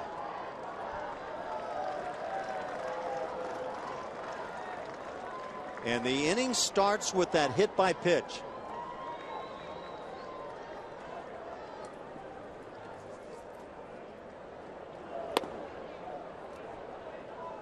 One and one the count on Valbuena. And you better believe the Astros would love to add some more. Looks like Altuve's doing all right. Oh, except for that big spot on his elbow. Jeez. Doesn't stop him from biting fingernails. Are you kidding me with Correa? I'm having trouble wrapping my head around the fact this kid's a 20-year-old rookie. Have you seen a better looking rookie come on the scene? Considering what he's done, no. I mean, there's got to be. We're going to have to dig in the record books to find out if somebody's been this hot with that much expectation put on them. You know, I think you make a great point with George Springer going down now and likely for 8 weeks, you would think. Carlos Correa is going to have to pick up some major slack. You don't normally say that about a rookie shortstop, let alone if he's 25 or 20 years old.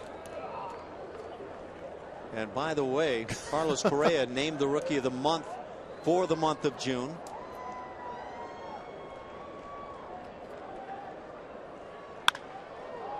Popped up down the left side toward the seats. Ramirez over to make the play. That's out number 1 in the inning. Runner still at first and second, a run in. And Domingo Santana comes to the plate.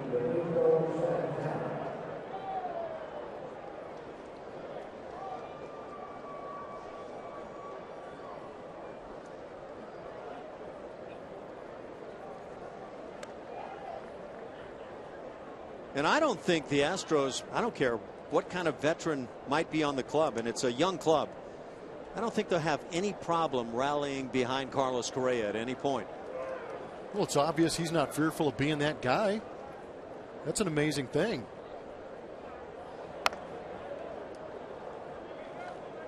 I'll say again, for Preston Tucker, it might be that time to find the opportunity to play every day, as you now see Luke Gregerson getting loose for the bottom of this 10th inning. But Preston Tucker could make huge strides in becoming an everyday outfielder. Sure could. Santana takes a ball. What's great about it, I'm hoping is great about this Astros clubhouse is that they appreciate what these young kids are doing, but they're also thriving off what they're bringing to this game. Any rookie that comes up on any team is going to be hungry to play the game, but you put a kid like Correa, his talent, on a first place team with the hunger he has to be that guy, that's something that could drive a ball club, you would hope. Yeah, it's ideal. I don't want to put too much on him. I'm fearful of that. I hear exactly what you're saying. But what he's doing, it makes me want to talk about it a little bit and help people understand how unreal this is. No, what you're setting up and what reality may be, you don't want to put on anybody unless they have the ability to pull it off. And you get the sense he has that ability. Ground ball left side, diving stop Sandoval, but he can't make a play and everybody's safe. Infield single Santana to load him up. And now John Singleton comes to the plate.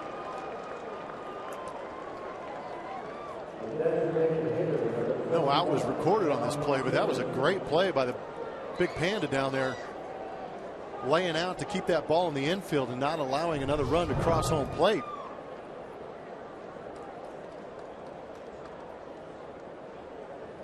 Right on the hands of Santana. Well, how much might Santana factor into being needed to play in this stretch now? Everybody's going to, it's all hands on deck. Got some kids that can play the outfield. You've still got Colby Rasmus on the bench, getting healthy. Quite a bug bite, spider bite, something the other day, or a little over a week ago, and he has really been battling that one. And a big chance for John Singleton right here. The Astros could use more than the one-run lead based on what the Red Sox have done throughout the evening.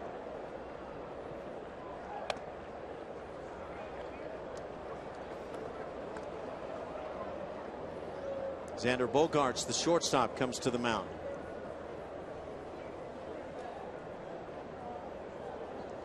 For Noe Ramirez, this is baptism by fire. Just stepping right into it, extra innings. Ain't that the truth? Your debut is in the top of the 10th inning against a first place team.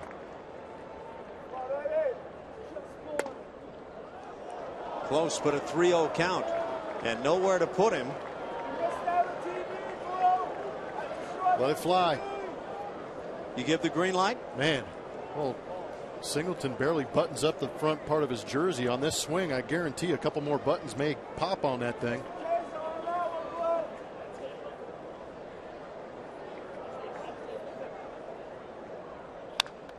He does get the green light, has a good swing and fouls it back. Might have been ball 4.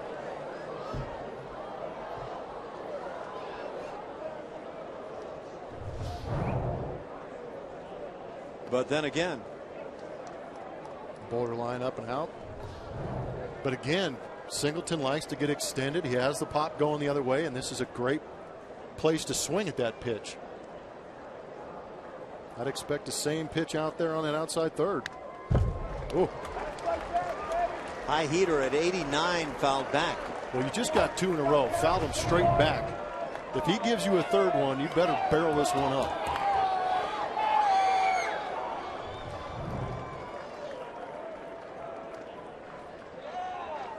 Got a rookie pitcher on the mound. What's he going to give you on the 3-2 after 2 straight fastballs? Got to be ready for dead red, don't you? Absolutely.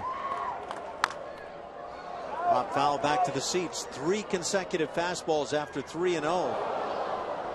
And yet Singleton unable to square one up. Yep.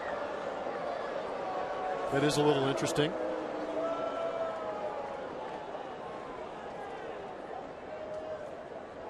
John Farrell, I bet, has had a long first half of the year. And the Red Sox pitching dead last in ERA in the American League.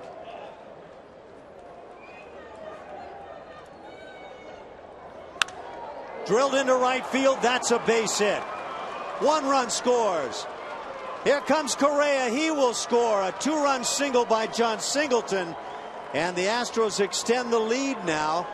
They lead it 11-8. And still just 1 out. Singleton was having a tough time hitting the heaters, maybe middle, up in the zone a little bit. Gets one down in the zone, able to drop the head, turn on it. That's a good sign also. Watch the location. Gets around that one. Rips it. Correa scores easily from second. Big RBI base hit from John Singleton. Contributions from most everybody in this lineup now. Tucker and Correa scoring on that base hit. That's a big one for John, and a big one for the club. 3-run lead now in the 10th inning. Colin McHugh and Lance McCullers slated to start the next 2 games. Fastball, a strike on the outside edge.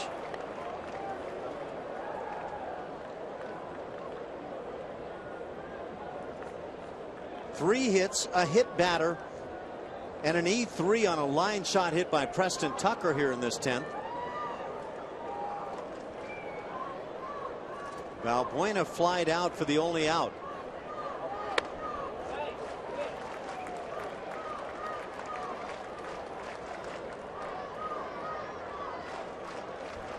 Love to tack on 1 more here in the inning. Yeah, I agree. I know it's a safe situation.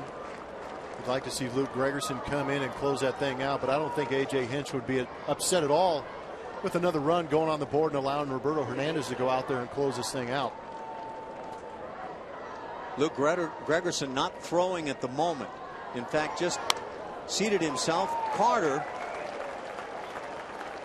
is down on strikes, 2nd out of the inning. And now Jason Castro is going to have to make something happen.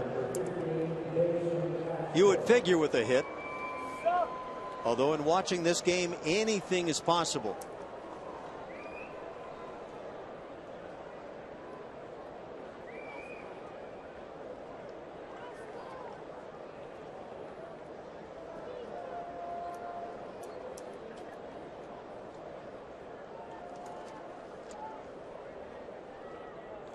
For John Singleton, those 2 ribbies, his first 2 of the season. Still amazing on the night. This is another at-bat with a runner in scoring position. But the Astros, to this point, 8 for 20. You just keep giving big league teams that many opportunities, they're going to take advantage of it.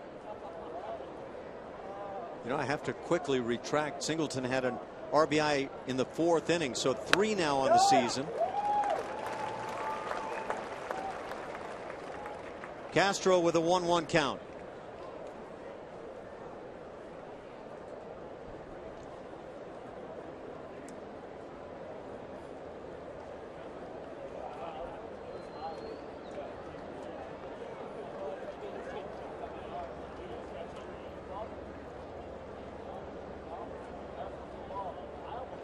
Ramirez taking a long time, brings the 1-1. And now 1-2 on Jason. This is the 9th time this year the Red Sox have allowed 10 runs in a game. It's tied for the most in Major League Baseball with the Padres, Twins, and White Sox. Wow. Yeah. Surprised a bit to hear the Twins involved there. The Twins have had pretty good first half. Paul Molitor has done a whale of a job. There goes the runner from first. And the throw down on a hop, and that's going to provide another run as Santana steals home. Part of a double steal. And the Astros now lead it by 4 here in the 10th inning. And not a good throw at all by Ryan Hanigan.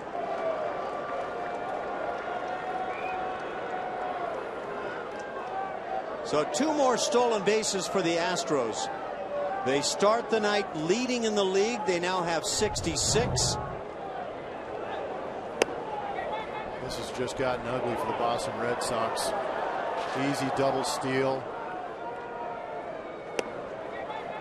Hannigan getting aggressive, trying to get that third out at second base with Singleton going, but when the ball was short hopped and Bogarts had to knock it down, it allowed Domingo to score.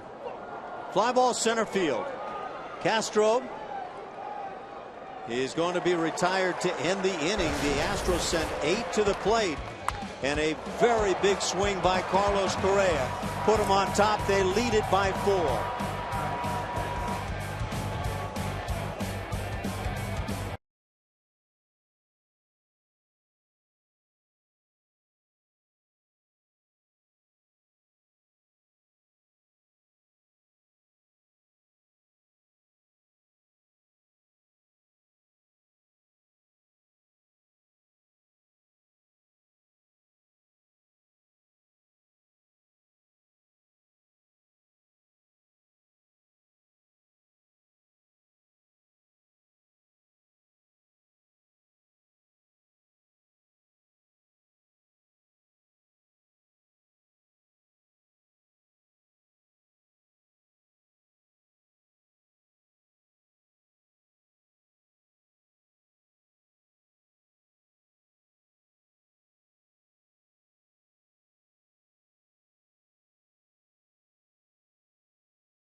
Young man Carlos Correa got him a fastball against Craig Breslow, launched it deep into the night, clearing that green monster in left field. That put the Astros ahead. Game gets tied up again. Carlos Correa up there again. Runners in scoring position, hits a bullet to left field, scoring Jose Altuve.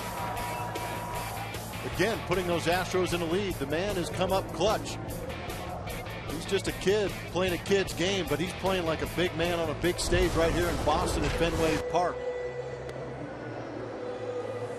Now this is kind of intriguing as Luke Gregerson, who got loose, now comes on with the 4-run lead, and by my accounting, he is the last man in this bullpen. He will face the 9, 1, and 2 spots.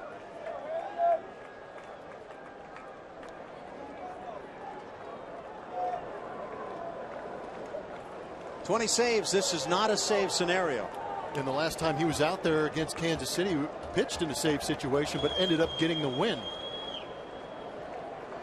Well, the Astros hope that is not the case here this evening. Bottom of the 10th, 12-8. Houston on top, in the first pitch, a strike. Ryan Hannigan 1 for 4. How does that previous half inning go if the line drive hit by Preston Tucker is caught at first base by Napoli and he steps on the bag for a double play? There's a lot of Red Sox fans in this stadium and watching on TV asking the same question.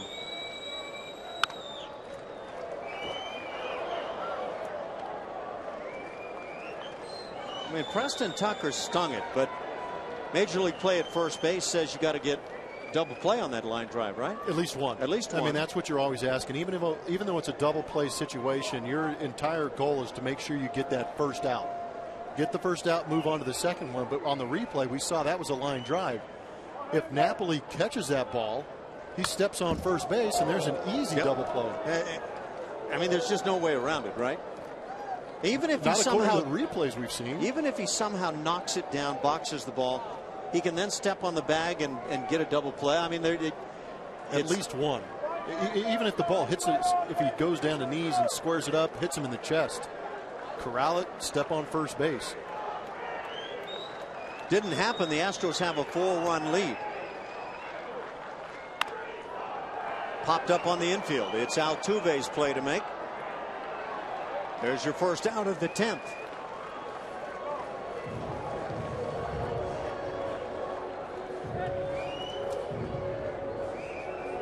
The Astros have 17 hits on the night.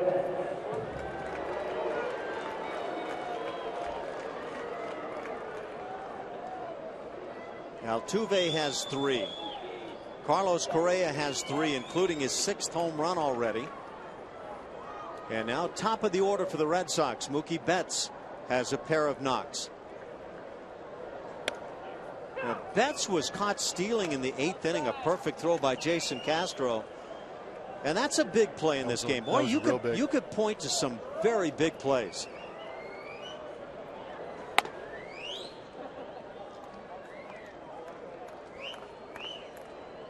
The Altuve 2-run single in the 7th inning that just was out of the reach of Bogaerts, diving up the middle behind the bag at second. Enormous play. 2-1 the count. You know, we talked about it, how with Springer on the DL, it's going to take everybody on the ball club to contribute to win these ball games. But Gregerson in there now, really driving that point home, huh? 8 men have gone to the mound for the Astros tonight. To win a 12-8 game is what you're trying to do.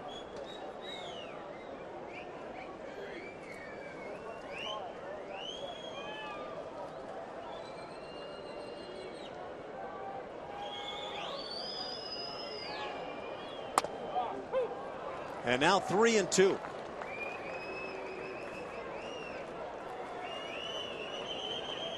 You would figure that staying away from the walk is really the primary goal here. Popped up. Once again, Altuve with the play. And 2 down in the 10th. The Astros an out away from winning this first game in Boston, from winning 5 in a row. And just continuing to play amazing baseball.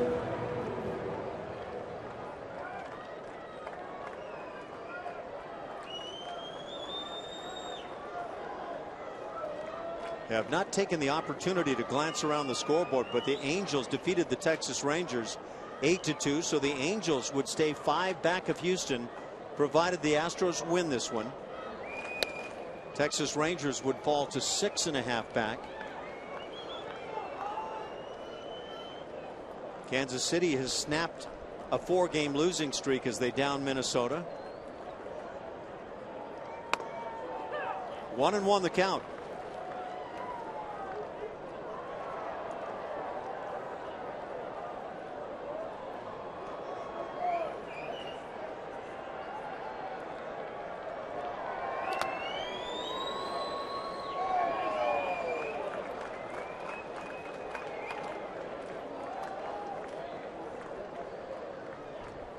It is game 1 of the factual second half of the season. Game 82 on the year. And the Astros trying to get off to a very nice start.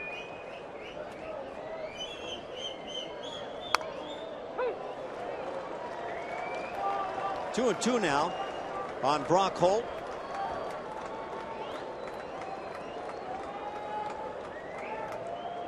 Holt is 1 for 3 on the night. Hits one in the air down the right field side. Tucker coming on toward the seats and makes the catch, and that'll do it. The Astros come into Boston and take one from the Red Sox. 5 consecutive wins by the ball club. And how impressive is that? 48-34, and they will maintain that 5-game lead over the LA Angels of Anaheim. And the Astros enjoying everything about the winning ways here in 2015.